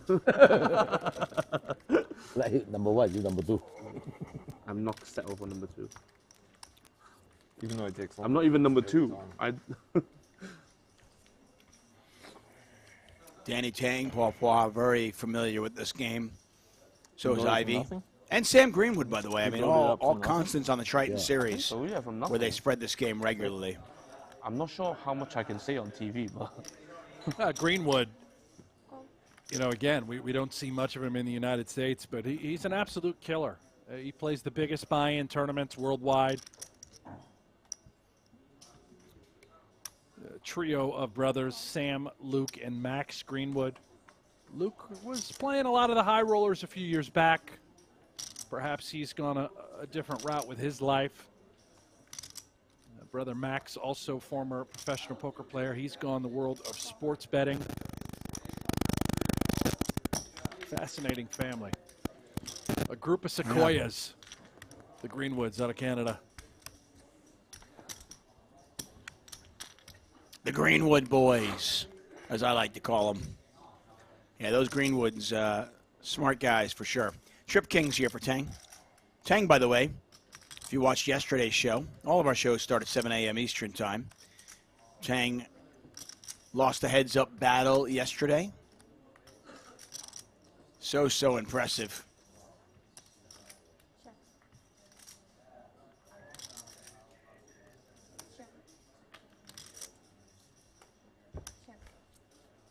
Marius Gersha defeated Danny Tang yesterday in that heads-up battle. That was the No Limit Hold'em, event number 3.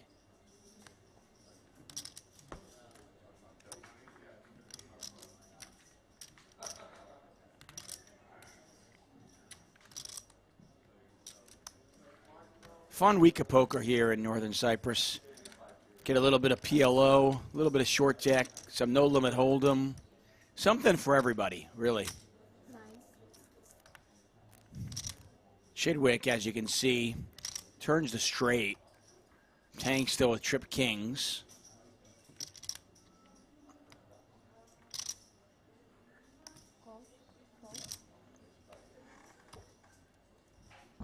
Tang looking to fill up on the river.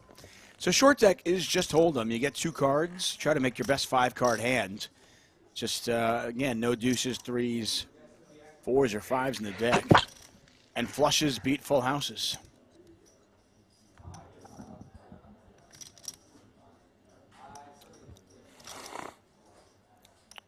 Brutal one here for Tang. Yeah, I mean, he's very aware. I mean, he can't really beat, he can't beat a good king, can't beat the straight.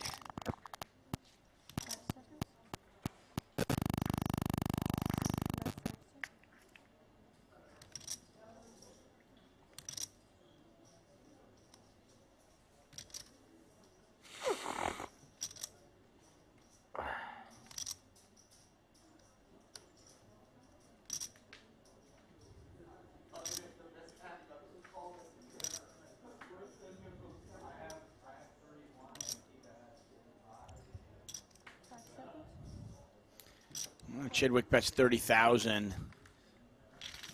Tang does not pay him off.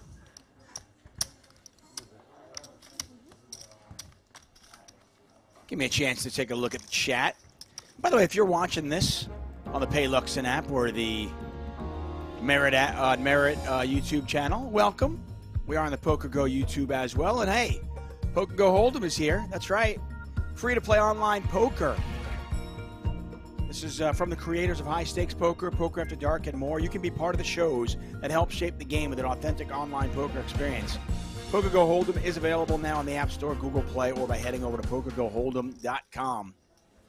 So as I mentioned, you can be watching this on the Merit Poker YouTube channel, on the Lux and Pay YouTube channel, or of course on our PokerGO YouTube channel. We have nearly 250,000 subscribers. If you have not subscribed yet, please do so. I would love to hit that 250,000 mark on my watch.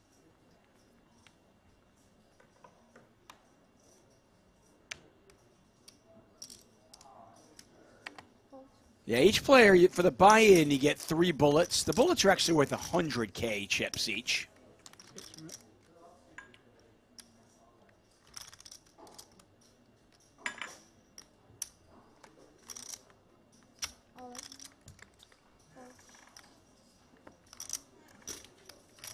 I am watching the chat here on the PokerGO, so if you want to join us, have any questions for me, for Brent, shoot away. I can see him in there, just to let you guys know. So the buy-in on this tournament was 50,000. You get 300,000 chips. They just split up into 3 100,000 bullets. You can buy in for all 3 if you want right away, but that's not what most players do. Most players will buy in 100K increments. Leo P says, do they just put all the pros at one table? No, it's random. But, I mean, keep in mind, it's a super high roller series, so pretty much everybody here is a pro. Well, I don't want to say they're all pros. I mean, you got some businessmen as well, businesswomen. But they're all names. That's for sure.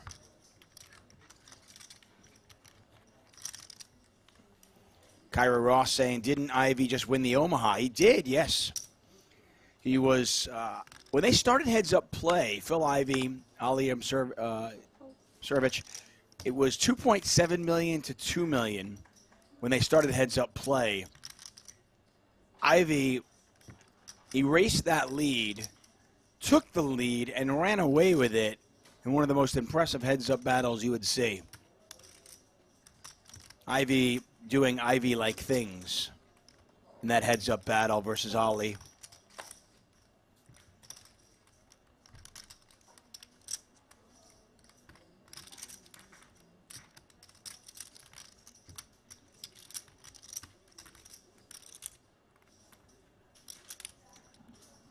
Jerome Burns. I do not believe Phil Locke is in Cyprus right now.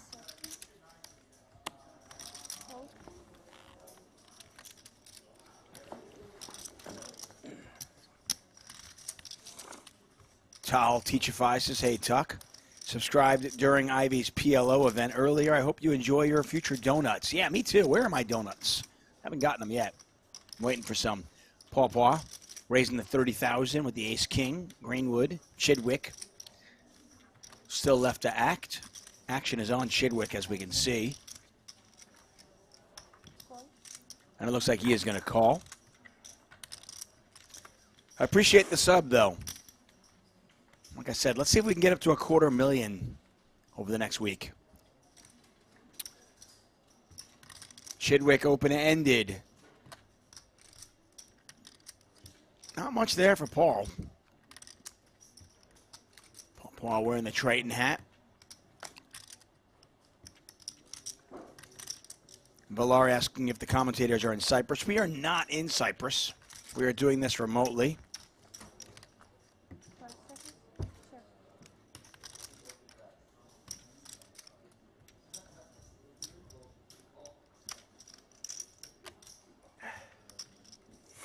Ali Najad, Brian Rast were flown in northern Cyprus, but Ali Najad's a pretty big deal too. So they just kept me in LA.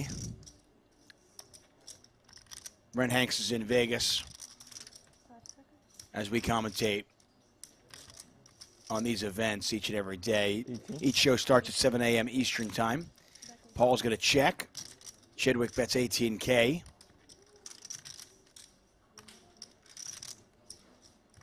Jerome Burns, happy birthday. Sorry, man, we don't do shout-outs, though. This is a professional show, buddy.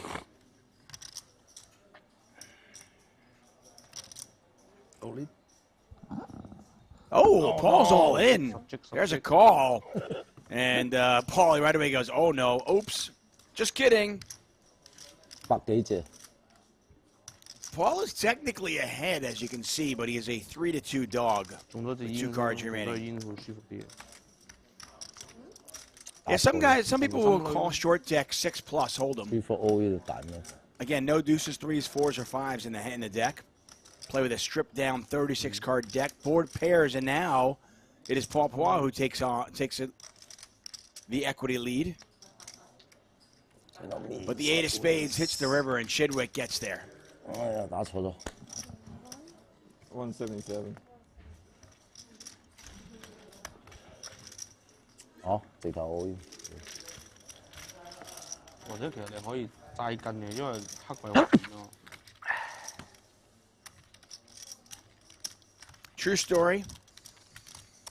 Tuckman is in his backyard, a.k.a. the Shangri-La, the Pizza Garden. I'm not actually in my backyard. I'm in my my studio in the house, but I do have a pizza oven in the backyard. True story. I want to thank you all for joining us here at the 2022 Super High Roller Series. We are in North Cyprus at the beautiful Merit Royal Hotel Casino and Spa in Northern Cyprus. Man, I will tell you, as much as I love being home for these things, I would love to be in Northern Cyprus. Beautiful this time of year.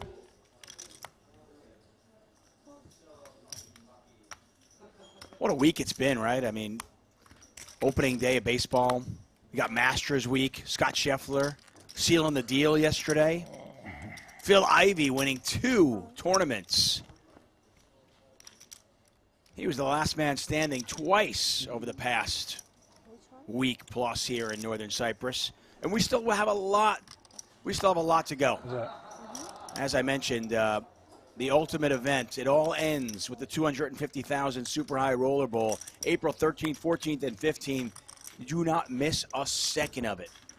Make sure you subscribe to the PokerGO YouTube channel and turn those notifications on. Jacob Spears says Jack 10 will always hit a straight and short deck. Maybe not always, but seems like it, doesn't it? Like this. Jack 10, a huge hand. Jack 10 suited. It's like having aces in short deck, but it's not aces. I'd almost rather have Jack 10 suited than aces. Well, certainly after the flop a lot.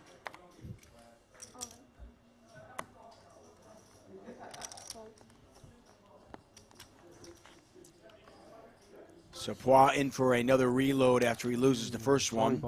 Again, each reload is worth 100K. Players get 300,000 chips for their 50K US. Bren Hakes, David Tuckman here to call the action. Thank you all for joining us. Maybe you sorry to me, I think. I think more likely you sorry to me. Well, play better SK.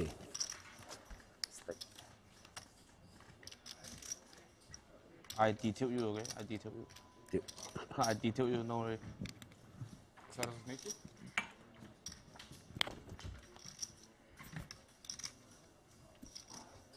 Yeah. Okay, don't take it back first. Like, just in case. Ace of hearts, 8 of hearts.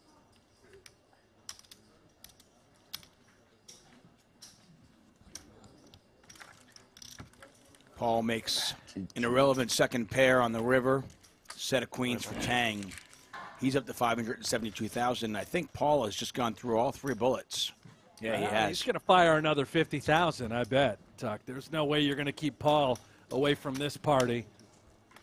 Rebuy. No. Paul Pois. I mean, keep in mind, not only these players are here to play poker, this table out. But you add in the pandemic for the last 2 years. And you're talking about a lot of pent up, just, they want to get in the action. So. Oh, yeah. The rebuy, Jason? No. Yeah, Koon. Yes, it is, Danny. I believe. Hey, we lose Paul, we get Jason Koon. That's fun. I think he must have rebought, he said. Number 1 rebuy of the trip?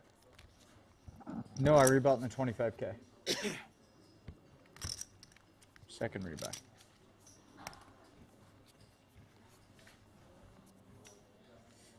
Very careful. I'm very careful. All right. Aces to kings. Something like that. When is it 250? Tomorrow? 2 days, 3 days, something like that. What's tomorrow? Is it?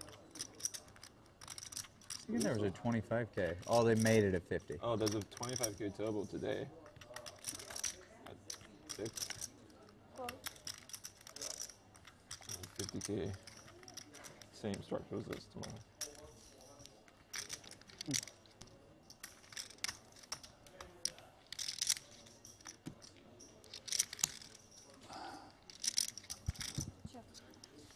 As always, the players are talking. We'll do our best to lay out so you can hear their conversation.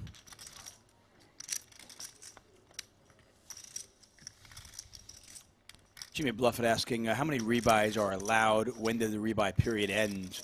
I believe there's unlimited re-entries in the preliminary events.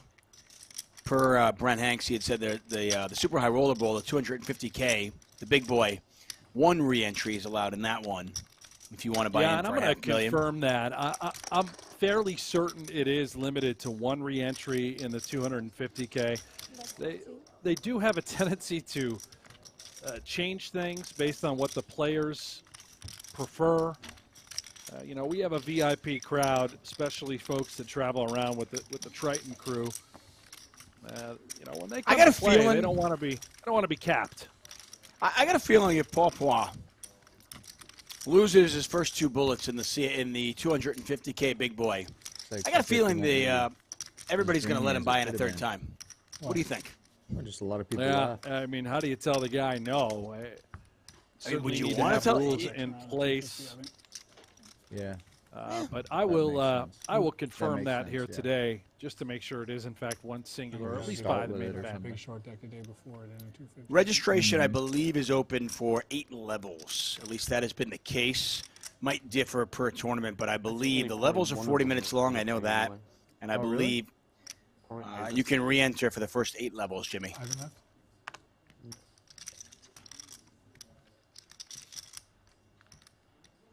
Hard for people to get away for 15 Sure. days. Yeah. They have businesses and things to do.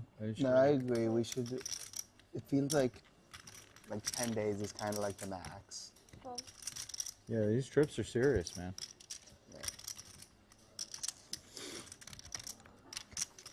Yeah, talking about how long these trips are.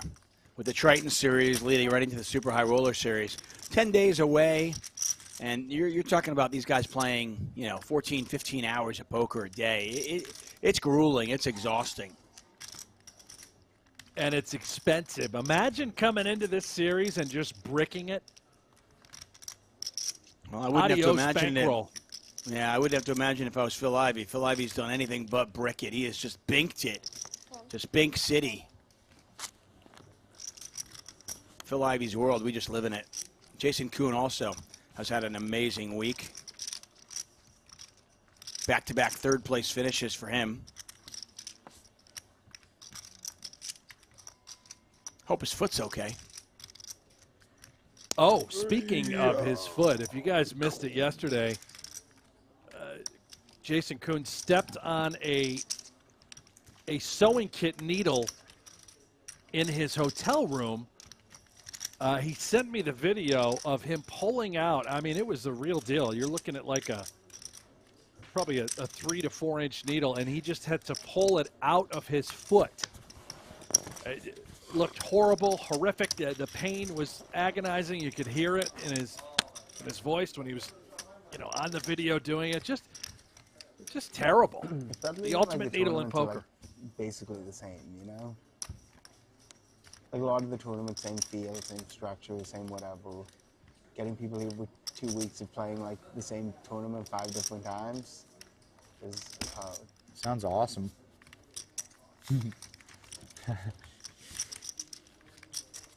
Sounds awesome to me. Yeah.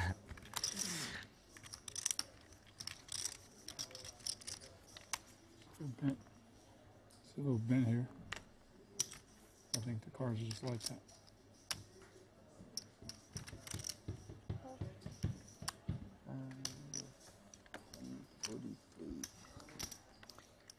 You noticed last hand, Ivey, Chidwick were all in.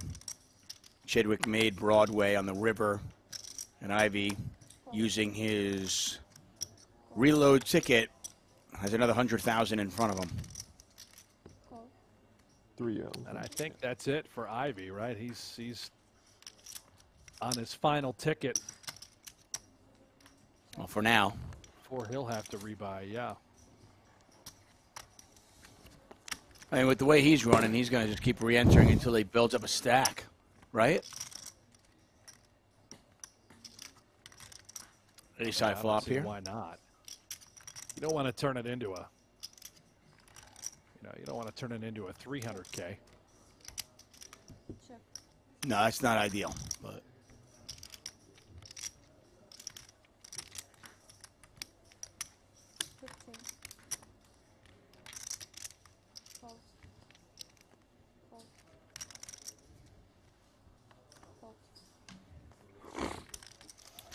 Some superstars of poker at this table, as you might expect. Jason Koon, Phil Ivey, Stephen Chidwick. Who's with me? Who are you asking what? I don't know. Anyone? Is this just What? Does this mean anything? The number 3. Well, yeah. Is that it? That means What's up? peace. That's peace, yeah. What's up? Hey. But I don't know what that is.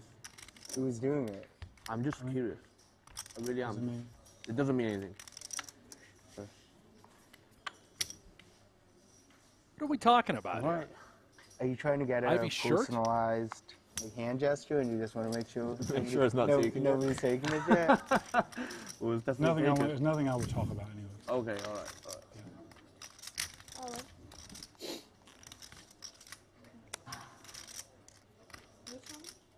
Huh? Brent, I'm not going to lie. I'm in the dark on that Right one. there? I don't know. I don't know what was going on there, but we got an all-in from Koon. Ivey all-in over the top. Mine's at 82, I think. Chidwick might want to gamble here. Queen 10 suited. This is a fun spot. Kind of just part of the game and how you accumulate getting in these 2- and 3-way all-ins with these sorts of holdings. 82. Obviously, if Chidwick sticks it in, it's not like he thinks he has the best hand. It's more about equity and understanding that he'd be in a fine spot. You can see everyone is live as far as cards and distribution are concerned. The first 5 or 6 levels of this game just feel like, okay, you got something connected? Yeah, go with it. 82. See if you can build a stack up. Just in case. Give me a little pre-count. In case I have a little change. I like it. That's why I pull mine back every time, too. He might have counter-jinxed me. I don't know, man. Saw that?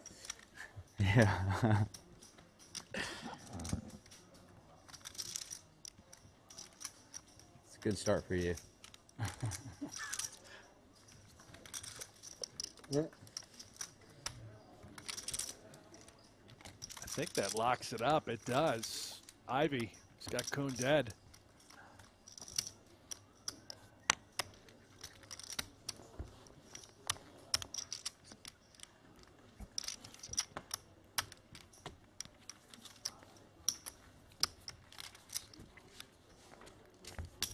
Ivey now up over 200,000. Koon turning in that reload ticket, give another 100,000.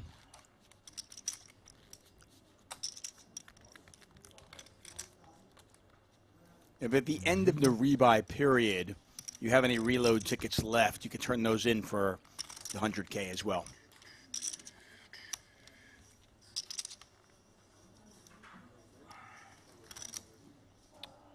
There are no blinds in this game, just antes. Everybody I was antes. just about to address that. Yeah. Everybody antes. The button antes twice. Action starts just to the left of the button. They are playing no limit. So if you want to play, you got to just put an extra ante in there. The button can check if there's no raises, and anybody can raise. You'll see a lot of premiums dealt. 2 kings here for Chidwick. Not nearly as valuable as a couple of kings in no limit hold'em. Very vulnerable. Chidwick's going to press the envelope. Just kicks it up to 30,000. Sort of an invitation for a lot of hands. Come on. Come party. Greenwood's got a fun one. Ace-7 suited. He bows out. Yeah, and look at these equities. I mean, 10-8 suited versus kings, and Chidwick's a 2-to-1 favorite. That's it. And because of that, that really...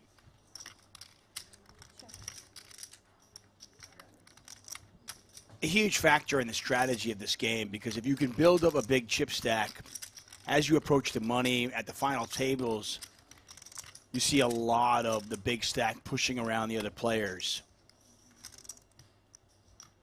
Because, you know, the short stacks are just never way ahead. So what's the point of risking? 5 seconds. 75. Seems like a hard one for you to miss. 8-9 suited.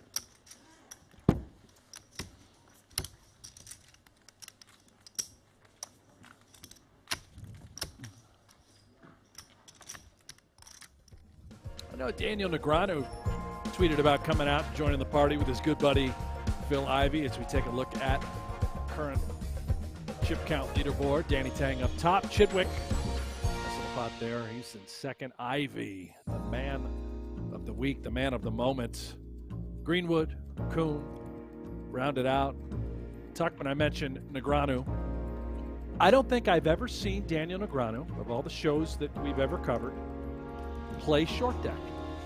I don't know if that's the same for you, but I'm pretty sure that Negreanu is They're putting less and less. been short deckless. Remember, at least on my behalf. I mean, in fairness, the game's not spread very often. You said you RIP'd it in Vegas, at least at the PokerGO studios. He certainly was not. I don't think he's been in a Triton series yet. No. Might be the only game Daniel Negreanu's never played that's been televised is short deck. Fold.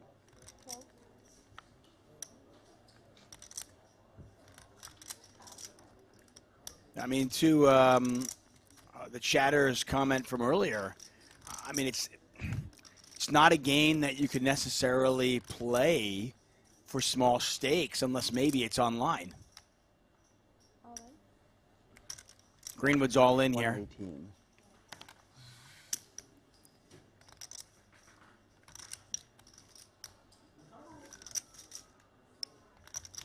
Koon thinking about it. He's got 7 DK. He's actually in pretty good shape here. He is. This might be a good gamble spot for him. Not sure what he's looking at. Maybe the clock of some sorts, understanding the blind levels. Or the Ivy's all in. Ivey. Yeah, he's going to stick it home. So it's ace-queen versus ace-queen versus king-jack. And look, see, Koon's thrilled. Pay me the money. Yeah, it's no need for the run out. Just triple it up. Let's see what we got here. Koon is absolutely thrilled with this. 70,000. He's got his opponent sharing cards. He's so live right now. I can't wait to see these percentages. There's a chance he's a slight favorite. I would imagine he is at this point. I sure do. Whoa, slammy. Who's ace queen of hearts? Yeah, Greenwood with the 80% of the royal draw. Oh! Ouch. Both Ivey and Greenwood get there. Give him the royal. Give him the royal. Give Koon the full house. A lot of cards to do. King Jack 10. Give him the royal. Not sure if. Ivey and Greenwood chop up Koon. And you hear him say, "That's not fair." I'm just mad Danny didn't complete.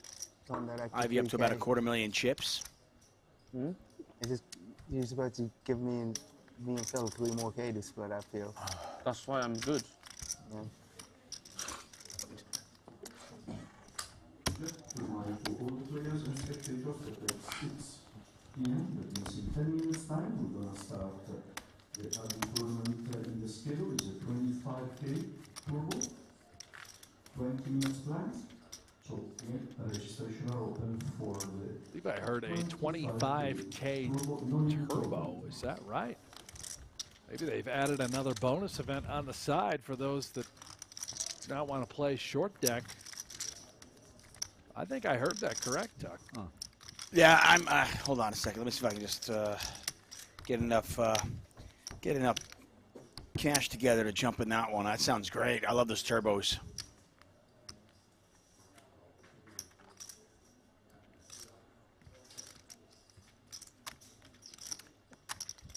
Yeah, you mentioned it before. I mean, the players kind of, you know, they run the asylum there. If enough players want to play something, they'll just spread it. It's the way it should be, right? I'm just trying to think of the players still there that they have enough of to want to play a $25,000 turbo. This game's fun. When you've got, thanks. Let me take a look at the live reporting. By the way, you can check out live reporting right now. 90, right? All updates on 100. every single table for this event.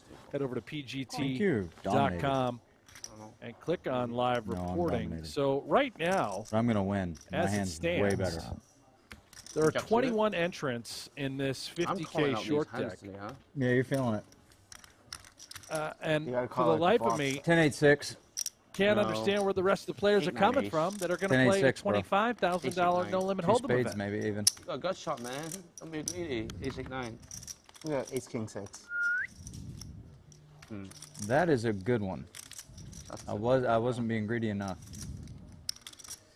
Koon said he was going to win this one. And certainly, whoa, hello. Hello. I mean, we've all seen it. Let's see it again. And bing. 100.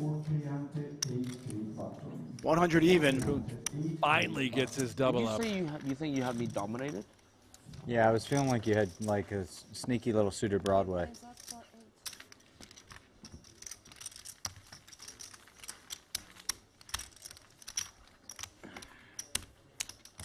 Well, you can fold queen 10 of clubs there? Probably not. Ante's moved up to 4,000. The button's a double ante to 8,000. You're watching the Super High Roller Series $50,000 short deck event. This is day one coverage. Final table of this will be tomorrow starting at 7 a.m. Eastern Time. Make sure you join us.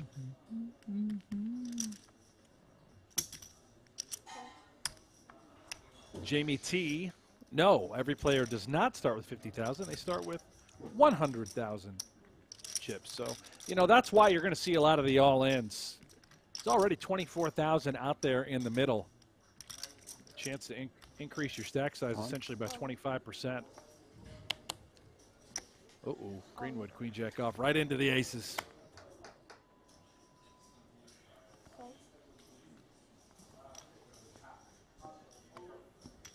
Aces. Same gunner as, oh no, same gunner as last time is no good. Oh, no. Don't muck my hand. I'll take the same flop as last time. I don't think so, buddy. You never know. We are playing short deck. Yeah, Koon favored here, but not nearly to the same extent as you might see in the other games. And wow. That's not bad. Greenwood is most definitely not dead. Looking for a ace, a queen, or a 9. Give that man a set. Oh. Dirty. It's dirty. Greenwood. It's short deck. I feel like that should be a T-shirt. I know you guys got a lot of T-shirts available. How about it's not dirty, it's just short deck. You know, and they've seen it time and time again. You heard Koon say we've all seen it before. Just aces are just not that big of a favorite. Gets any two cards. It's incredible. Yeah, another similarity to PLO where, yeah, aces are the best hand pre-flop, but a lot can happen, and it often does in this game. Danny, it's 8.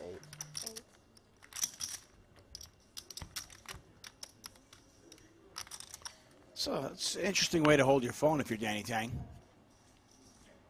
Yeah, I don't know what he's got the 5G going right through the temple there.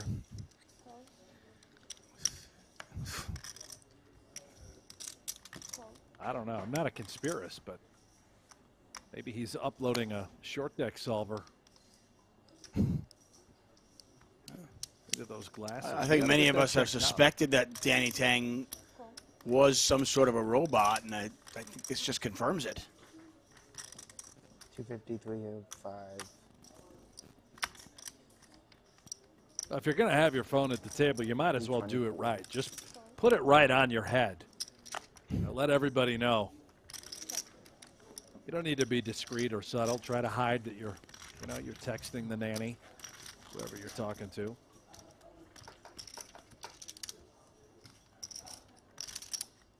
Eights are cheap. Koon. Yeah. Koon can win with queen jack. He can win with 8-7. Ace is no good for him. He's not up against a single club or club draw from anybody. He is just an absolute lock. 95% right now. Yeah, everybody else needs running cards.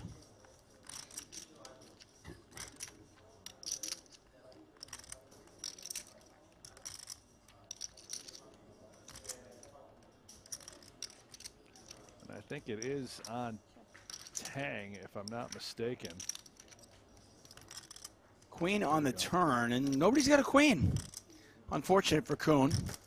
Nobody's got even anything. Let's see if anybody wants to take a shot at it. It's so hard for not, you see a pot 5 ways and only one guy has something. Not even a draw for anybody else. Danny obviously, and that's a sort of a small gutter.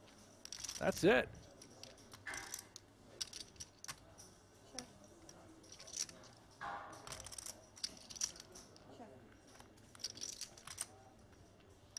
They hit Well, there it. you go.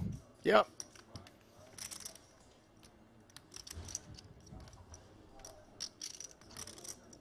Only 40,000 in the pot. For Tsang, it's not even a great straight. Jack 10, be the better version. It has checked on every single street thus far. Koon going to try and get a little bit of value for this house that he's built.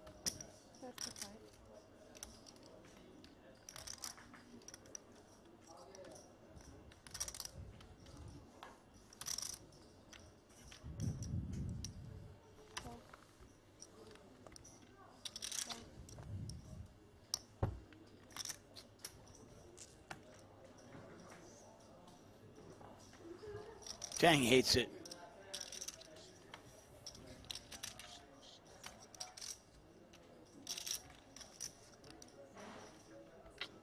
He knows. Like, what am I calling? What are you betting that I'm beating? You can't have maybe ace-6. That's it. Remember, the aces swing both ways.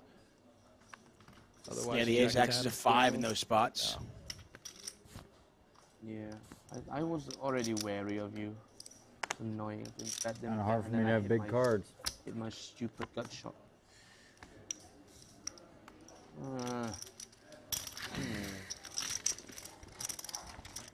Annoying. Just stick it in with Danny with. Like I stopped this 100% of the time probably, normally, but then he was there. He was just there. Oh, yeah, man.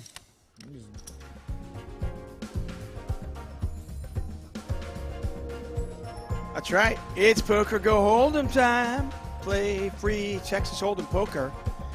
Yeah, it is from the creators of High Stakes Poker, Poker After Dark, and more. Brent Hank's voice is part of it. Those avatars, Maria Ho, Phil Hellmuth, Daniel Negreanu, Antonio Esfandiari, you can play against them. Did I mention it's free? Yeah, it's free. There's no reason why you shouldn't download it. It's available now on the App Store, Google Play, or by heading over to PokerGoHold'em.com. That's why I don't make the cut. Which cut? The cut. Your cut. The cut. The varsity team.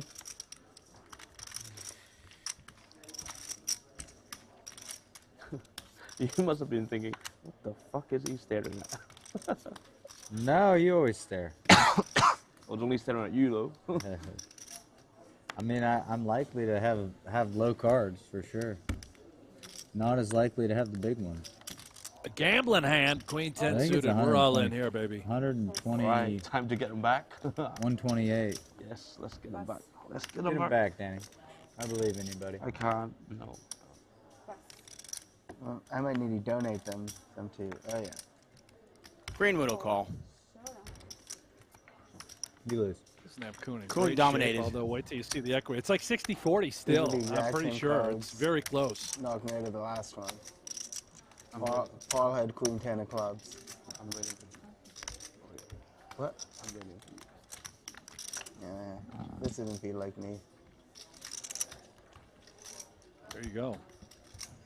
There you go, indeed. 2 pair for Koon. Ah, 2 pair for Greenwood. I can't take it back yet. Brutal. Brutal indeed. Greenwood just Jason Koon. keeps pipping Koon, yeah. Jason Koon leaves the mic, walks away. Not sure. I think that was his second I think that was his rebuy already. So I'm not sure if he'll rebuy again or not. We'll see.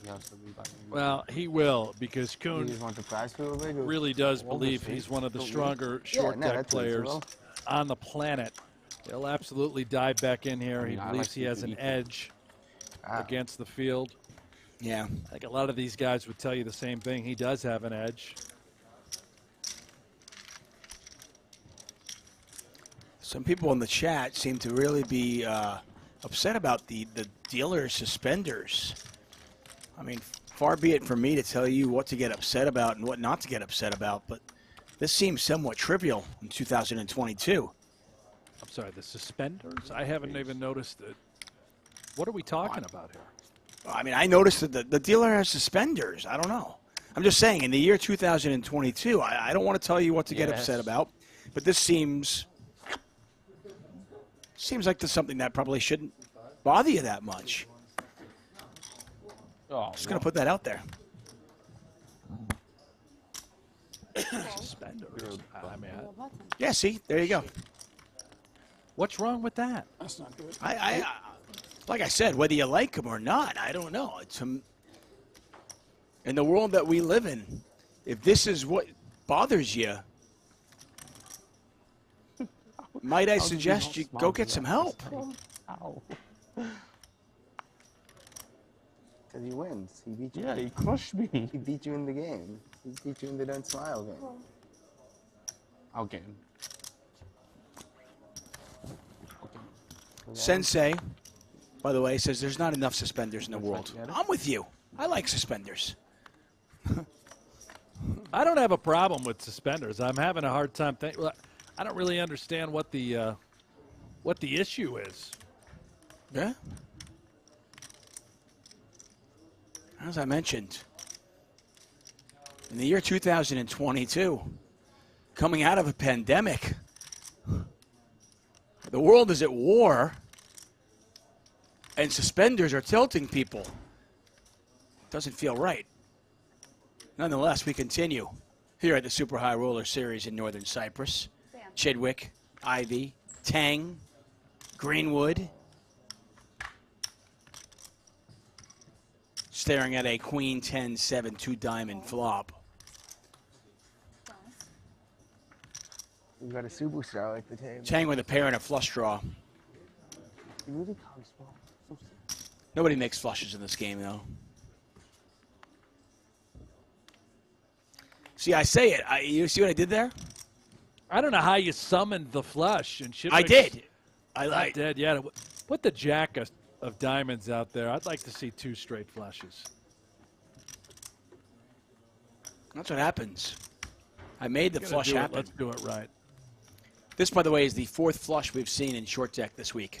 I've been keeping track. And I won the over. You set the line at 3.5. Well, I've come to collect. Yeah, you crushed it. You crushed it.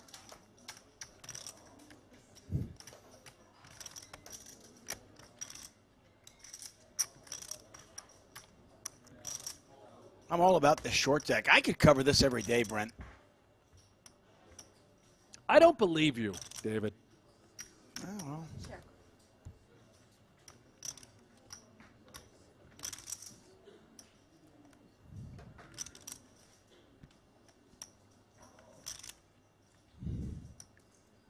Well, if Tsang was going to get any action, it would have been on the turn. Can't imagine him getting action now.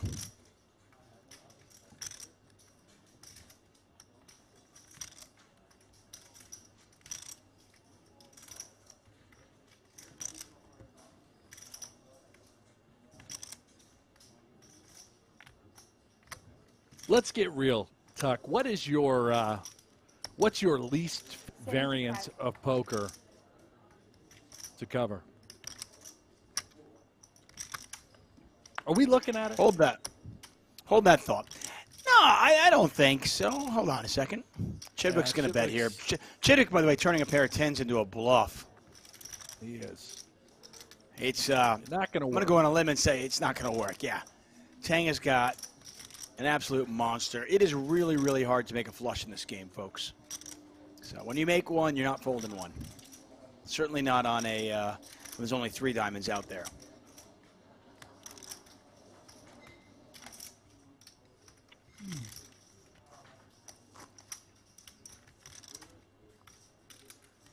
This will be a raise and an insta-muck from Chidwick in all likelihood.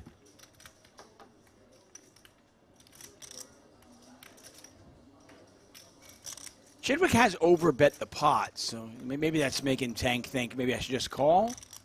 I mean, you got a flush, man. Yeah.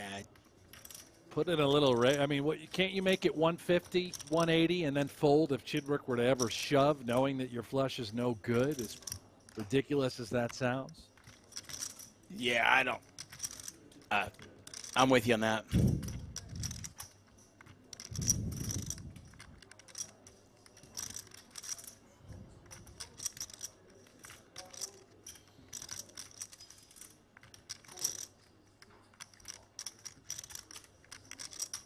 Here comes the raise. Here comes the insta-muck. Yeah, you know what? I really enjoy covering every variant of poker. Brent? Yeah. I have been really lucky in my career that I have, you know, I've been able to cover the Poker Players Championship numerous times, the World Series of Poker, where we get 8 different games. I've covered PLO, I've covered Stud 8. I've covered all the great games, and I actually quite enjoy short deck. I do think the early portions of a short deck tournament are probably more fun to play than they are to commentate on, simply because it is just, there's so many just all-ins, you know? Yeah. You were very polite about that. I actually do like short deck at the final table when you see a little bit more of the strategy and the nuance in the game, if you understand what I'm saying. I hear you. There certainly is a great deal of strategy involved. You want some? But yeah, early on when everybody's short stack though. But when I get green tea, I don't get it in the special That's not the green tea I get. They don't give me the glass. You part. tip them? Yes. Really? Yeah. You asked for this then. Well, I don't need to answer my own question. I think I've done that plenty of times. When I told you that we RIP'd Short Deck as a part of our PokerGO studio majors, it is no longer a variant that will be played. That's because we play poker. Enough said out of me. That's where I stand. I'm pretty good at squeezing cards, I think. Oh, you're always welcome. You wanna go? Not now. Yeah, later. Greenwood a little bit tilted because he's not getting his green tea in a nice glass. I don't know, maybe they're giving it to him in a paper cup.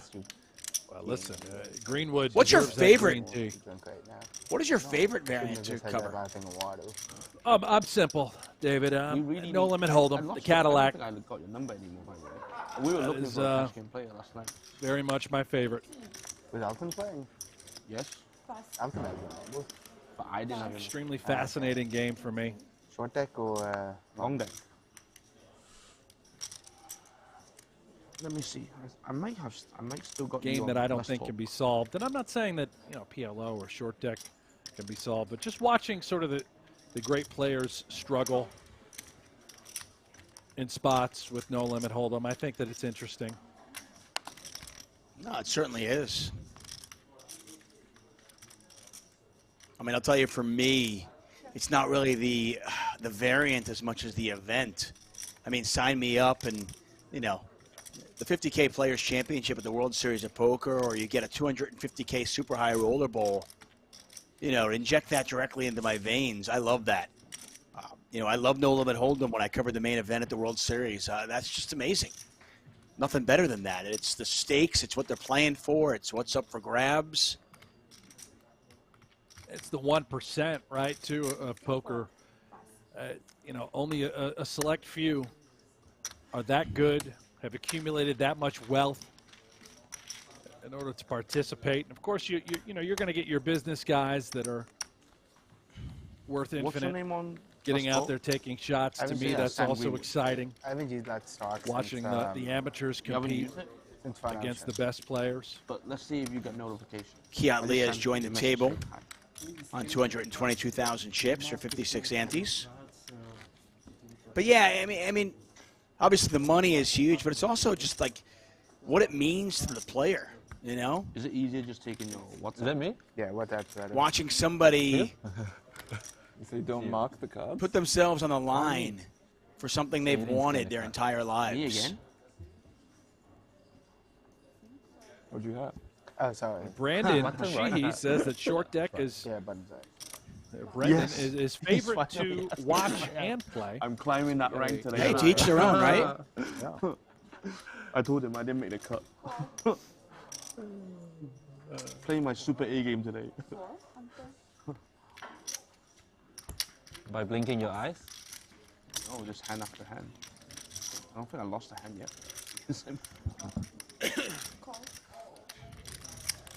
But I had it every time. It's alright, it's his hobby. I'll tell you, I quite like commentating on stud. Stud variants, Raz, stud 8, stud. Those are all really fun too.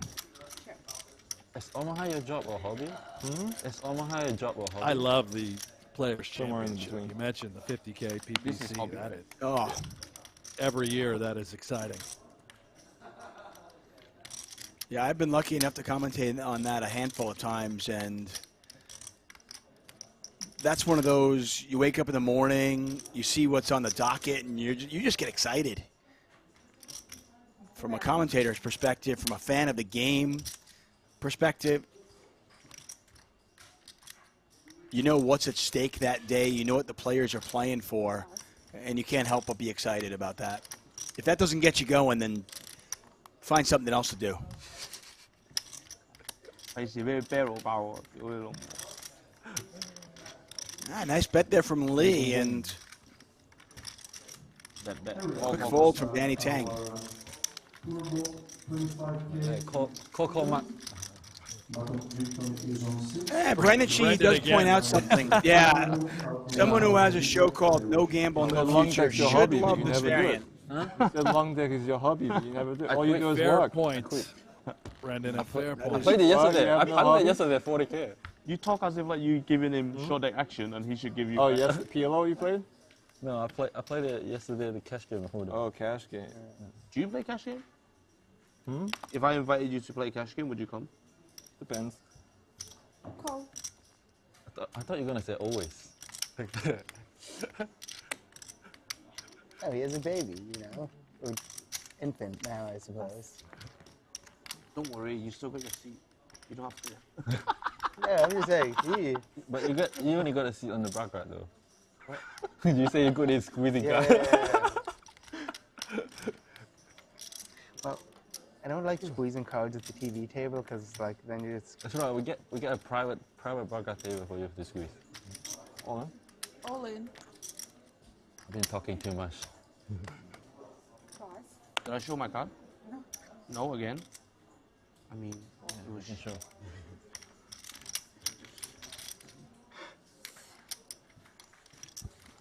Chidwick has already made a final table in short deck this week. See if he can go back to back in these events.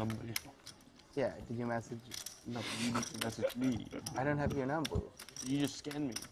Okay, then give me the thing to scan. I put it there for like half an hour, bro. Oh no, I didn't. Oh, I didn't realize. I wasn't just gonna like pick up your phone and start like. We'll just leave it there. Yeah, you left, I guess. Tsang is a character. Getting to know him from all the events we've covered. All the Triton stops. Won his bracelet at the World Series a couple years ago. Yeah. Animated. Impossible not to like. He and Greenwood are having a little exchange right now, as we could hear. swapping numbers.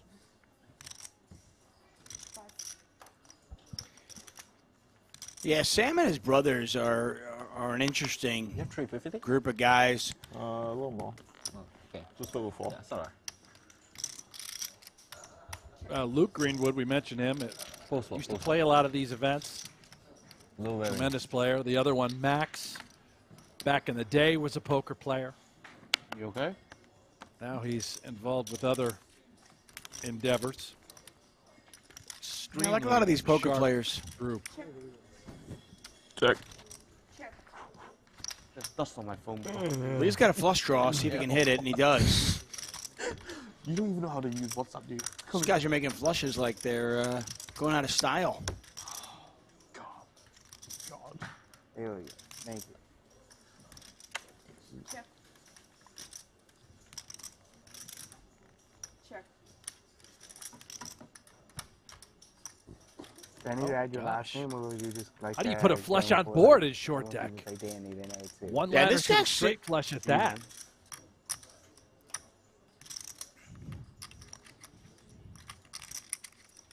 Chidwick with a set of 10s, but he can't beat a straight. Can't beat the flush on board. Mike, I mean, he'd be calling just for half the pot. This is not like PLO where you must use 2 cards from your hand. You don't have to use any cards. You can just play the board. 11:30, and I woke up at 10. So, Amazingly, Lee, just the third nuts with the king of clubs. The 6 of clubs, lower end of the straight flush, of course. Jack of clubs, the ultimate nutter butter.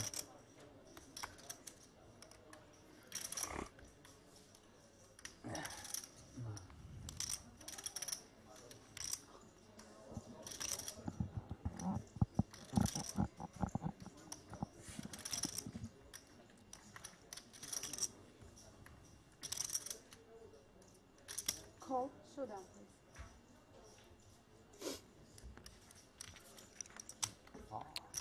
I think he got the Chidwick most. does call. Yeah, max value for Lee. Nice little check back on the turn. Set that whole thing up. Chidwick understanding it's 5 clubs out there. It's really hard for its opponent to have a club. But he did, and look who's here. Hello, Gary. El Jefe. Everything just surplus. Cats. He won't miss any of these high roller stops. He's going to travel with the Triton Series, followed by the Super High Roller Series. Sounds to me like Triton is headed to Madrid towards the end of May. I'm sure the majority of these guys are going to go there to play just before the World Series kicks off. You asked me earlier in the week, you know, what were one of my favorite places to travel to, and Madrid is certainly one of them. If you like food, I mean, good tasting food, Madrid is a great destination for you.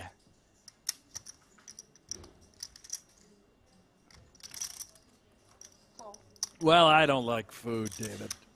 No, I can tell from the way you look. I mean, you're just wasting away there, Brent. Yeah. Really packing it on lately. All in. Need to get it together, you know, just Telling you, go to Madrid. You'll probably lose weight. Need to be in shape. I need to get on an exercise regimen. This is ridiculous. Really let it go. Gary's going to stick it all in there. King 10 of hearts. He's going to get action. Chidwick's going to call this, and almost, and possibly other players will as well. But we know Chidwick's not going anywhere. Ivey folds. I don't think Chidwick's going anywhere with the ace-10 suited. Right? There's something to be said being first all in to just simply win the pot. Rather than calling it off, it's sort of a straight gamble. It is Carey. He's known for being on the tighter side, but he's also going to play these games very well. There is the fold for Chidwick. Wow. So by not just moving it all in pre, he allows himself to get away. Tsang now, similar sort of gamble opportunity, right? What a huge win for Carey if he gets everybody to fold. I mean, you see here, just 55-43. I mean, Okay, what you do? and I you know what? I think he genuinely made you sweat that one. I think he's absolutely genuine there. I don't care what you do. All The three best of them. hand. I wasn't sweating. No, all three of them. I said made you. Yeah. I had a good hand. I wasn't concerned. Do you Then have again, any- it is short. It is King short 10 good. suited. Do you have any of these guys behind? Huh? King 10 suited. That could be in the vicinity. Makes you think King 10 suited. You got King Queen Jack. No. I had pocket 7. Oh. I'm just bizarre that you would just say King 10 suited. Was I right? Yeah, you're right. That's weird. How did he get that right?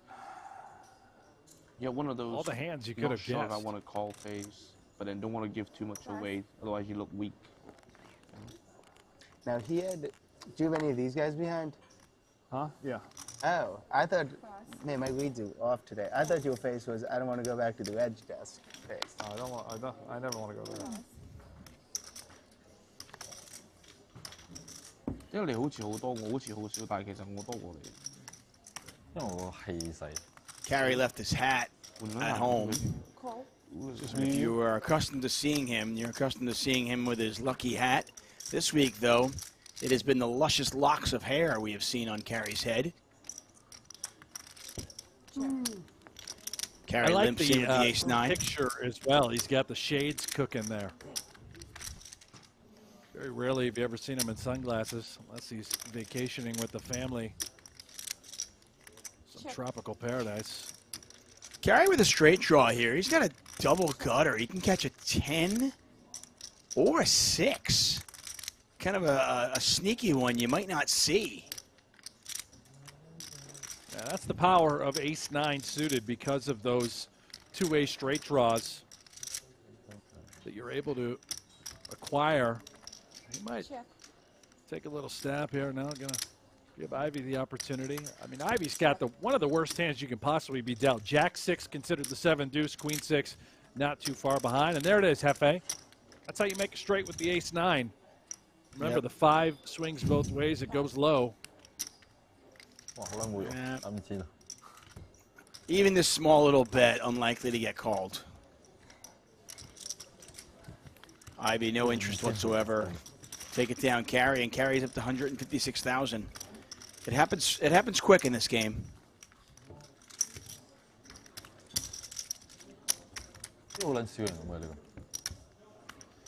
Carey's evolution as a poker player is really remarkable.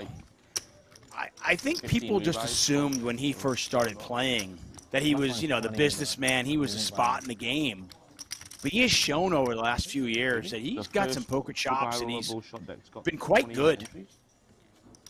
I mean, Arthur played that day, and then there was like. Well, early on when he first started playing these high rollers and all these events came into fruition.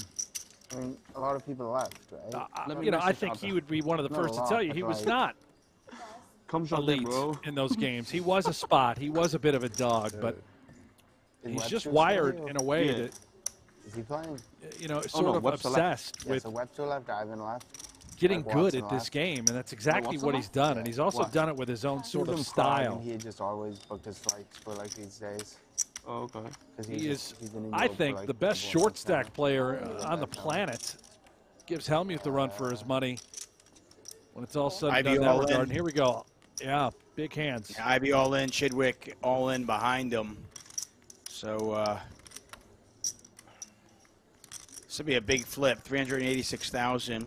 Chidwick in the lead right now. A little bit more on Carey after this hand. Carey on the left side of your screen. Chidwick, Ivey, two of the legends in the game. There's a queen. There's the ace, and that is all she wrote for Ivey. And it looks like Ivey's got one more reload button, or no. He's used them all up. I imagine he'll rebuy. Yeah, I think that's the case with, you know, when I think about Carey, as we watch the Hall of Famer Phil Ivey walk away. Remember, he just won the 50K PLO event, so don't cry for him. He's doing okay. He's having a good week. When I think about these businessmen, you know, these ridiculously successful businessmen who are poker players as well, you realize how competitive they are. I mean, it's the only way they would be so successful in other aspects of their life. So it just makes a lot of sense that they would take that and bring it to the poker table as well. Huh? Yeah, that makes a lot of sense, Tuck. Great points. The Viking. Experience also pays dividends, you know, when you're constantly playing in high rollers. Is he with us? And he, you know, he's so competitive. He absolutely does not want to lose. You watch a guy, when he takes a beat, you know it. You know, he gets pissed off. So competitively driven. But that experience factor, putting himself up against the best players, the 1% on the planet, it's inevitable, right? You have to improve. You are going to improve no matter what. And he has done that time and time again, continues to get better. But once a spot, no longer. No, he is. He can play this game, that's for sure. There's no doubt about that. I mean, there are probably a couple of businessmen out there that I have seen time and time again enter these, and they don't seem to improve. So I don't know if you have to improve. I want to give Carrie a little bit more credit than that, because I don't think you have to improve. I've watched some people not improve.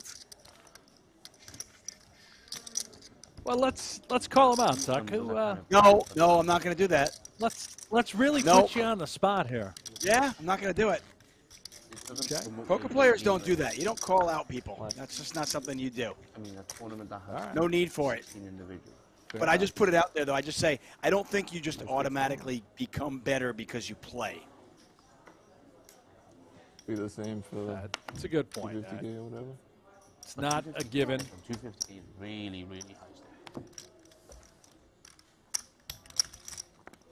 This tournament's going to be 250K for some people. Potentially.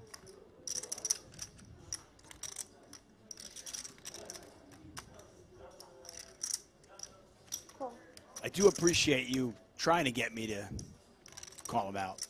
You know, a little dirt, Tuck. I just wanted to get a little dirt out of you. You took the high road as a true professional.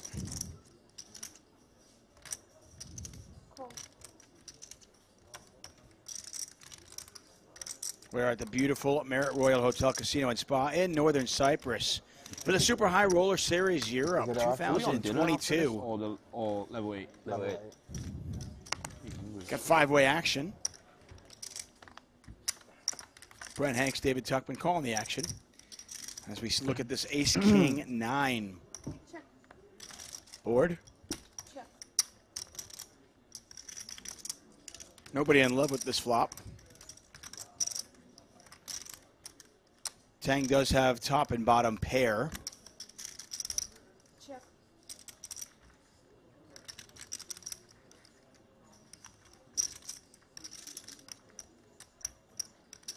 A great point from the chat. Paul Poix, another businessman who's improved immensely. That is very good observation from Kelly Allen in the chat. Yeah, Paul is really good at short. He's really good at short tech, by the way. This is a game that he's really quite good at. Plays a ton of it. They'll play this game tournament style and cash games, by the way.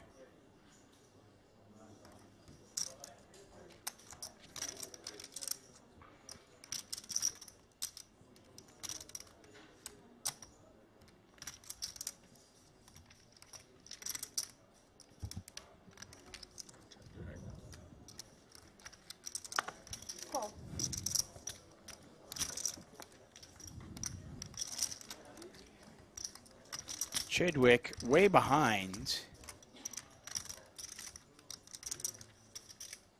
Check. A king and a king only. Yeah, certainly had a little backdoor potential. He's toast now. You know, I'm not gonna lie. This seems like an odd. It seemed like an odd call on the flop. Ace, king, 9, 1 diamond, 5-way action. Well, flushes have been hot, Tuck. Maybe you missed that memo. Yeah, maybe that's it. Never give up on a flush, you know? 3 to it.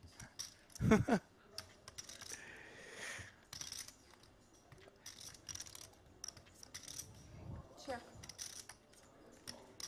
Interestingly enough, Chidwick actually got the run out where he could theoretically bluff at it. Check's good.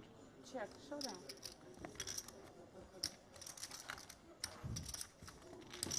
But Tsang is going to get the showdown and win it. Both players still over 500,000 chips. Both players very healthy.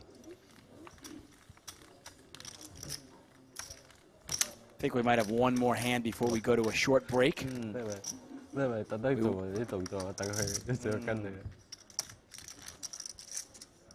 People in the chat wondering where Phil Ivey is. He did bust out. I imagine he will rebuy.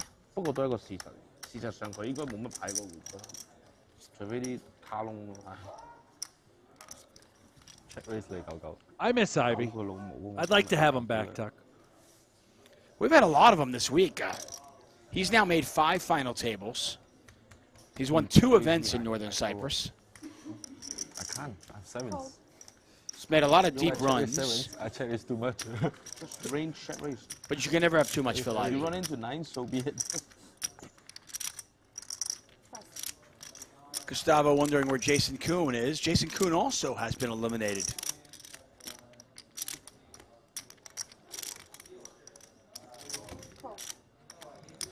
Okay, guys, the short break finish shortly around 10 minutes break. 10 minutes break, short break. A lot of pretty hands. Lee now, ace king. He might just grip and rip. 36,000 out there already. All in? Question, Yep, there it is. Question becomes, does Hefe decide to want to gamble with king, queen off? That's a quick fold. Tang, he's got to fold the queen 10 suited. Stuff and collect for Lee. Yeah. And that shove from Lee will take us to the break. Let's get a quick glance at the leaderboard before we head out. Super High Roller Series, the 50K short deck. This is day 1 coverage. Danny Tang, Stephen Chidwick, healthy with over 500,000 chips. Got a quick 9-minute break. See you then.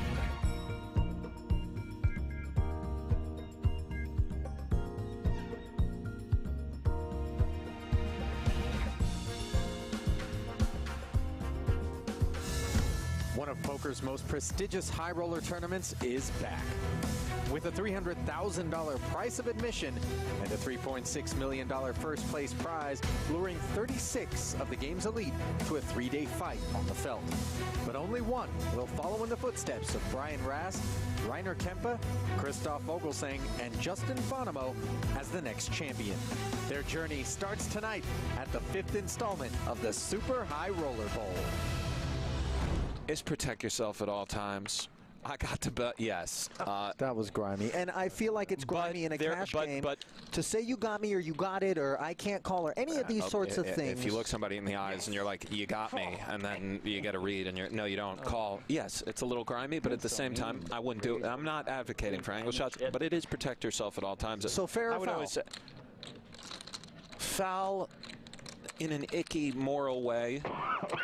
Fair in a technical way? I don't know if it can be defined with just the fair and foul. It's gross, but it is protect yourself at all times. Make sure they fold if you're out there, if you're not sure.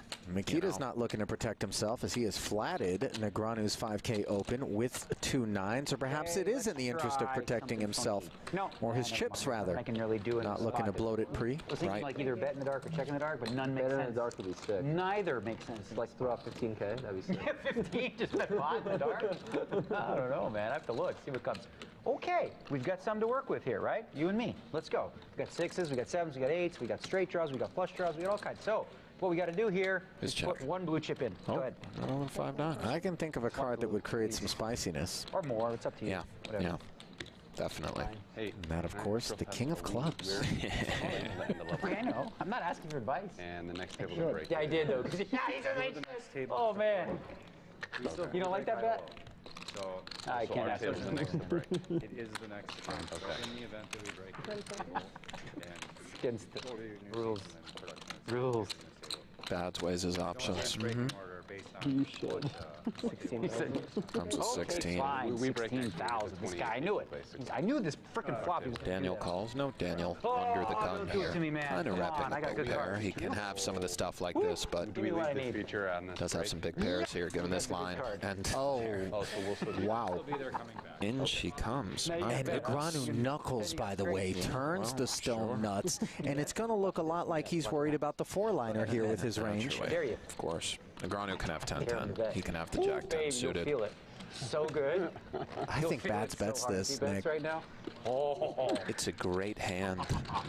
10 seconds. We see. Yeah, buddy. It's a little under a 3-to-1 dog running into the absolute disaster bazooka of the world. You think he just checks back so he can call all bets on the end? Aces, kings, and queens are now bowing out. We might be well served to check. Nines full on the end. The turn Mikita brought it away. The turn and the how- river brings it back in, and yeah, tough one for Daniel. Switch it up now. It's actually going to be tough for Daniel to give Mikita credit for a boat.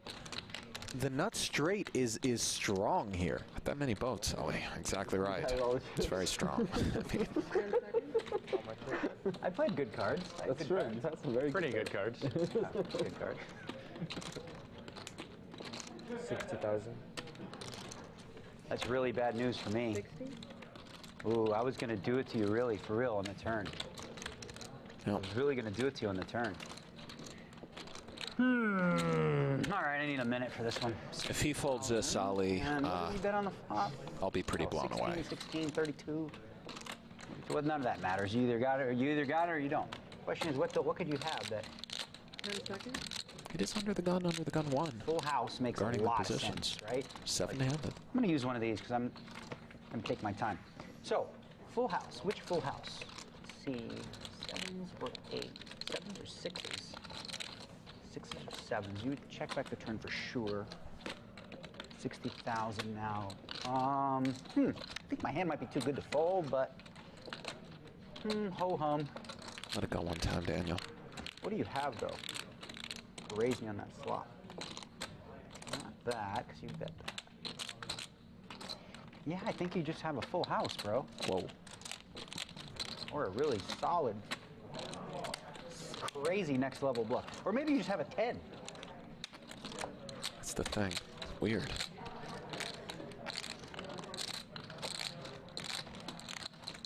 See the deer. 10 seconds.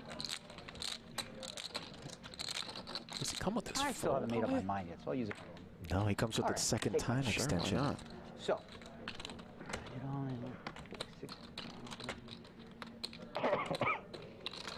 I raised, that was the button, so I was on you. You don't have.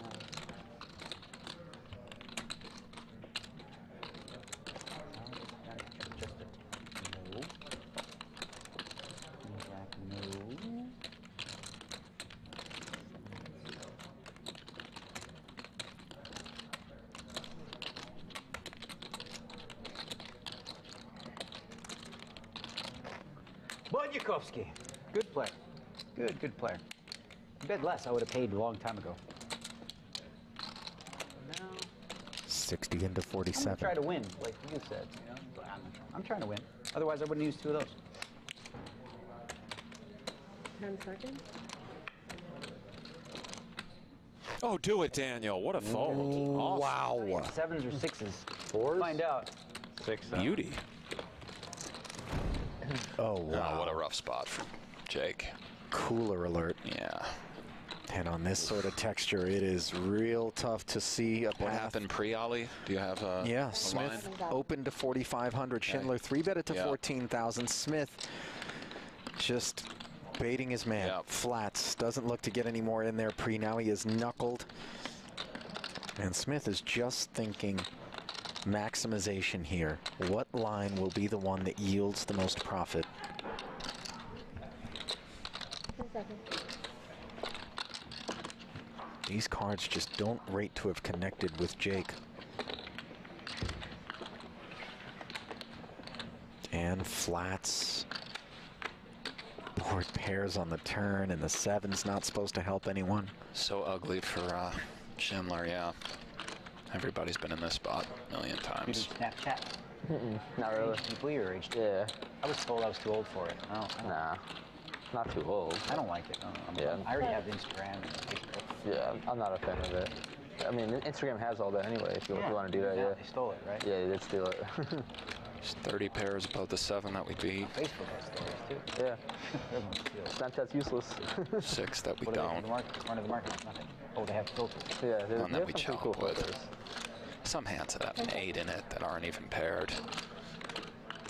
A little bit. Just a really rough spot for Mr. Schindler, and What's the bet? you empathize. Been there. But he's done pretty well for himself, and maybe he'll hit a king. But, yeah. Well, the bell tolls for Jake Schindler, who Yeah, so has for no whom? add-ons.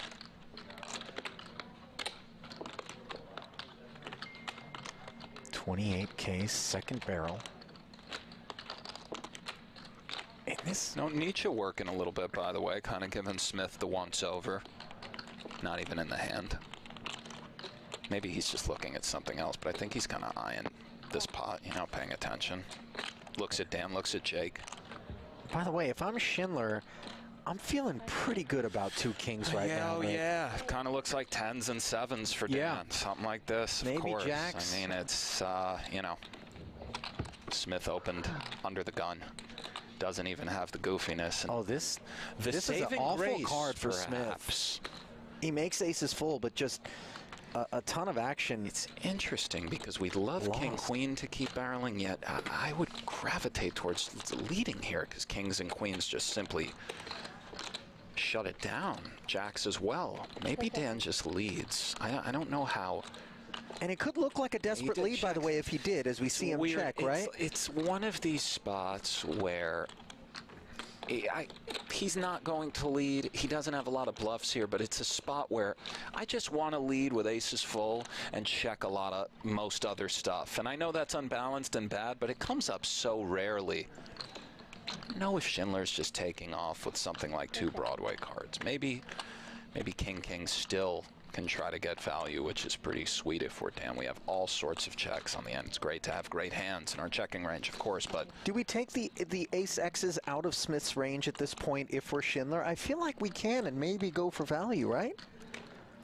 Ace of spades and another spade is possible. So the peel with ace big of spades. Ace king is allowed to just still have fought. Even ace queen can fight a little bit. Something like ace 6 suited is, I guess. We are back. The 2022 Super High Roller Series. We're in Northern Cyprus at the beautiful Merit Royal Hotel Casino and Spa. The 50,000 short deck. Day 1 coverage. Brent Hanks, David Tuckman calling the action. And look at that. Just an absolutely gorgeous hotel. Take a look at our featured table. It's a new featured table. Ooh. That's right. Tsang, Mikita Badziakouski, Chris Brewer, Loon, Jason Koon. As we look at our Merit Poker feature table leaderboard. We got the Loon, we got the Koon, we got the magical mullet. That is Chris Brewer, and of course, Elton Tsang. What a party. What a shirt here for the Milkman as well. Mikita rocking something fancy. Yeah, Mikita won an event earlier this week. He just absolutely dominated the short deck tournament. Defeated Phil Ivey in that one. It was Mikita, Phil Ivey, Jason Koon. And the Milkman won that one going away. Came to that final table with over 50% of the chips in play and just never looked back.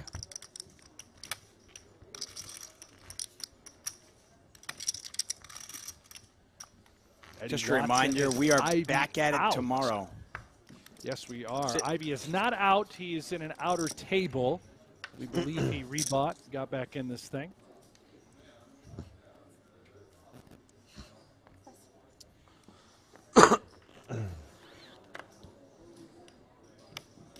I want to thank you all for joining us.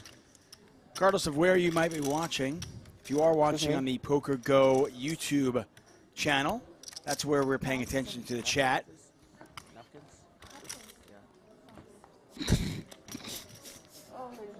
That's actually funny. I got you. Brewer all in. Koon very happy to ship the to pot stick this his way, chips in there, guys. and There's just no way he's holding you. I don't know, bro. No way. You don't just get aces and get to win now.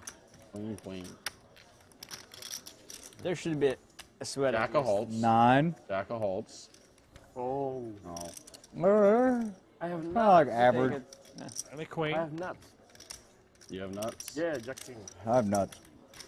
95. What, Jack King? Yeah. I'm thinking to shove. You could feel it that you were getting called. It's a triple. Yeah, King Jack, you triple. Yeah. Triple up. It's suited. I shove. It's offsuit. Yeah. I fold. Do that. Oh.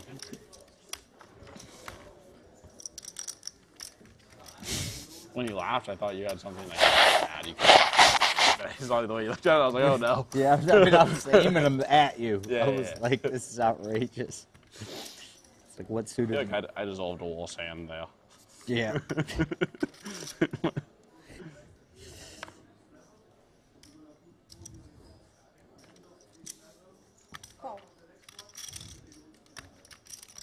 some good audio coverage of Elton blowing his nose. And that one. Really nice nasal cavity, though, right? I mean, that was a solid blow. Yeah, I'm concerned about Fold. his ability to blow his nose, but no longer. He got it all out. Mikita? Brent Hanks, David Zuckman here for the Super High Roller Series. It's like full No, 65. four. This is yeah, all leading 4, up to the 7, $250,000 Super High Roller Bowl, April 13th, 14th, and 15th. All the action here. Make sure you join it. Join us. Don't miss a minute.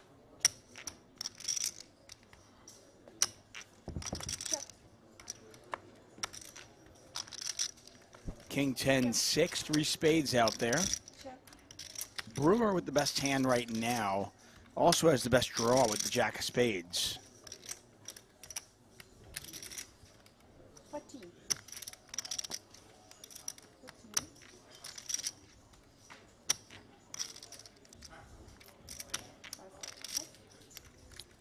Just a reminder, if you missed it earlier on, Phil Ivey, the legend that is Phil Ivey, making his 5th final table and winning his 2nd event in Northern Cyprus. The GOAT. It is not even a question. Greatest player ever. And he is back with a vengeance. The question still looms. What sort of showing, participation will Ivey have at this year's World Series of Poker? We'll find out. About a month away. Hard to believe, right, Tuck? The World Series just about here. Yeah, I mean, it's such a weird, past 12 months or so. Feels like we just had the World Series, and we kind of did, They don't know about you, how strong you are at rapping. They're going to chop that one up.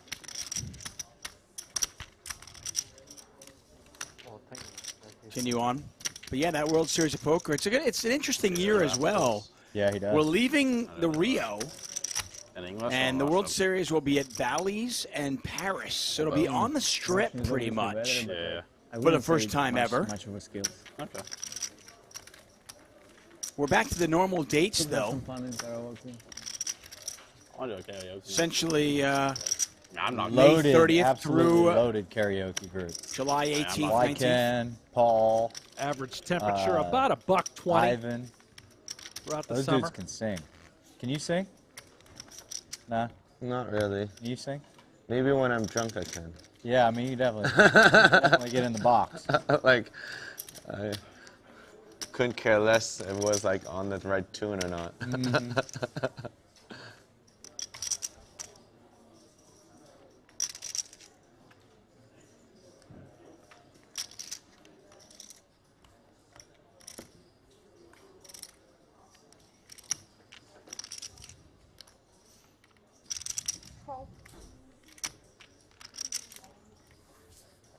Guys talking about karaoke.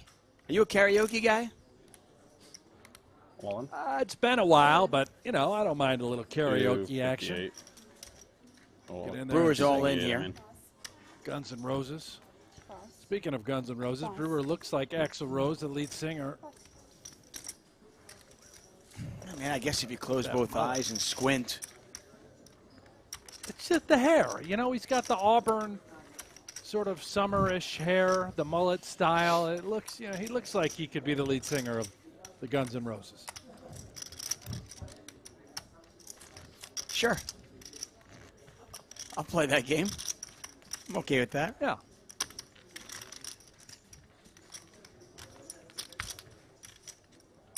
So getting back to the World Series of Poker, Brent, are you happy about the move? 23 entries. To Bally's and Paris? Are you worried? Yep. It's getting smaller. Concerned maybe about parking? There's a lot of tournaments already here. I'm not worried about any of that, and I'm thrilled with the move. I really am. I think we will miss the Rio in many ways, but you know, they have a ton of parking. Yeah, maybe too. It's really not, I don't think, going to be an issue.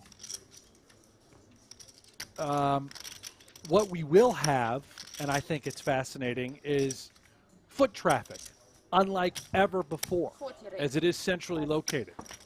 You're going to have more spectators, you know, curiosity, folks wondering, what is going on over here? What is this all about? Yeah. And I think that's which is good, which is great for the game. Yeah, I couldn't agree more. I mean, you think about Benny Binion's vision many, many years ago when he realized that poker was a spectator sport, whether it's a sport or not, I don't want to get into that argument. But when he realized that there were fans of the game that wanted to watch, and he put it out there for people to watch, and people did just watch, and he made it accessible to the masses. I do think that's a huge positive about putting the World Series on the Strip. I will say there is nothing about the Rio that I'm going to miss. I'm going to come out and say it. Yeah, there's nothing about it I'm going to miss. I'm thrilled that it's going to be at Bally's in Paris. I just love that it was all under one roof, you know. I'm going to miss the sort of fraternity-like feeling that the Rio had to offer. I really am. Yeah, okay. Listen, I've heard that. I know Daniel Negreanu tweeted about it a few days ago. He talked about how he's going to miss the Rio. And he put it out there. He's like, we're all going to miss it. You guys don't know how good you had it. I don't know.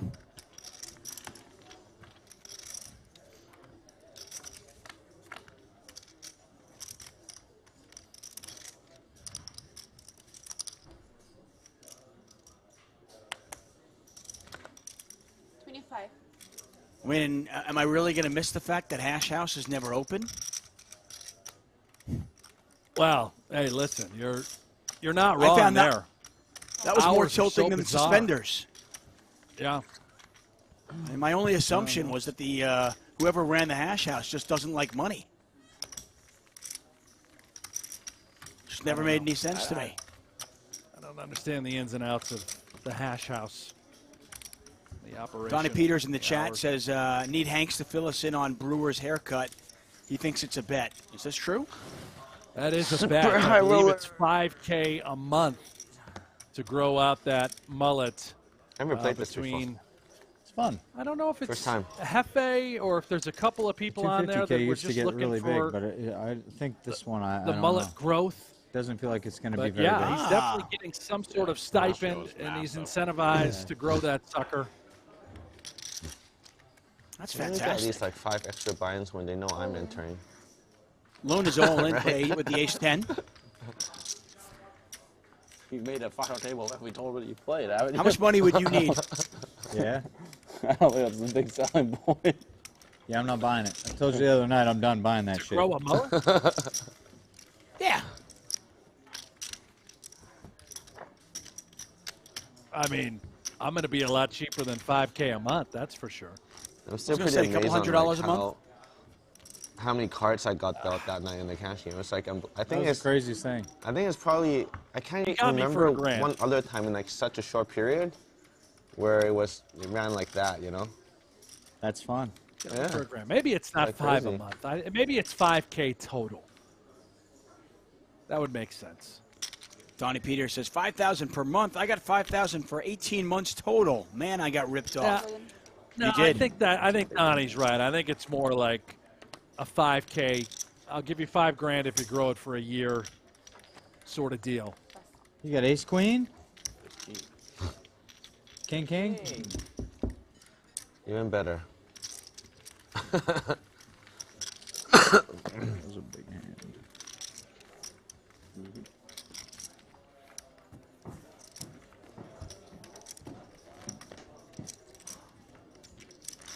There have been some ridiculous prop bets in poker throughout the years. Look, we could talk about those and short deck on day one as we look at our Merit Poker leaderboard. Tsang still pacing the field at 568,000. The Milkman on 417. The Mullet, Chris Brewer on 248. Jason Koon just trying to put together some scratch there. Still under 200,000. Bruh. Bruh. Bruh. Oh, bruh.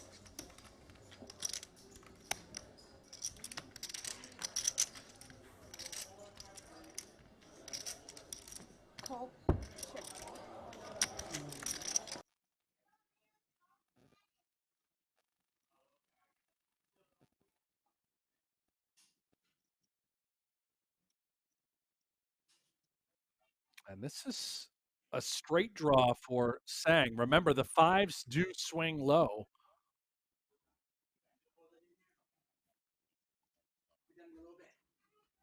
Or excuse me, the aces swing low, representing a 5 in this instance.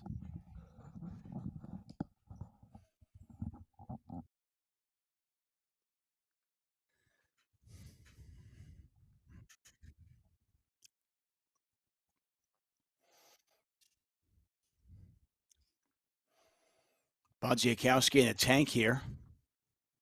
70,000 in there. He's facing a 15,000 chip bet. He's got the best hand right now. He does. He's But it just looks in a like he's a really little bit strange wary. spot. Have to be concerned.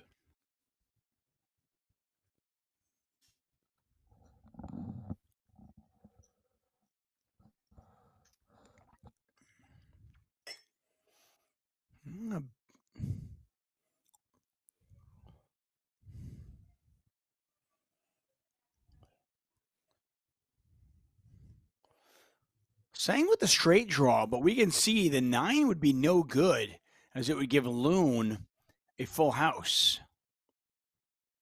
Yeah, and he's a little bit suspect having multi-way action. The aggressor on the flop, he shuts it down. Maybe a little concerned someone could have an 8.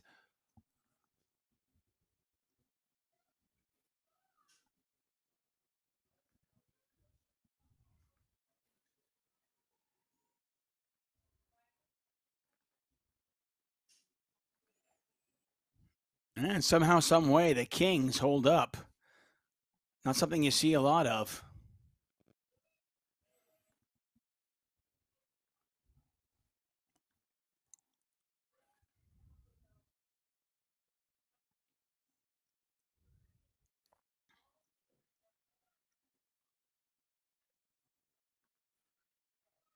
And Badziakouski is going to bet.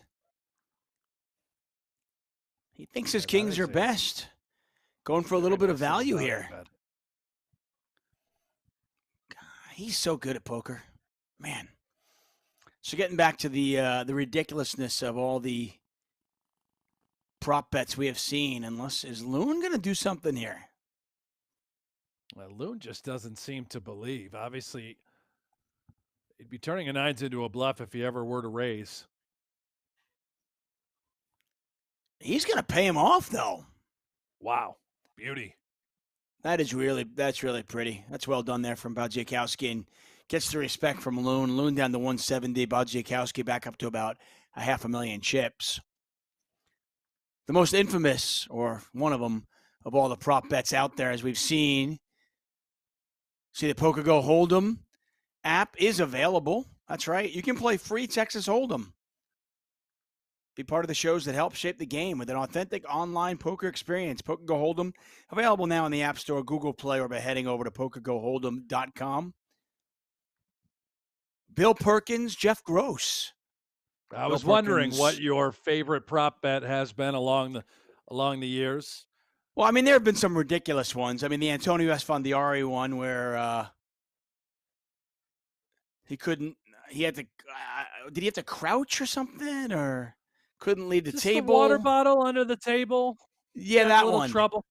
Yeah, I think it was he had to like lunge to every single place he went to, and including the bathroom. I don't remember the details of the story. Bill Perkins finds himself involved in all of the more ridiculous prop bets, though. That was certainly one of them. Brewers all in. By the way, pretty good shout here from Johnny Hunter with Brewer and the mullet. He says Cam Smith went straight from the Masters to the poker table. Very nice. Brewer, Cam Smith, Kenny Powers, Billy Ray Cyrus. There's a few mullets out there that are large and in charge. Loon doesn't like what he sees here. Ace Queen, Ace King, not as big a dog in short deck as it might be in No Limit Hold'em.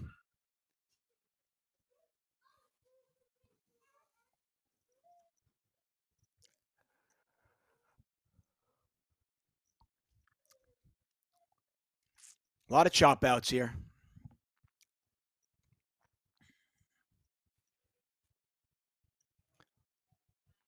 No chop. Ace King Not plays. one of them.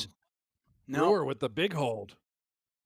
Yeah, Brewer up to 433,000. Loon has been eliminated.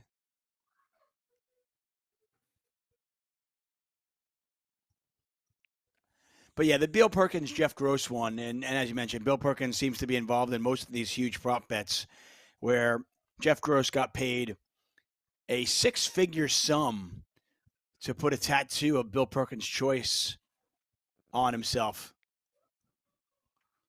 Tattoo still there? Do we know? I think so. I don't know.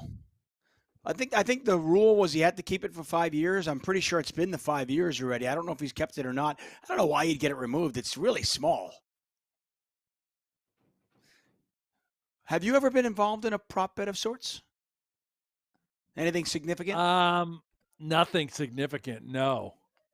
I tried to instigate one with Daniel Negreanu by going vegan for a calendar year.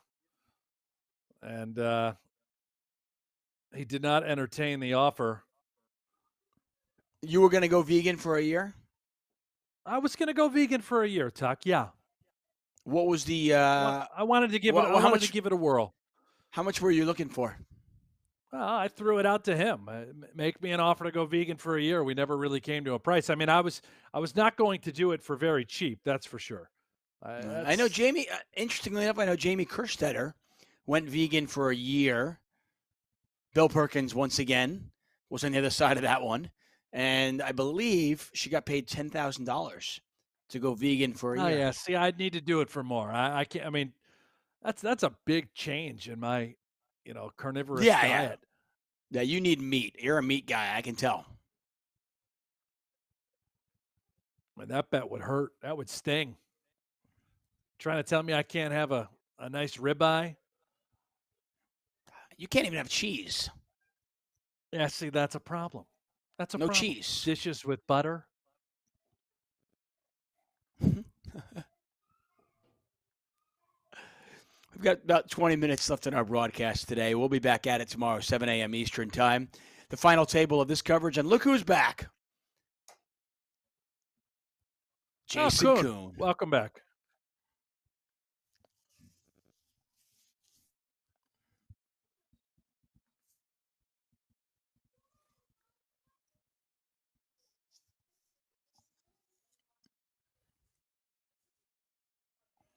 Yeah, and there you go. Yeah, Esfandiari had to lunge everywhere at the PCA for 48 hours to win 50,000. Wow, 50 grand to lunge everywhere for 48 hours. I mean, that's... I still don't understand how it resulted in him going to the bathroom under the table and into a He was canister so tired. or some. So he, out of fatigue, he had to go. He just couldn't get up. He couldn't feel his legs. Yeah. He just couldn't bear to. He just couldn't bear to lunge to the bathroom. He was that exhausted. So instead, yes, he went to the bathroom under the table and got DQ'd from the tournament in the process. Very interesting.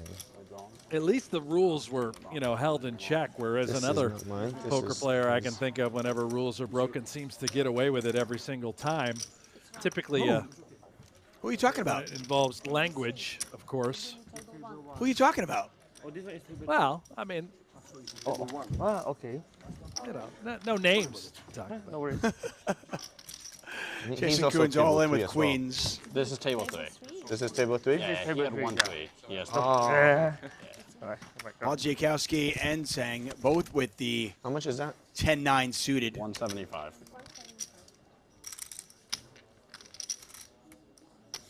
I mean, I guess if you're going to get called by one 10-9 suited, you might as well get called by both.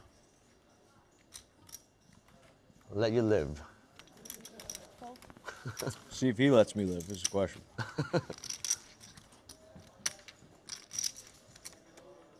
Koon about a 2-1 favorite, and Koon Big hand. does. Live another day. Very big hand. Wanted all the action. Jack 10 suited. You want all the action? No, I just wanted one piece of action. It'd be great.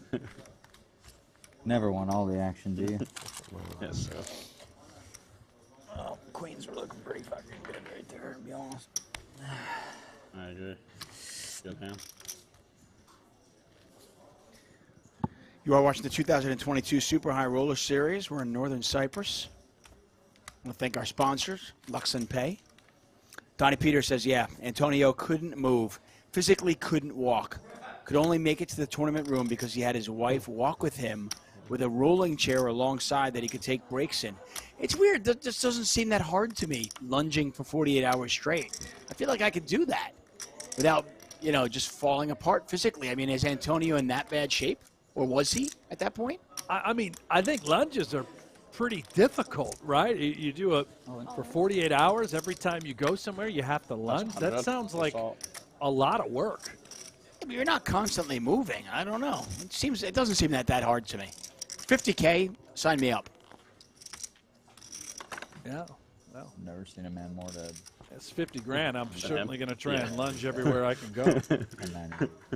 Queen.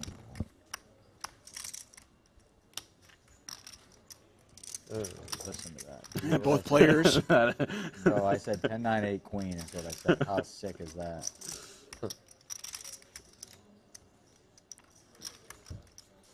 Van Krevelin all in with the ace jack. It is good right now. Oh!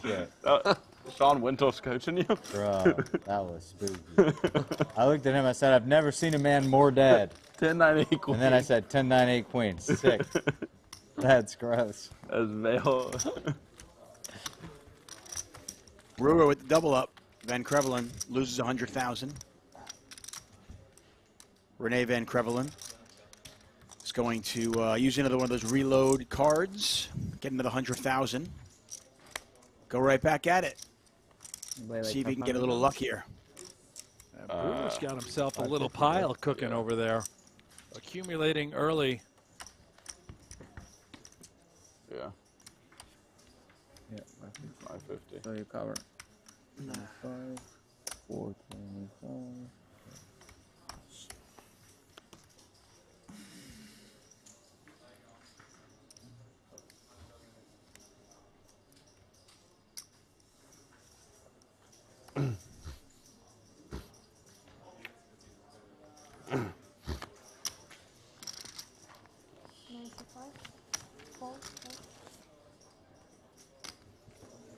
Be safe. Better to be careful. Just in case two guys go all in, I can fold. Yeah. You know? Yeah. I assure you, ace-jack suited close is to not the going to money. be a fold. We're like 10 places up from the money. At his cursed hand, I just want everybody to fold. Same suits and everything.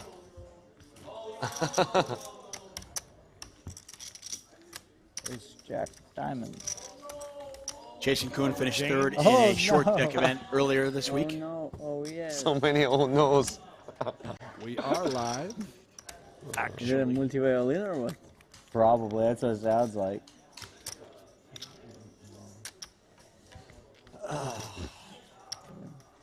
That's a funny level. 510 with the bullets. Oh god, this is like the get shredded, get cooked level. Yeah. You just like you just hear screaming all across the room. I feel like Paul is the most fun on this level of anyone.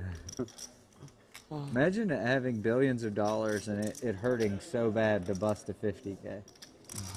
I feel like it doesn't for him. I think he just finds it all like fun. Yeah. I don't know. He really wants to win. Yeah. I think it holds KO more though. Yeah, that's true. Paul, like, it holds. He wants to win, but yeah, he's having mainly fun. KO's dying inside. Can't believe it.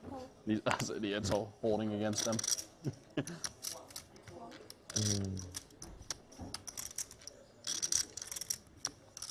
Day one of the short deck. We get rid of the deuces, the threes, the fours, and the fives in this game. Flushes beat full houses. No blinds. Everybody plays with antes, the button antes twice. You see this one three ways. The Milkman, the Mullet, and Jason Koon.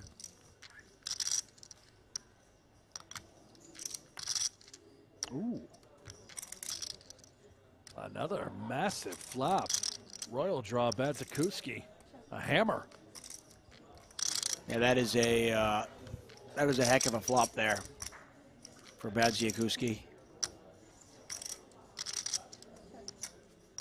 80% of a royal.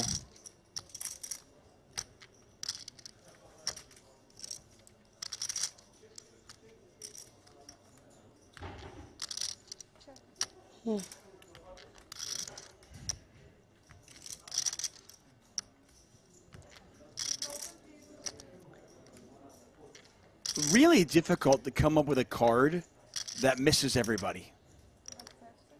Well, you found one. Yeah, I mean, you got both sides of the straight draw covered.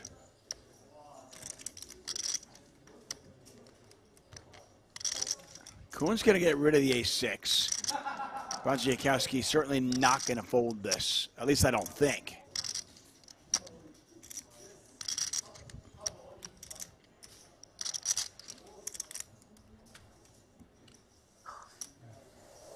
Certainly cannot fold. Remember, flushes beat full houses. Even if we're worried we're up against some sort of 10 or a boat, we can still get there. I got excited. I saw a red ace, and I thought, did we just go royal? Did we just go royal? That would get me excited. Nonetheless, though, the Milkman does make Broadway. He hits the straight. He's going to check. Let Brewer bluff at it. Or maybe value own himself.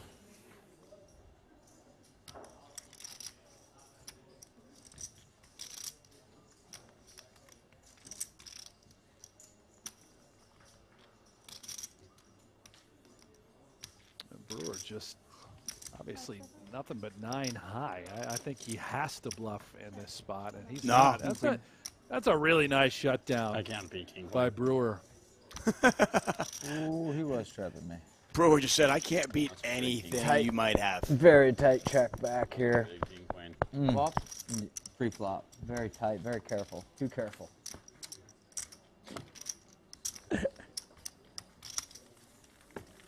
No more trapping you then. And no more trappy. Nope. I'm glad no diamond. Not that I had one, but just not that I had a flush, but I'm just glad no diamond. I had exactly one. Oh. That's when you fear him the most. I don't want to do this. I don't want to do this. It's pretty easy, I guess, man. Yeah.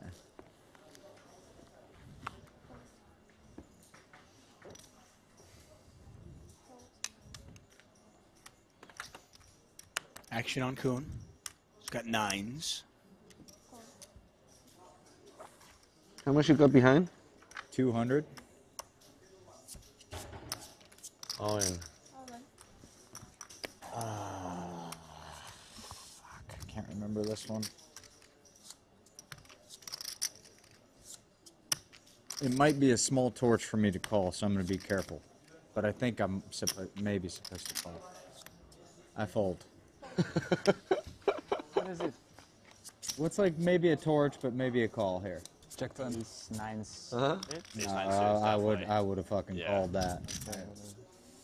Nice. Come on. Close, man. I think it's close. Yeah, if he's actually, if he's not just jamming everything. Yeah, 40 annies. Yeah.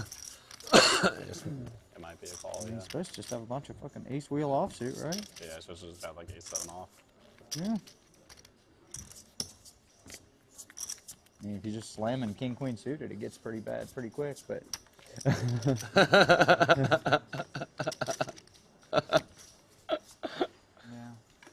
He's not raising but jamming, you know, king jack suited. I know. So I said it might be a torch. I would have called your ass, Mikita. I would have called you just quick. It's whatever. Show me ace 7 all. Yeah, I think I told him it's definitely call. Yeah. I wasn't slow roll. No, I'm just thinking.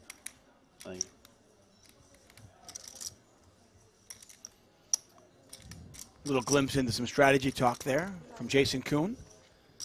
35. They've done the work.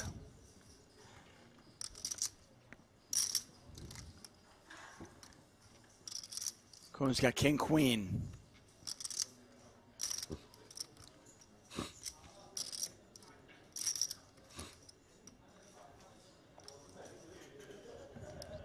He might be considering ramming it home All in. at 195. There it is. That's exactly what he's going to do. All in for 200. What is it? 200. I don't think I'm getting away. 125, 200, 40 antes. 7, 33, yeah. I think There's I've the call. dominated. No, we're flipping.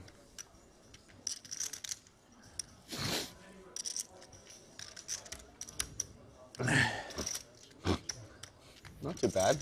No. No, what am I, 48?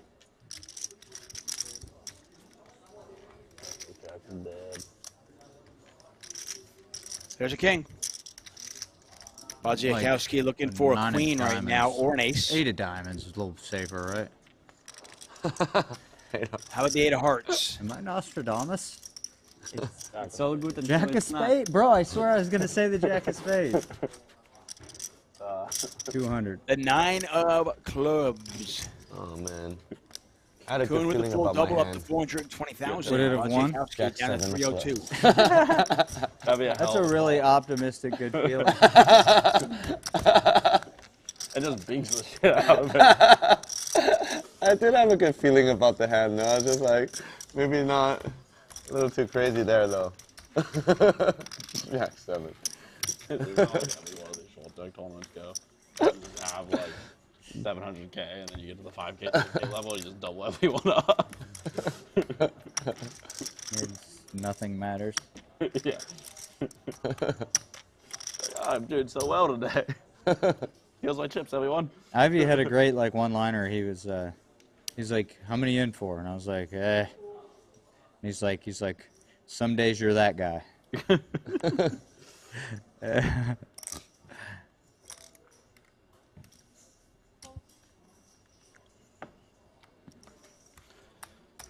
It's been a battle today for Jason. He has back-to-back third-place finishes here at the 2022 Super High Roller Series. Today he's been battling, but he's finally up over 400,000 chips. Badziakouski now down below 300,000.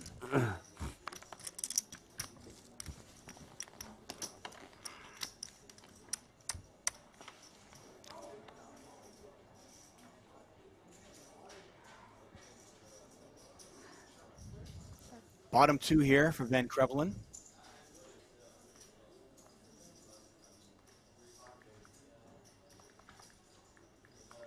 And in short deck, yeah, we love having two pair, of course. Bottom two, very vulnerable. And fortunate to not be up against anything. Both players have to fold. Yeah, it's a good shout, Hanks. I mean, when you get called, I think people just don't realize with a stripped down deck with no deuces, threes, fours, and fives, if your opponent is in there, there just aren't as many bricks. They're not going to miss as much. So.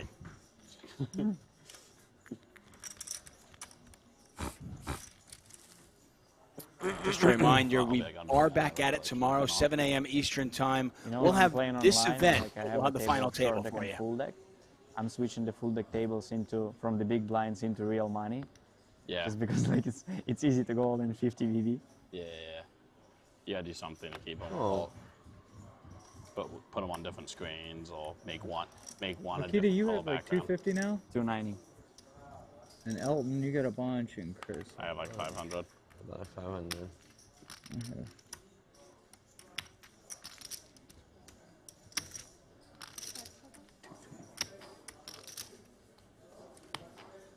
All in. So sick. Koon's all in. 375. Same hand, 3 times in a row. Can you give me a count, please? You got it, man. 410. Koon has Badziakouski covered. Badziakouski has jacks. Tough spot for Badziakouski. Again, jacks they shrivel up in the face of an all-in in this game. Essentially having, like, as Koon described it to me one time, every pocket pair is essentially devalued by 2 pips, with the exception of maybe aces. But if you think of it that way, jacks more like having, 2 9s here in this spot.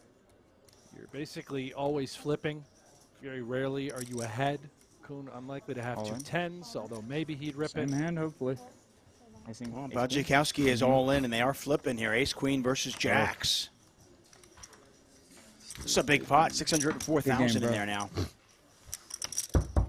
It was a good run. You played well. I still have rebuy chips left there. Oh. Anyway, I have to put them in 5 seconds. So. I have some backup plan. Oh. That's went too easy. Not 1 ace, but 2 aces for Koon. Badziakouski looking for a jack.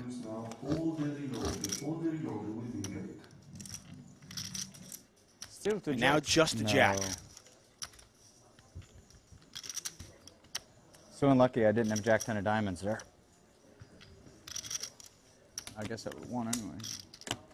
And Koon starting to catch fire. Now up over 700,000 chips. And I think I'm going to pull up live reporting, which you guys, when our stream ends, want to continue to follow along. Head over to PGT.com. Yeah, I know. Look You for fucking live called reporting. it. Then I jammed an ace queen and 2 Koon's aces. going to be in and the I top felt it 5 in coming. chips. Right now, Lee Y. Kiat is chip leader with 1.9 million. Wow. Let that sink in. 1.9 million already he has accumulated before rebuys close. Unbelievable. Unbelievable. We'll take a look at our leaderboard here. Tsang on 700,000. Koon on 7.2 million. You just mentioned 1.9 million. That's our chip leader throughout. The final table will be here, 7 a.m. Eastern time. Brent Hanks, myself will be here. Thank you all for joining us. Once again, congratulations to Phil Ivey for winning the 50K PLO earlier. We'll see you tomorrow, 7 a.m. Eastern. For everybody here at PokerGO, I am David Tuckman. He is Brent Hanks. Goodbye.